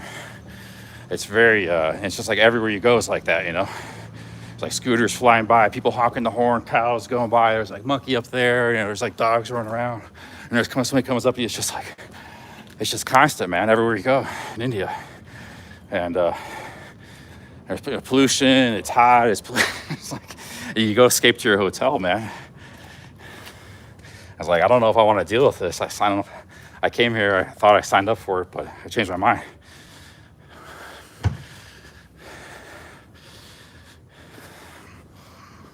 Like, you think Bangkok's intense or something, it's a walk in the park. Mexico City's a walk in the park. That's just like a smaller city. But I might have stayed there had I got internet, because I would have just started streaming. Like, this is good content, you know. If I had gotten good internet. Mintu said the internet was getting better. He wanted me to stream there, you know. He was trying to help me, but it's like, maybe one day we'll get there to stream and be good content. But if I can make content, you know, I'll make the sacrifice, put up with some discomfort, toughness, but that wasn't neat. It was, I couldn't go live, nor could I, you know, relax. I didn't want to fly to Kerala or something. I was already there. I didn't know what to do. I kind of wanted to go to Rajasthan, maybe been more relaxed there, but you know, some of Rajasthan's kind of like that too.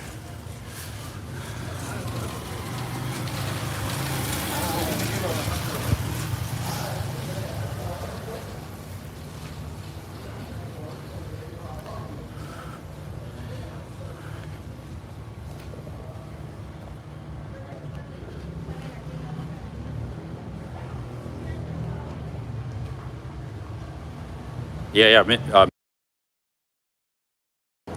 Mintu stream sniped Ice Poseidon when he was in India. And King Joel, he spent like all night with King Joel driving him. He stream sniped all the IP2 guys when they were in Delhi. And he went right up to Ice Poseidon in the hotel lobby. He knew exactly, because he knows Delhi like the back of his hand. So he knew exactly where Ice Poseidon was. He showed up the lobby and it was like, my friend Cheap Charlie wants to stream with you, And Ice Poseidon had no clue who I was. He's like, who's that? He said, I think Mintu said he's a good streamer or something. And he said, okay, as long as he's not a crackhead. I think that's what Ice Poseidon said. But I wasn't in India at the time. I was in Phuket or in Thailand. And if Ice Poseidon had said something like, yeah, tell him to come and hang out with us. If he had said that, or let's say he had actually heard of me, which is a possibility. He said, oh yeah, I know that guy, tell him to come. If he had said that, which he didn't, but if he did say that, I would have probably flown to India. We've been part of the bus and everything, the whole adventure they had. I went to Nepal with him and everything, but he just never heard of me, so I wasn't gonna force the issue, But shout out to Mintu, he tried, because it was very possible Ice Poseidon could have heard of me and said, yeah, tell him to come and join us, Burger Planet was there, King Joel, a bunch of streamers were there. But he had never heard of me, so, that's just, sometimes you just gotta try. He made an attempt, and Mintu was trying to help me out. So shout out to Mintu. Because a guy like that, you can't contact online. I know you'll never try to contact anybody online. But in person, a dude from India saying, hey, this guy wants to stream with you, a friend of mine, American, that's powerful, But Ice was receptive, he just never heard of me, so. I wasn't gonna fly to India and chance it because, if I was welcome like it, then I would have won. But that's just kind of the way it worked out. But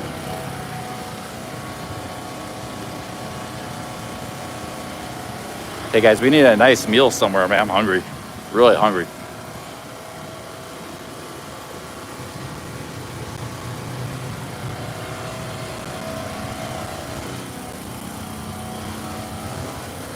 Well, Sam Pepper did know about me. I don't think Sam Pepper was there at that time. I think he might have came in later, or he was in another city or something. I don't know. I don't think he was around. I think he was on that India trip later. Like he flew in later. He wasn't. The original crew was like Burger Planet, Ice. Because I was watching some of that. I don't know if King Joel was there. I don't know. It was a few people. I don't remember who was all there. I do remember Burger Planet. I think Deepak, but that was when he met Deepak. Nobody knew who Deepak was. So he had just met Deepak, I think, like a day or two before Mintu met him. And I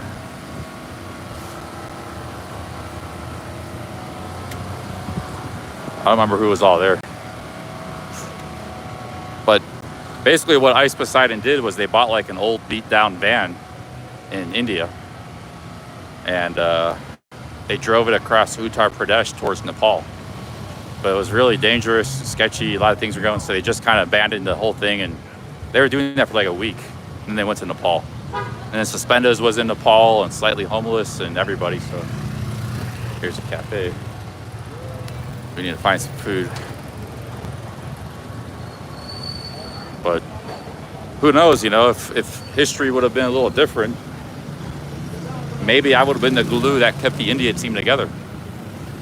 If Ice had heard of me, and I flew in there, because that was before he set off on the van trip with everybody. And then Burger Planet got angry, he flew out of the country, the whole thing kind of fell apart. But maybe, things would have worked out a little different. I flew in there, joined the team.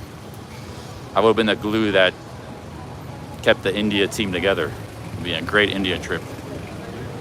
But as it is, it didn't amount to much, because Ice did not like being in India, at all.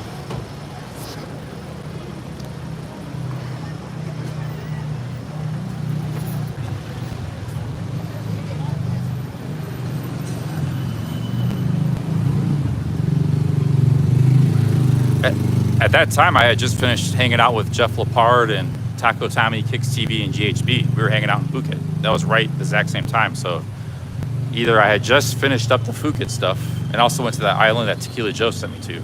So I'd already been real busy the last 2 weeks with all the Phuket stuff streaming. And then I think Mintu stream sniped Ice. Maybe, I think I was just about to leave Phuket or I already left it. I think maybe I was still in Phuket. So I wasn't eager to fly to India at that time, but like I said, if he had welcomed me, I probably would have flew there because it would have been worth it.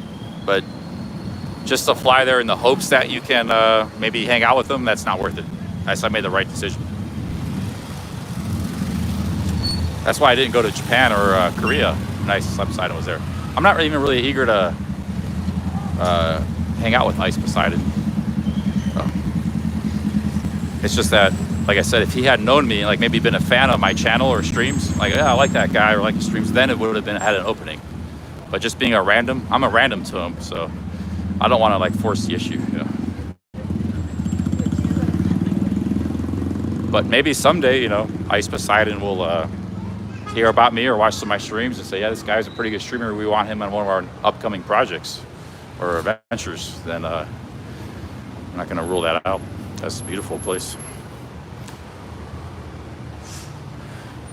So that could still happen in the future, but I have to get invited. I'm not going to go there uninvited.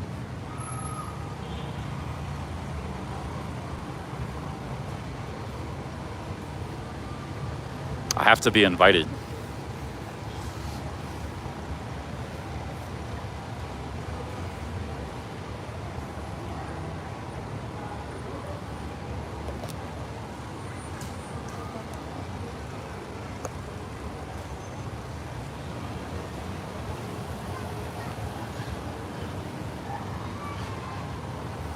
Actually, guys, I'd rather just do my own thing anyways. I mean, I hang out with other streamers, but you know, I was watching the Japan Ice Poseidon. He had like 30 streamers in the same town. Like, I don't want to do that, man. I don't know what's yeah. It's just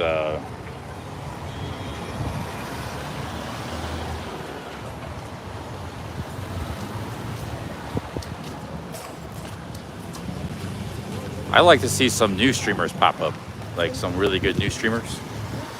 Maybe like a whole new genre start, you know?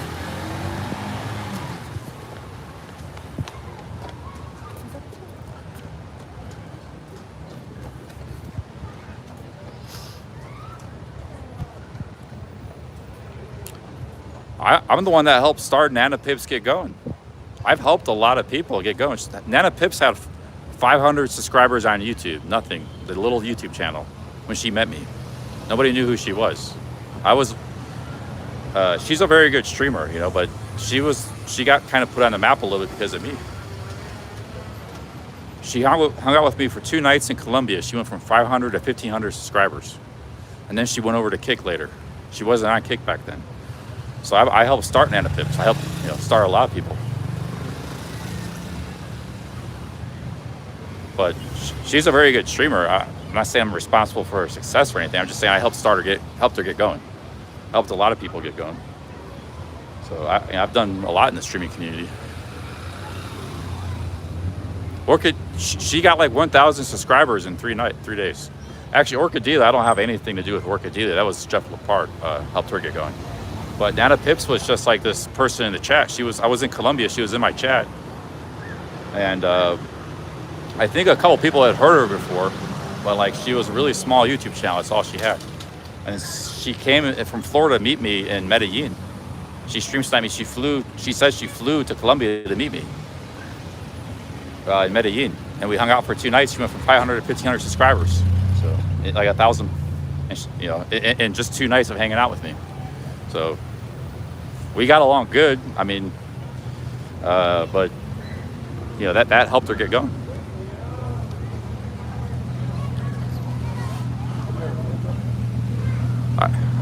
I've helped about 15 or 20 different streamers, either in Thailand, genre, or elsewhere. I helped out Chris Travels a lot, helped get him going. I helped out a lot of people, man. In a big way, like not just like a minor collab, like really got them a lot of growth, subs and stuff. get them going.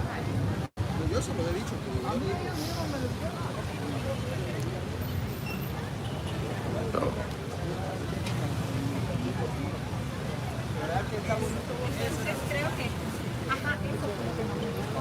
There's not a lot of food in this town. We gotta find some food. Chris had a YouTube channel. He had the same amount of subscribers I had, but he had 30 in the chat before he came to Pattaya. And then he had like epic content in Pattaya, but he had 200 after he left me and Tequila Joe and Beefy Bitcoin. He was getting 200, like when he went to Laos and stuff. He went from 30 to 200. But part of that was he had really good content too, you know. But we really did help him. Like overnight, so I helped a lot of people. Then he was getting bigger on YouTube. Then he met Ice Poseidon. And then he was big on Kick. So, you know, combination of me and Ice Poseidon helped got Chris Travels going.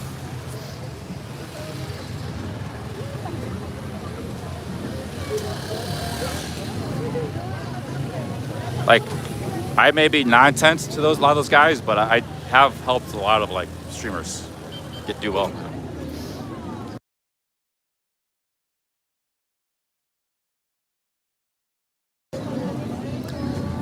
Oh, I said I might be 9/10 to a lot of those guys, but I have helped a lot of streamers get going.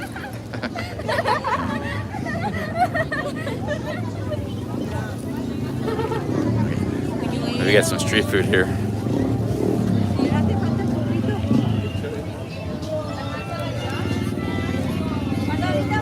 Yeah, let's go.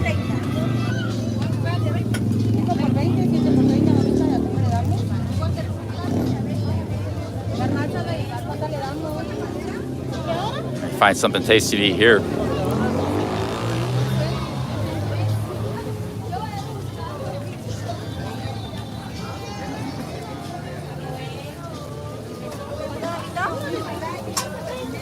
This must be a local specialty.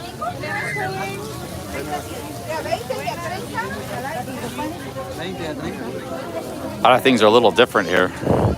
Here's a pupusa. Long line though.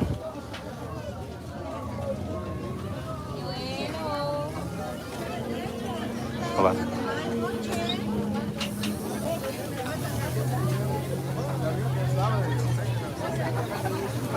Let's see here.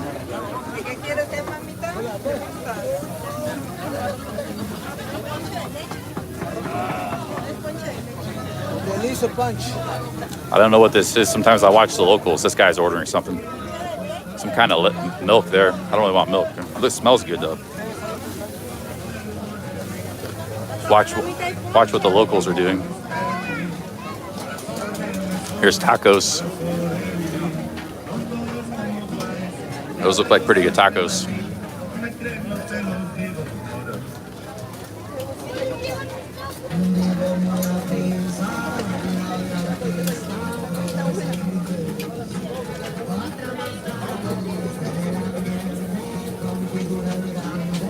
I was actually thinking about the 10-hour challenge, like starting a course for streamers. That'd be my thing, like helping streamers get going. I'm not like, you know, the best streamer or anything, but I could teach a lot of people.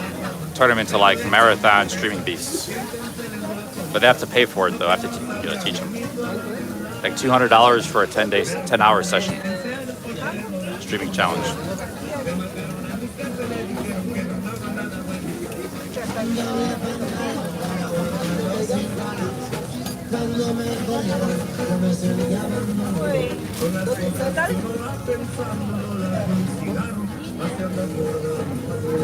I'm gonna get some tacos, guys. Hey Lou, thank you. Thank you, Lou, for the $10.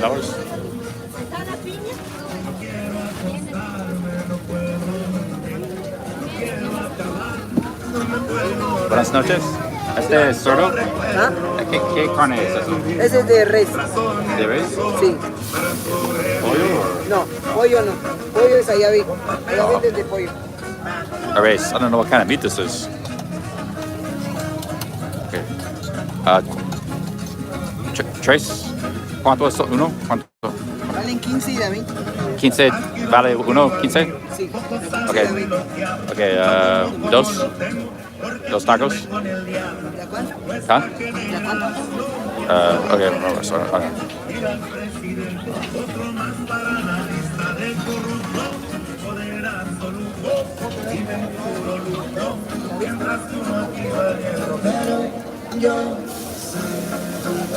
¿Es tres tacos, 15? Sí, sí, 3 tacos, 15 quetzales. Okay, sí, eso.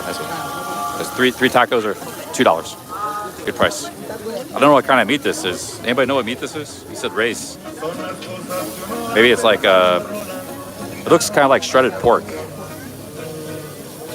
I said cerdo. He didn't.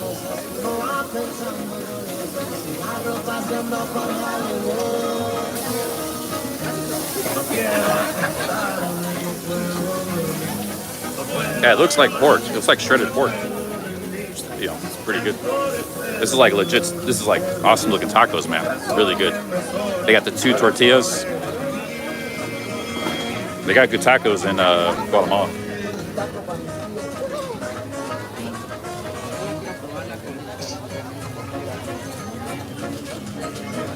I'm gonna get this pineapple. Pineapple Canada Dry. Look at that. I've never seen that before.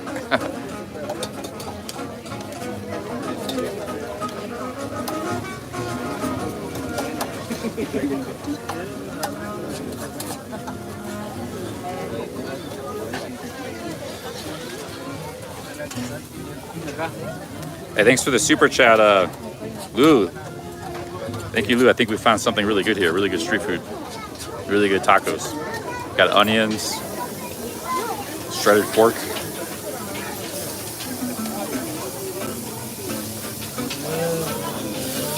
They dip it in that sauce.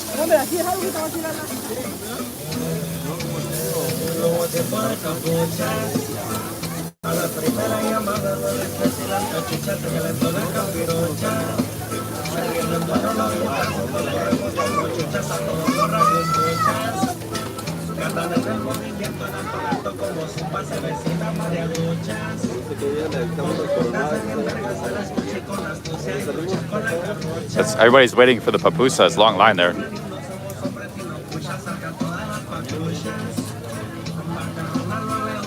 A ver si es Pina, en Pina. Sí, sí.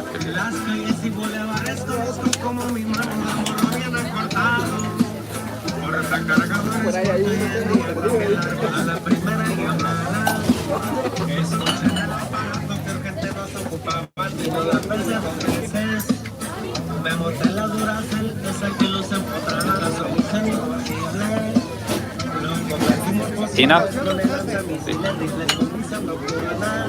It's Pineapple Canada Dry. I've never seen that before.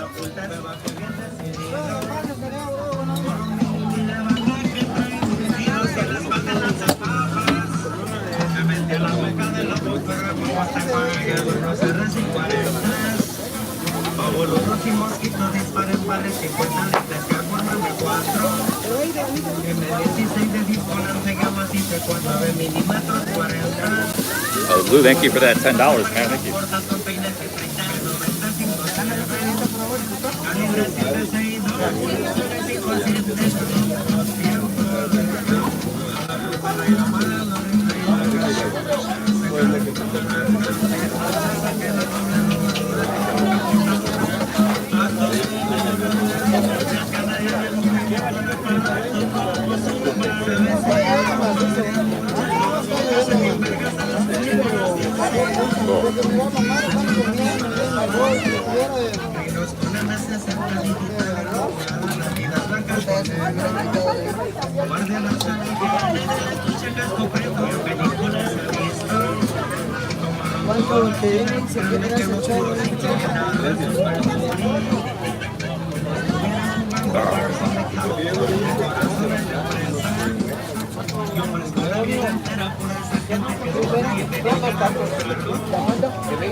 Yeah, might get 6. Might get 3 more.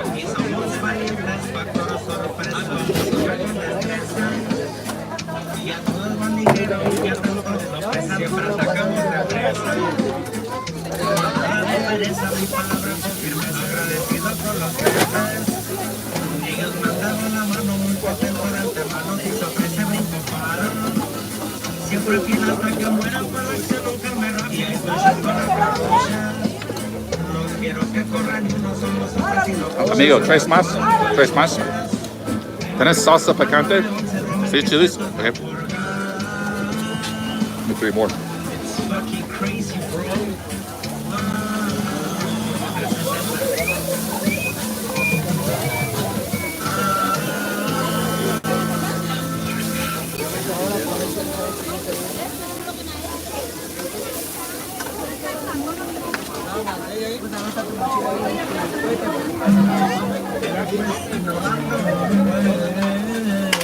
I was pretty hungry. I should have got 6 in the first one.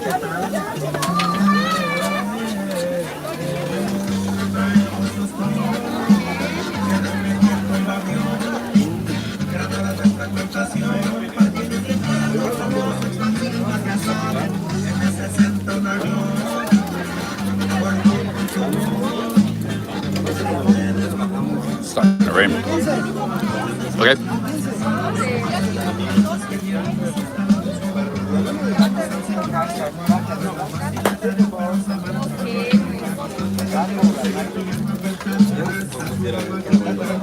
Wow, it's quick. Another 3.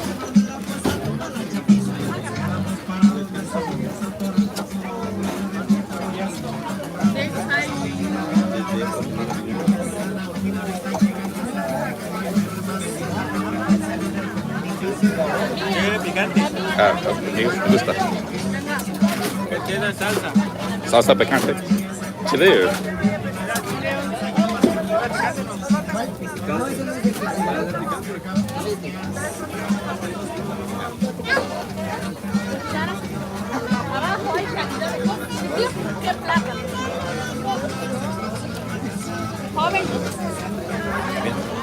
Joven, Got some chili sauce here.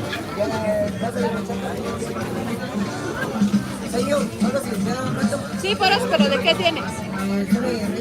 Deme, ¿cuánto vale la 3 porción? more, guys. ¿Ah? Deme uno de 15. Pero me lo I've never pasa had this cuando style of ya está taco, but they're good. There's a lot of different styles of tacos. It's good. 15. ¿Lo pasás aquí? ¿Estamos aquí? así. Aquí estamos, ¿lo pasás? Voy a 15, ¿bien? ¿Dos de 15? Voy a 15, van a ser chino.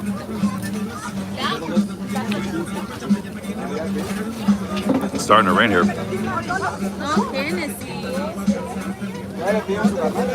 Está grabando en vivo. Estoy en vivo. En vivo, TikTok.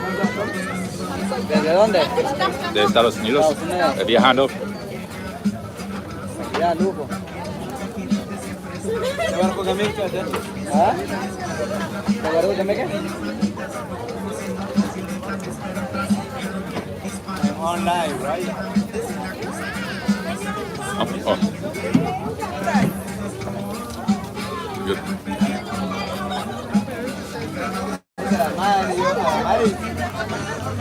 ¿Dónde dejaste la vara que te dio el la varita que te dio? Good, guys.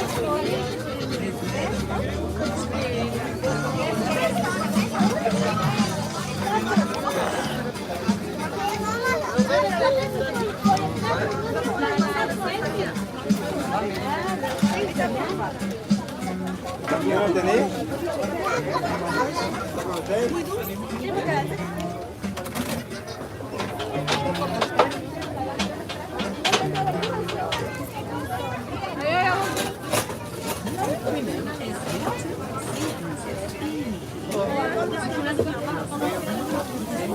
No, mano.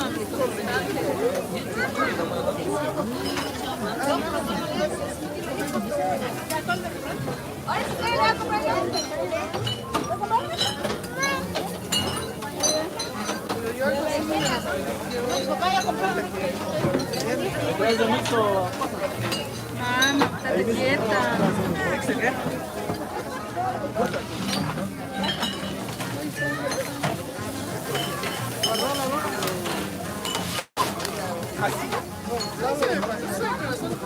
Hey, Will, thank you. Thank you, Will. Thank you, Will. $5. A little street food place, but everything looks really good.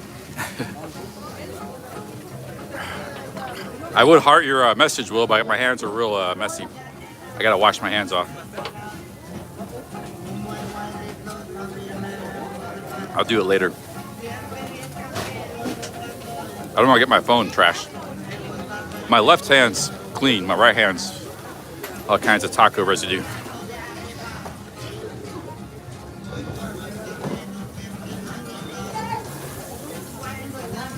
Thank you, Will. Thanks for the $5. There was a line of like 15 people for the pupusas, so I'll have to get that later.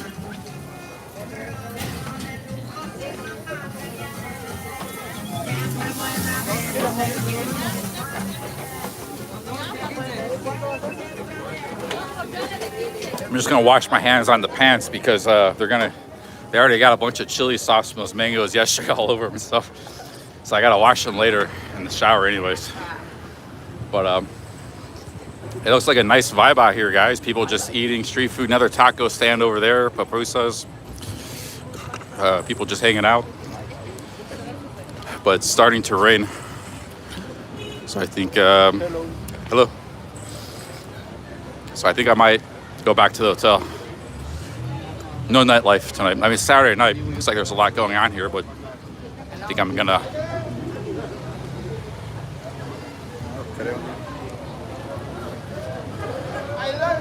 It's been a long day for me, man. So I'm gonna probably just go relax and go back to my hotel and lay down, watch a little YouTube, and probably call it a night.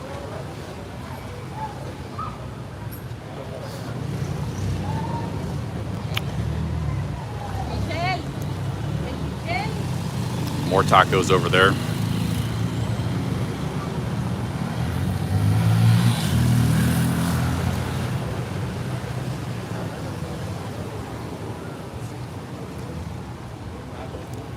Sometimes when you're traveling, you know, it's like you think of everything where you're in Guatemala or you're in Argentina or you're in Thailand. You think of everything in terms of countries. Sometimes you're just in a unique place. It's not even about the country. Like you're in Udon Thani, or you're in,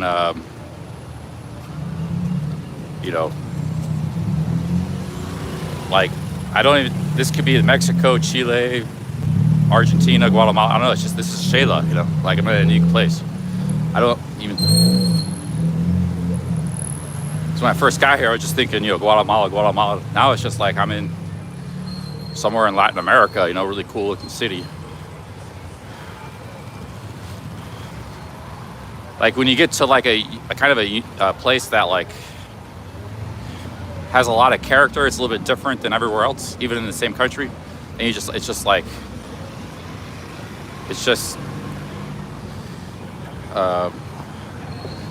when you're in New York, for example, if you're visiting, you think you're in New York. You don't think you're in the United States.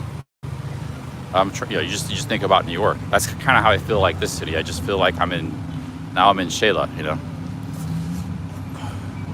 I don't know how to describe it, but it's like when the local area supersedes like what you're in the mindset of a nation. Now you're just thinking about the locality, you know, when you're traveling. I don't know how to describe it, but I already got that feeling about this place.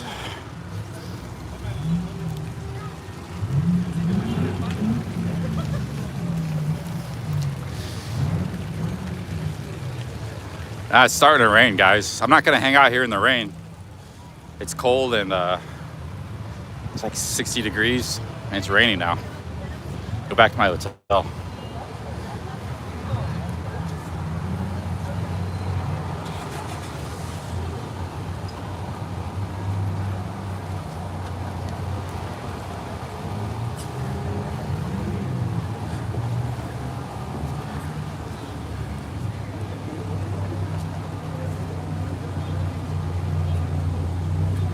Like Pattaya is kind of like that. When you're in Pattaya, you just think you're in Pattaya. You know, you don't really think about. It's no longer like. I don't know how to describe it. Because like prior to getting to the city, I enjoyed it everywhere I go and everything like that. It's like, wow, Guatemala is awesome. I was just thinking everything in terms of Guatemala. But now it's like almost like I forgot I'm in Guatemala. kind of felt like I was in Chile, I was in Mexico, I was in Argentina. Eating those tacos, like Mexico flashbacks. So like, I know it's still Guatemala, but I almost like forgot I'm in Guatemala and I'm just thinking about the city, you know.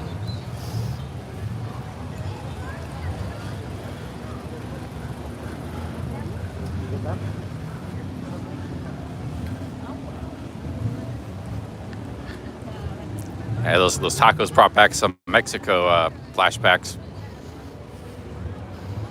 50-cent tacos. That's what those cost. It was like 75 cents each, $2 for 3 tacos. That's why I lived down for like a week.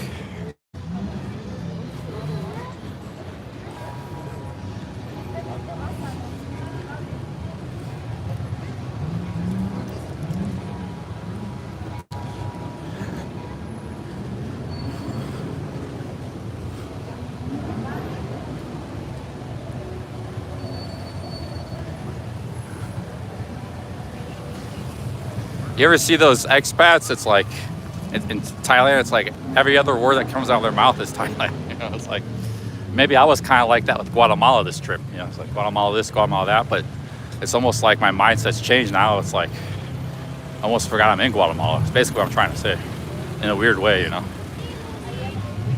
It's still Guatemala. It's the same thing, but it's kind of unique here. I don't know. It's different. But like every place in Guatemala I've been has been unique, different. Like it's every part of the country is different. But it's like I just forgot I was in Guatemala all of a sudden.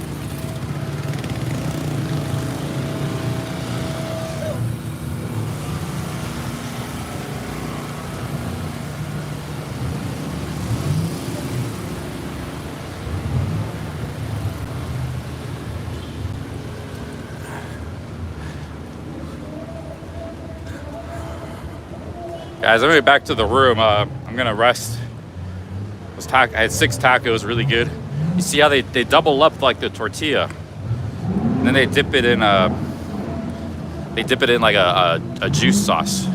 Then they put it back on the hot plate, and they fill up with meat, onions, cilantro, and you can add lime and chili sauce. That's your basic taco right there. Really good. Hey, how's it going? But that was a little different than any taco I ever had. They're all kind of different styles. Like there's chorizo tacos, there's beef, there's chicken, there's like grilled stuff. There's all kinds of tacos.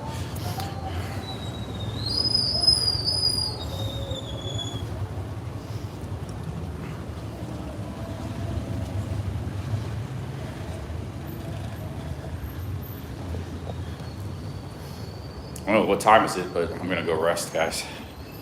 Streaming all day today, walking all day, traveling all day, talking all day.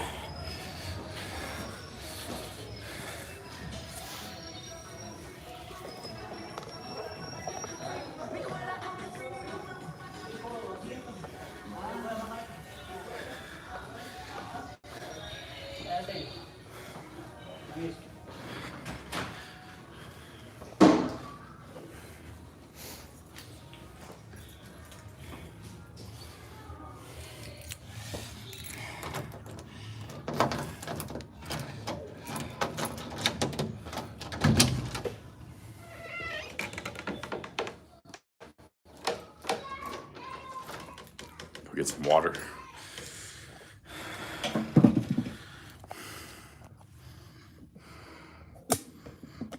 No, it's like a feeling. You get a lot of feelings when you do stuff, when you travel and stuff. Different sense of things. I'm just trying to describe that to you.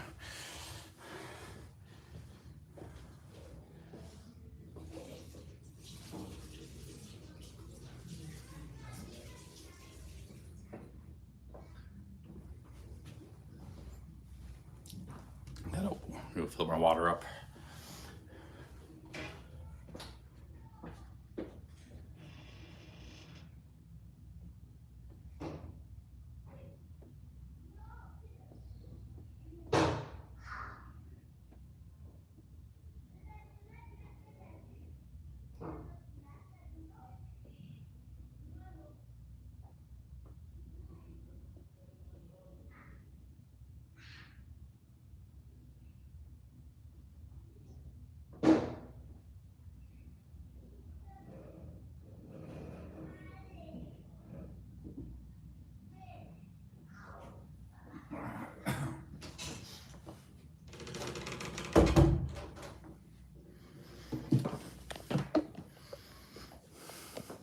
Which bed should I sleep on tonight? This one, this one, this one, or that one?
I feel like I might be getting sick a little bit, but I felt like that this morning or last night. I felt fine, but now I think maybe tomorrow I gotta rest a little bit, just take it easy. Probably not even do like a morning coffee stream, reset myself, and then it's Sunday tomorrow anyways, so like probably be boring here Sunday.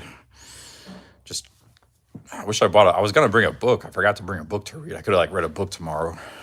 I forgot to bring one. I do have books I want to read that I haven't read yet. Just forgot to bring it. I'll keep myself entertained. I'll do something. But I think I might take tomorrow off, guys. I feel like I'm getting run down and tired. 7 straight days of streaming and traveling, walking.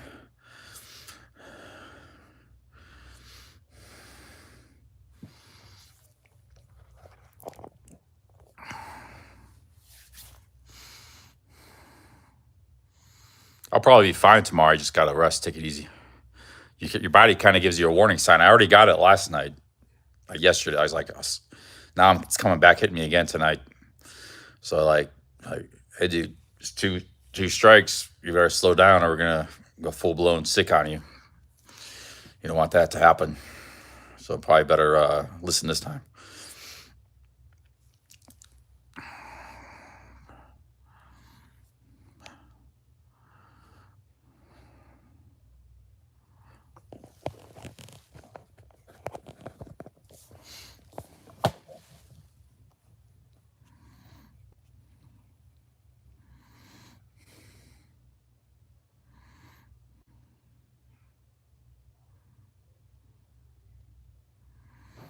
Internet Enforcer says, question, what is the number one thing CC knows that 90% of his viewers want to see?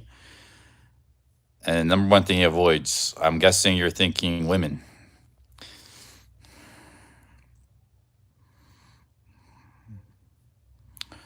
See what comments we got. Sleepstream says my random travel videos. Kelly's gonna go live, Ben says. I like watching Kelly.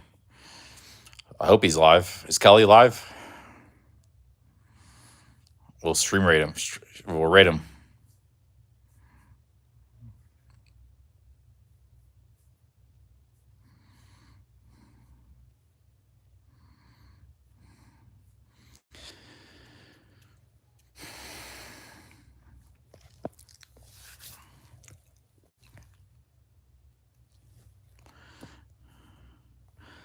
John says people interaction. I've had a lot of people interaction on this trip, but most of my interaction is all in Spanish. So probably some of you might know Spanish, but probably a lot of you guys don't know what's going on. I've had some good conversations in Spanish on this trip. The funny thing is I haven't had any good my English is way better than my Spanish, obviously. Spanish isn't very good. Such a situation with especially in tourist cities, you're far more likely to have more conversations in English than Spanish. I haven't had like one good conversation in English this trip. I've had like maybe 5. For me, they're good because my Spanish is so little.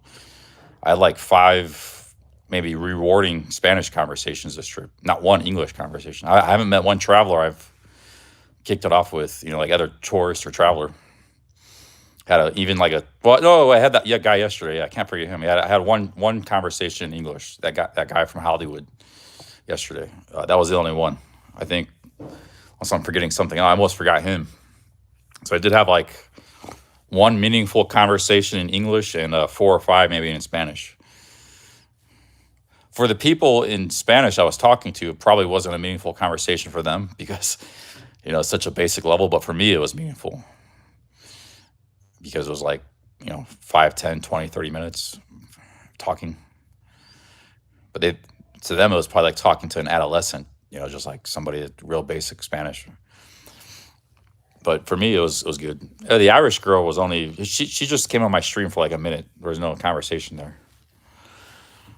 So I just asked her to say hi to my stream. She was very nice about it. She did, but I didn't have any. I think it was just the 80-year-old guy was the only significant. There was those. I think there were maybe Guatemalan New Yorkers, or maybe there were another Hispanic people, but they look Guatemalan. They were perfect English, but we didn't really talk much. They were by the street food place. So I wouldn't really count that. There wasn't much of a conversation. We were just being pleasant with each other. Who else was there? Yeah, it wasn't really anybody else. I've been interacting with some people.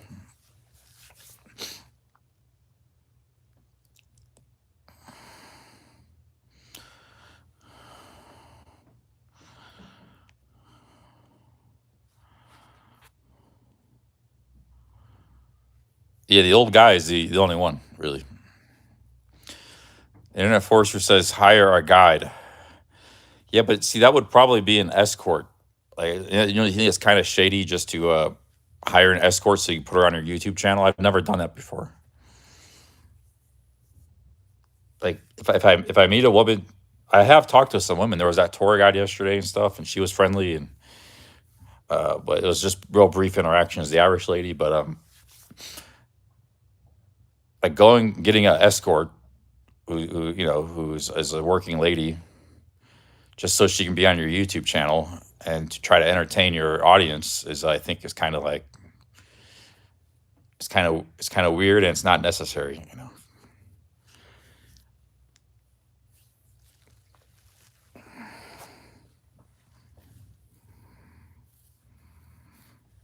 First of all, even if you wanted to bring a lady like that on your YouTube channel, it's got to be somebody you get along well with, you can spend time with, and you have chemistry with each other. And you have to meet a lady like that in person. A lot of women you meet, you won't necessarily have that with her. So it doesn't matter whether she's an escort or just a normal lady. You got to have that. So if you do have a good rapport and chemistry with her, yeah, sure, if you want to bring her on her YouTube channel, that would be good content, of course. But it's not easy to find, I have had that with women in the past. It had nothing to do with YouTube, but I haven't had that in a while. So you mean like a regular tour guide? I thought you meant like get an escort as your tour guide.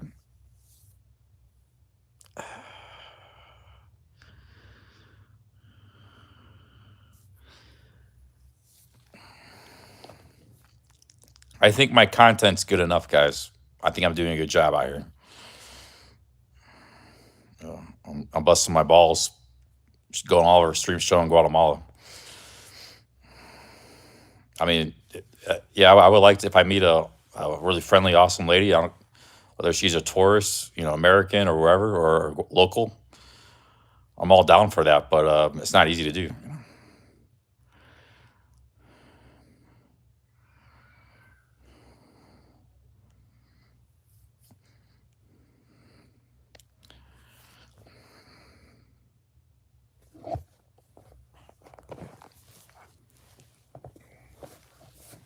I did that in New York. I was streaming with a lady. Remember, I met Cookie.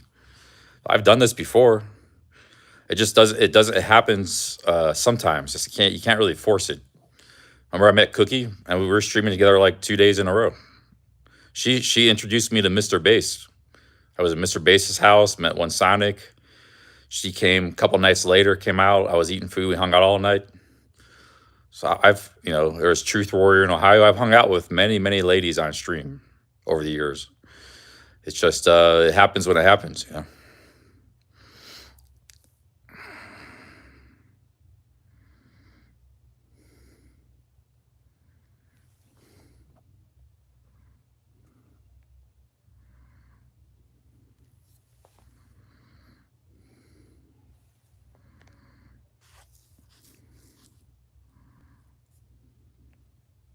But to be fair, most of the ladies I met have been either involved with my YouTube channel or other streamers. So I haven't like met ladies naturally, just like random ladies. That's true. Like, cause Cookie was streaming she never heard of me, but she was streaming at the time. That's how we met. We just started talking because we were both streaming.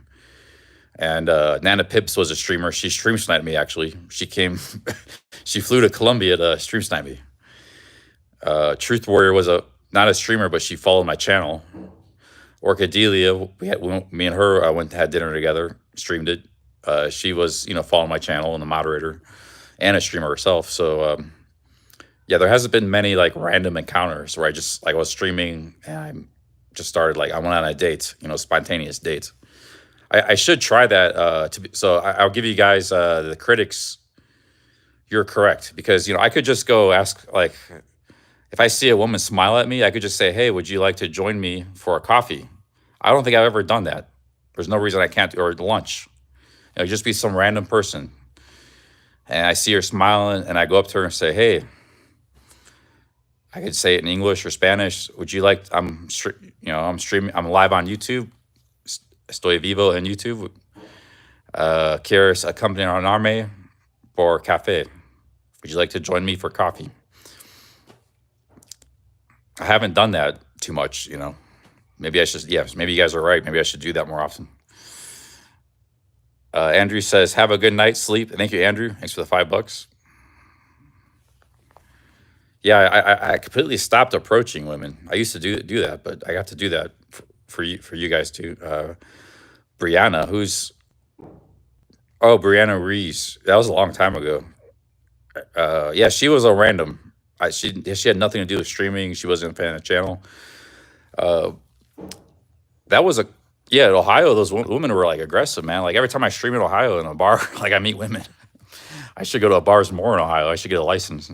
I don't need to go overseas because I was in a town called Norwalk, and I actually had a woman I liked who came up to me right off the bat. I was sitting there streaming. I was kind of nervous. This was before I started drinking beer, and she came right up to me, man. I was she was real plumpy, real plump. But I kind of liked that. I liked her, but I was kind of shy, and I told her I had an alcoholic problem, and she said, I completely ruined any chance I had with her. This was it wasn't Brianna, it was before Brianna, but it was before I started drinking. And, but I don't know, I heard somebody at the bar says she goes home with a guy every night or something, so that could, so I don't know, maybe somebody at the bar was saying we got to stop her from drinking because she goes, or something like that. One of her older friends.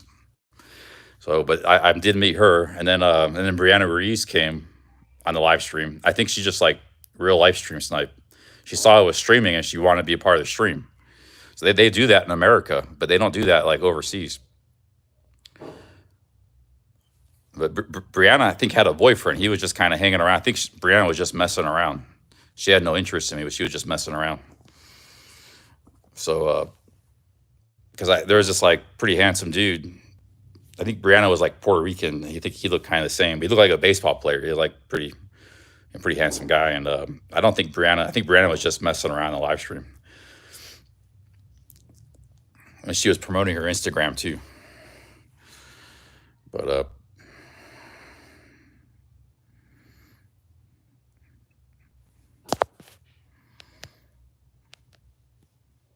No, I heard them talking in the background. So it's like,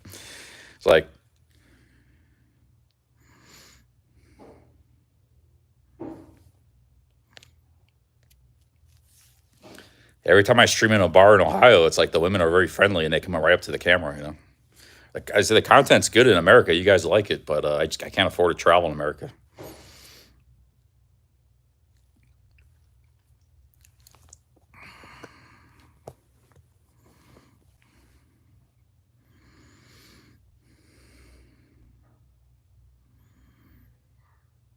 Yeah, what's wrong with that, Bill West and Pop Tartley? You can't objectively, see that she had a boyfriend already, and then that he was a good looking guy. So I probably had no shot with her. That's being called being objective, using your eyeballs, dude. Maybe it was her brother. I don't know, but it's weird to go out with your brother to the bar. So I think it was probably her boyfriend. I never had a shot with her in the first place. She was just messing around for the live stream. Or maybe she was trying to get clout for her Instagram, or both, That wasn't the other lady. You guys don't even remember. There was another lady, and it wasn't Brianna. She was maybe actually interested in me, but then when she started talking with me and we started talking, I think she lost interest in me. But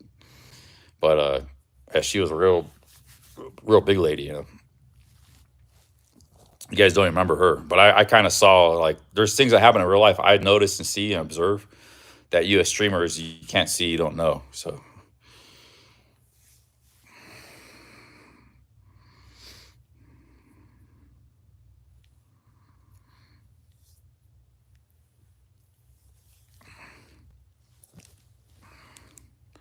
Those are like those small town bars, man. There was like 3 bars in that town. Small town bars, like in America and rural America, seems like they're a good time. I don't drink anymore, but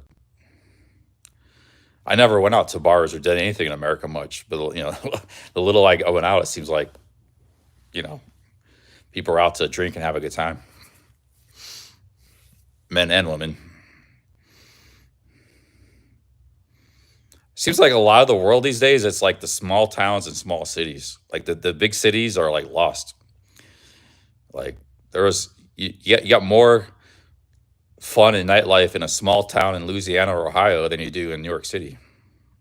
Like a small town of 20,000 people.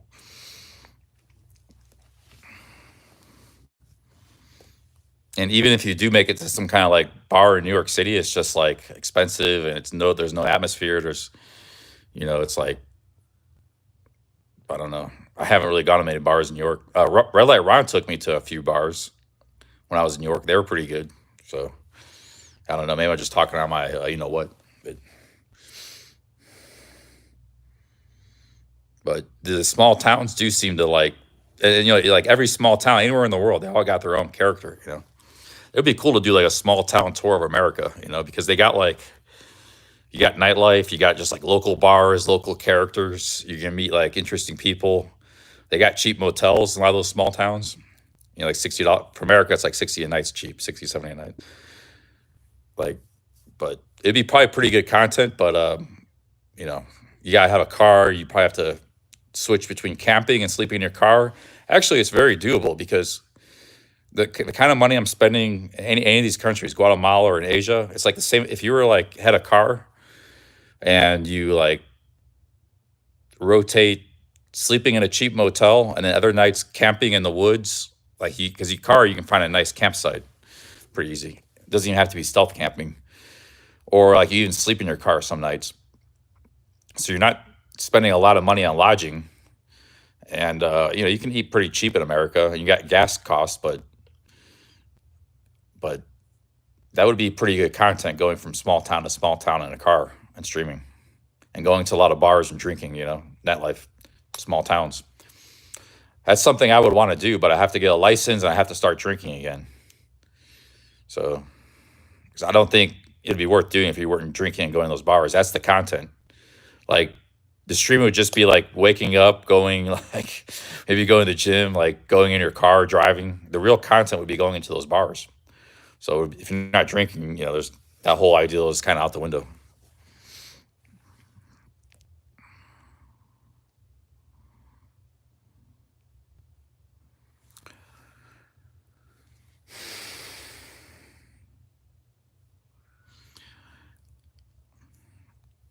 Well, yeah, a lot of small towns are boring and like nothing. Because like, let's take the Ohio thing. I did 2 different walks, one for 8 days, one for 30. I must have went through, you know, I don't know, 20 different small towns. Maybe only like 3 or 4 of those towns had nightlife. Like that town Norwalk. There's like 3 bars, and it's only like maybe on a Friday, Saturday night too. So it's not like, yeah, it's a little bit feast or famine sort of situation, but.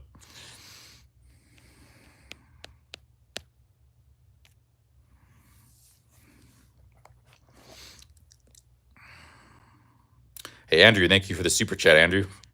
Yeah, I'm doing fine, just by myself, single, alone, no drinking. But yeah, I'm doing good.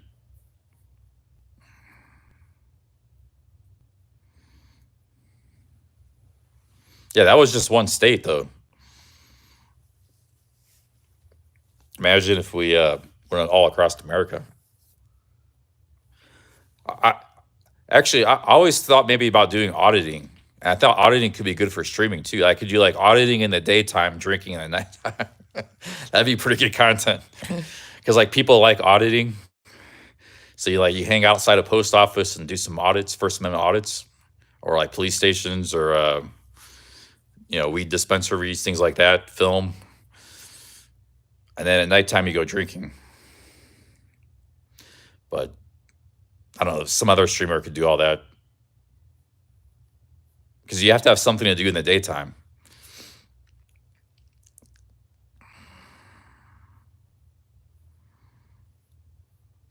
Have I ever? I don't never had a driver's license. I don't even know how to drive a car, but I did own a car in Thailand, but I wasn't driving it. My girlfriend was driving it. She didn't know how to drive either, but she learned.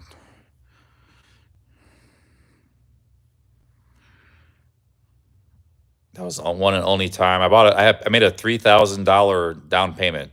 It was for a Honda Jazz. I think it was for 10,000. So I was making monthly payments on that thing for a while until I went back to America and basically broke up. I think she lost. I don't know what she did with the car. I guess she probably just lost it. Couldn't make it was like $300 a month payments. I also had motorbike payments too. So I mean, she just lost the car. I didn't buy the car in full. I made a $3,000 down payment. It was like $300 a month monthly payment. That was the only time I ever owned a car. But I got my money's worth because we used that thing for about 6 months, traveling all over Thailand. She was doing all the driving. And I went back to America broke, not because of the car, but I had a lot of expenses. But I went broke because I just went bust in poker. My poker money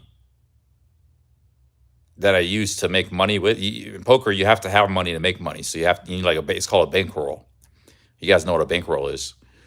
But also you're living off of your bankroll. So every month you have $2,000-$3,000 in expenses. That's coming out of your bankroll. So my bankroll might have been $20,000 in 2019, but 7-8 months later it was zero. Because once I stopped making money in poker and even started losing, I didn't lose much, but I wasn't making money. I was spending $2,000 a month, traveling, doing stuff, living a good life. So your bankroll starts going down fast if you're not making money. I stopped being able to make money. I was but I thought it would turn around. It was just a bad, you get a bad stretch. Well, it never did turn around. And in fact, I was down to 7,000. I kind of went on tilt and lost it all. So, because I went from 20,000 to 10, I was like, oh shit, I'm going broke here. First time. And then I kind of went on tilt and bam, I was down to zero. Had to go back to America. But I had a good run, 3 years where I was able to live. I wasn't cheap Charlie back then. I was, like I said, I was spending money, doing stuff, living a good life, spending $2,000-$3,000 a month. And all that money was coming out of my poker bankroll.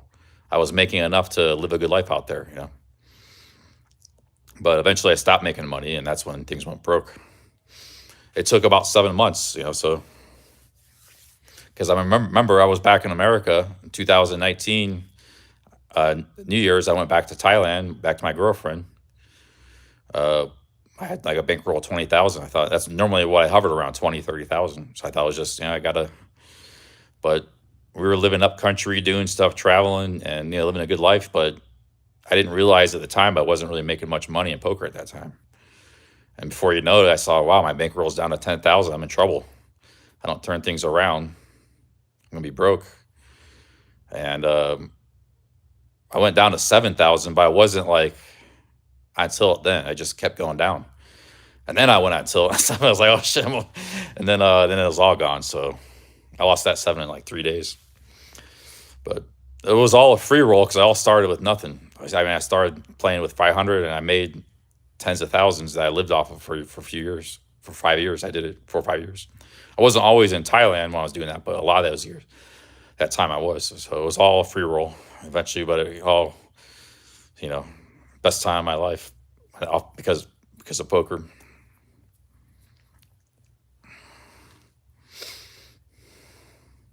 Well, once I did make a couple of because I started doing the magic again, but I wasn't making much money. But I would take a vacation, so like my friends still did poker. So like my one friend, best friend, he let me like a few $100s, which was a lot for me to get going on Poker Stars again and stuff. It was like 2011, and I did have a run. Like I almost finished like first place on a $10 rebuy. That would have gave me 10 grand, put me like right back in the mix.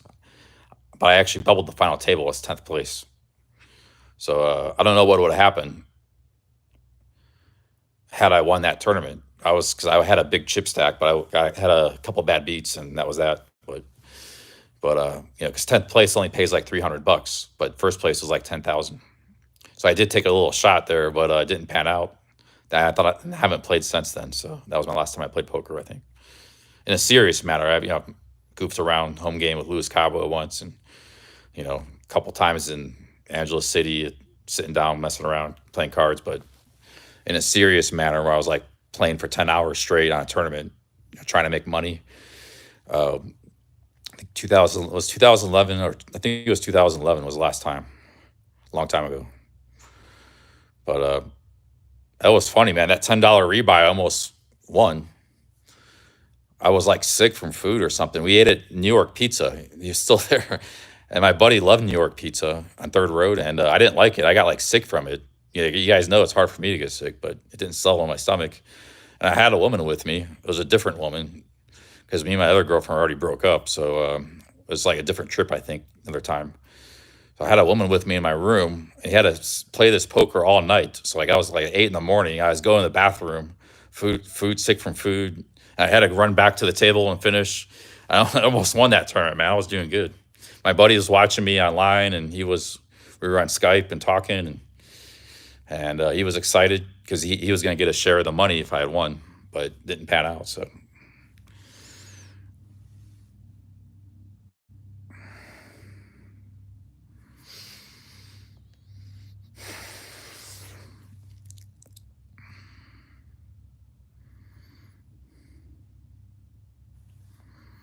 yeah, the $10 rebuy is like you spend like $40. So I played maybe like 6 or 7 tournaments, and that was the one I almost did really good in.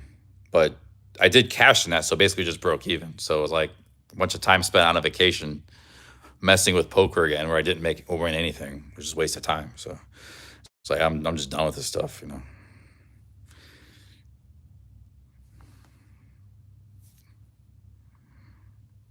How did I actually got the idea to get into poker from OG because I was, like I said, I had a good business. This was early 2000s, and the poker boom was in full effect. But I wasn't into poker. My family had always played poker when we were kids, like as Christmas. And so I knew a little bit how to play. We'd play 7 cards. So it was like family games sitting around, something to do like on holidays and stuff. Uncles, wherever, we'd all sit around, 4 people would sit around and play poker. So I knew how to play a little bit. Just from home games, when I was a kid or teenager. We used to play 7 card stud, this, that. And the Hold'em swing was big in 2003 and 4. Chris Moneymaker and all that stuff. It was on TV. It was real big. But but my dad was playing it a lot online, OG. So I wasn't really even interested, but one day, I don't know, I just decided, hey, maybe I'll try it, So I like deposited like $500 or something, it was Paradise Poker was the site back then, and the big tournament was a $30 rebuy, and like the second or third time I played it, I finished like second for $7,000, and I was hooked after that. And I just had a great run. I never even really had to deposit money. It was like that first deposit got me through all the way like 5 years. So it was like a whole free roll, the whole thing, you know. Like I hit a big score right off the bat. If I didn't hit that big score, I probably, because I had a business, I wouldn't have been interested in it. If I didn't hit that, I would have like dabbled in, lost the 500, and probably never done it again. But I hit a big cash, and then I, kept, and after that cash, I kept doing well too. I built my bankroll up to like 20, 30,000, went to Vegas, traveled to Argentina, was playing, on the side, just as a vacation, I'd play in Argentina. And it just got to the point where like I was doing pretty good, and I thought, yeah, I could make a lot of money and be a big poker player, not because I wasn't making much money with the Magic cards. I had a good business at the time, but I wasn't making much with it. It just kind of, I was like, I should just be a poker player, I could travel the world, play poker. And I ended up in Thailand and, doing that and stuff. But that's how it all started for me, poker.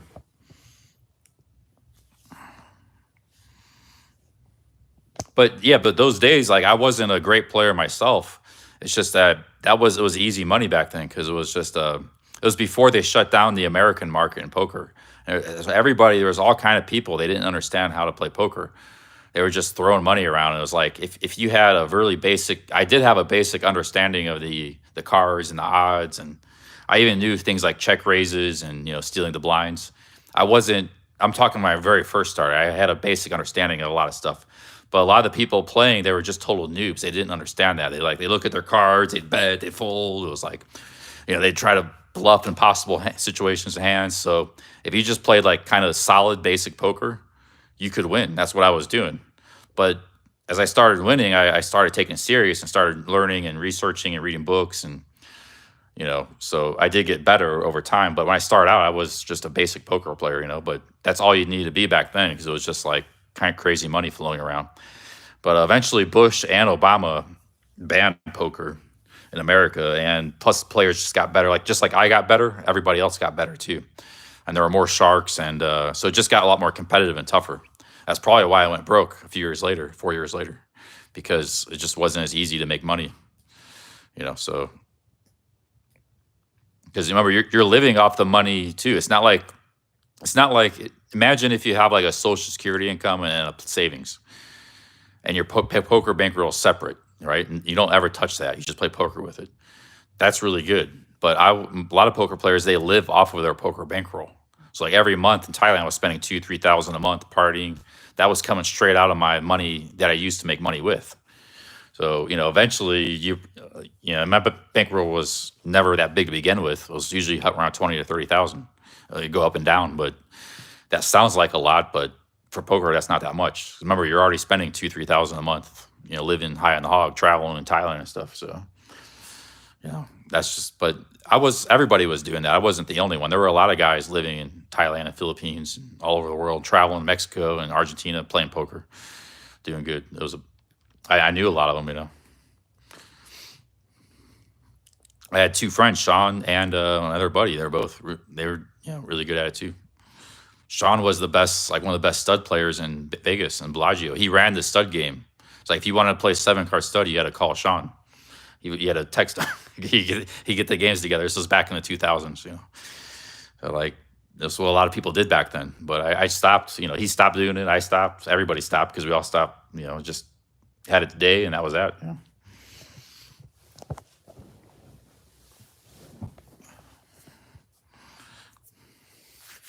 But on a scale of poker players, I was like what you would consider a lower to mid tier. I was not like a bottom tier, low stakes player. I wasn't a high stakes player. I wasn't a bit lower mid tier. So like a big time player would look at me as like, back then just kind of like a little fish, little minnow fish.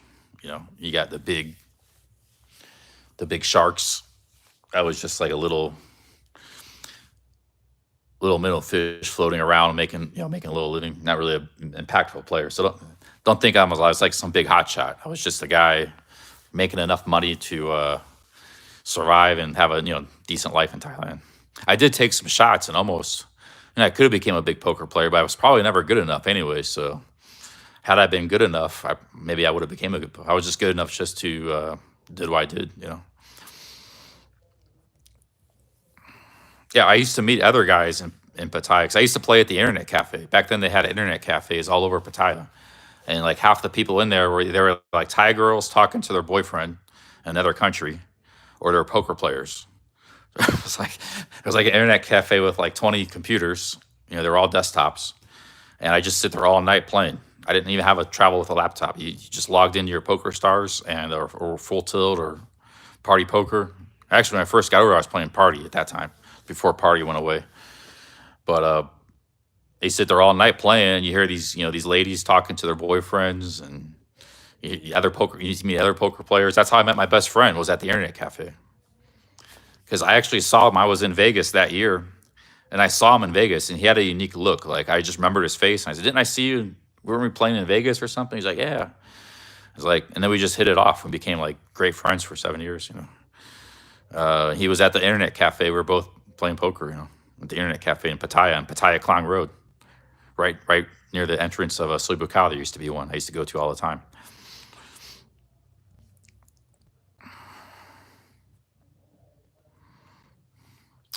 It became not profitable because the games got tougher. See, poker is like, you're already at a disadvantage because the house makes like 8%. So the only one that wins in the long run is the house. The house is either the casino in real life or the poker site, which you play on.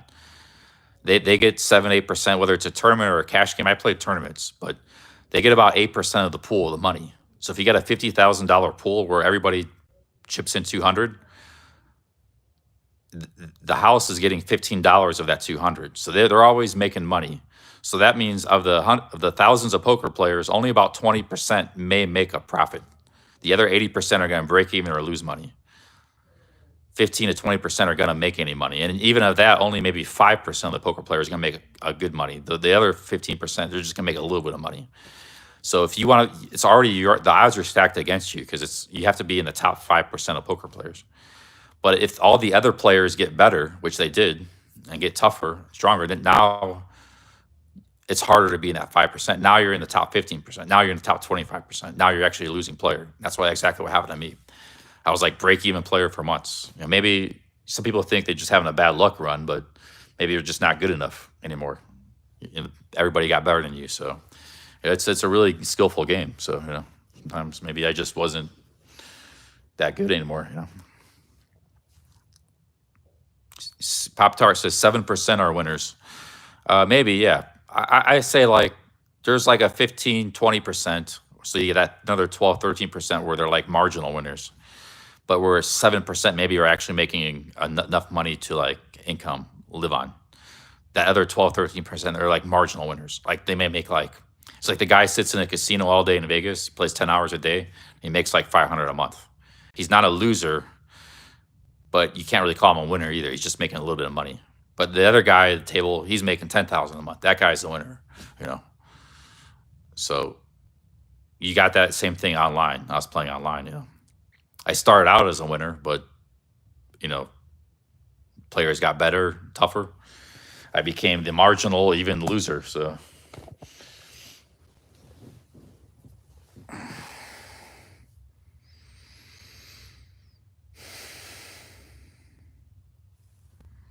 But yeah, I did go on Tilt a few times. There was a lot involved, and I think I never liked Poker Stars because when I first started out, had success. I played on Paradise and Party Poker, and I always did really good on those, even though it was in the heyday. I was like 2005, and but all the poker players were forced to go on either Party, or they were forced to go on Poker Stars or Full Tilt because Paradise and Poker Stars sort of packed in the bags. When the American cracked down on it, like Paradise went away and Poker Stars was like a shell of what they used to be. So the real winner of those legislation was Poker Stars, and everybody always felt like Poker Stars was a little bit rigged. Like you could still win on the site, but they rigged it for the bad players to keep them in the game. Like they changed the algorithm 1-2%, which is a massive tweak. So like a guy could, that 1-2% means a guy that might win capable of winning 200,000 a year only wins 30,000. That's what a 1-2% tweak could do. And all these this ocean of like mediocre to bad players like do much better. That 170,000 gets distributed among from the elite player to all the other players to keep them in the game, to keep the site going, because a poker site needs lots of players. And everybody always felt like PokerStars did that to keep their site successful and going, because they were there to make money. You know, they aren't regulated. But everybody felt Party and Paradise were honest. They had an honest game you were playing, you know, and so if you were a good player, you could really clean up, you know. But I never liked PokerStars either, and you were forced to play on there because that was the only game in town. Like there was Full Tilt too, but they were not that good. So, in fact, I think years later there was a scandal with Full Tilt.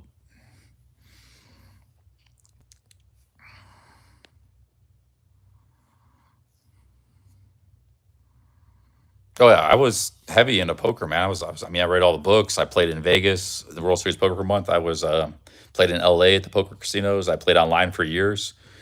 It was my job. I was seriously into it. I lived in Thailand for years doing it. Flash Gordon, hey, big ups, man. I think it's the first time I've seen you on this channel.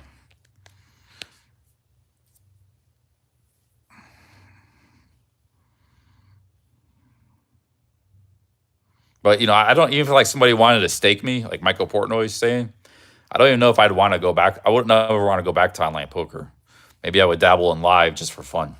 But, you know, I don't think I was ever because sometimes I would sit down at a table. I knew like a really good player, like a guy that's like, because you could look up other people's poker statistics. I played a lot of tournaments. It's like, oh my God, this guy is like crushing it. Like there were guys making like 300, 500,000 a year and stuff. I never got to that level, just online playing tournaments and stuff. I didn't do much cash, but you know, so like you would see a guy like, man, this guy made 300,000 the past year in winnings, profit, you know, not winnings, but actual profit. So he might have made like $1.5 million in winnings, and you know, 'cause he was playing $1,000 in tournaments every day or something, you know. So like tons of tournaments, maybe more than that, but so. When I saw those players, I knew they were better than me. Sometimes you would get at a table with those guys. Like, I knew I wasn't, like, the best player. I knew I was just good enough just to make a little bit of money.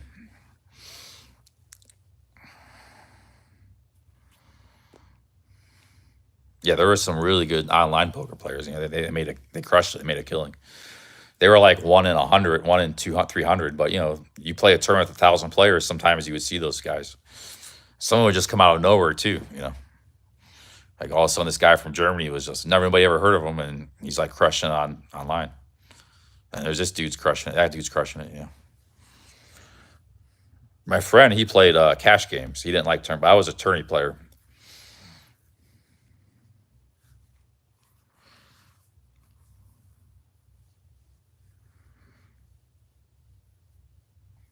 But the game changed too. There was like an evolution of the game. So like sometimes it was right to be like tight, you know, tight aggressive. And every time, like when everybody started playing tight aggressive, then it was going to be loose and crazy. And I actually would make my changes too. And I actually had a good run kind of being a little bit of a loose, crazy player. But if everybody's playing tight, aggressive, and folding all the time, then you want to get in there and mix it up and do all kinds of stuff, you know. So, and, you know, there was like changes. It's called the meta game. You know, the meta game would change and shift. And that's how you had it. The really good players could like outthink the meta game, like be one step ahead of it, and not only sense, because like the meta game could be like everybody's tight passive, but you're at a table with a bunch of crazy loose players. Now you got to become tight passive, you know, or tight aggressive, or yeah, tight passive player. Everybody's loose and crazy. You don't even need a bet; they're betting for you. That's why you're tight passive.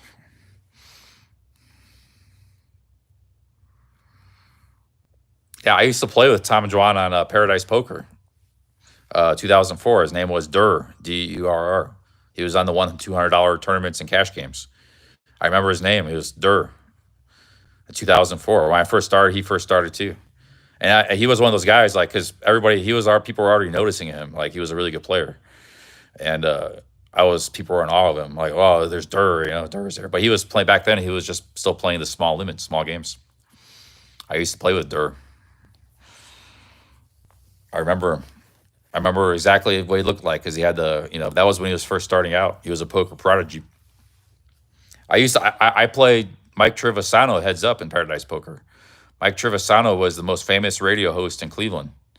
This was in 2004, and the $30 rebuy. He passed away a few years ago, but Mike Trevisano loved poker. He was, but Mike Trevisano was a great radio host. You can look him up on YouTube. Mike Triv, or Triv Cleveland, Triv. Look him up on Google. And he loved to play poker, and we met heads up. And like first place was 10,000, second place was 8,000. And we were battling heads up, and he got pocket queens. I had pocket kings. And he made a quads. I made a full house. We got all the money. That was heads up. You would just get the money in anyways, but we actually made a big hand. He won because he hit quads. But on the tournament.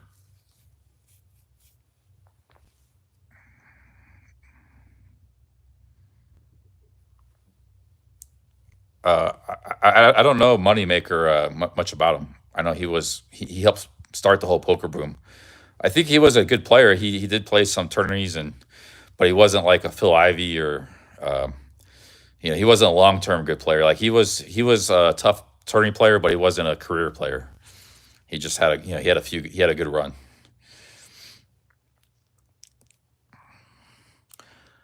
All right, guys. No, I mean he played in a mate to win a real series of poker. You got to play. He was playing out of his mind. He was beating all the. Phil Ivey was at that tournament. He finished like 10th or something, 15th.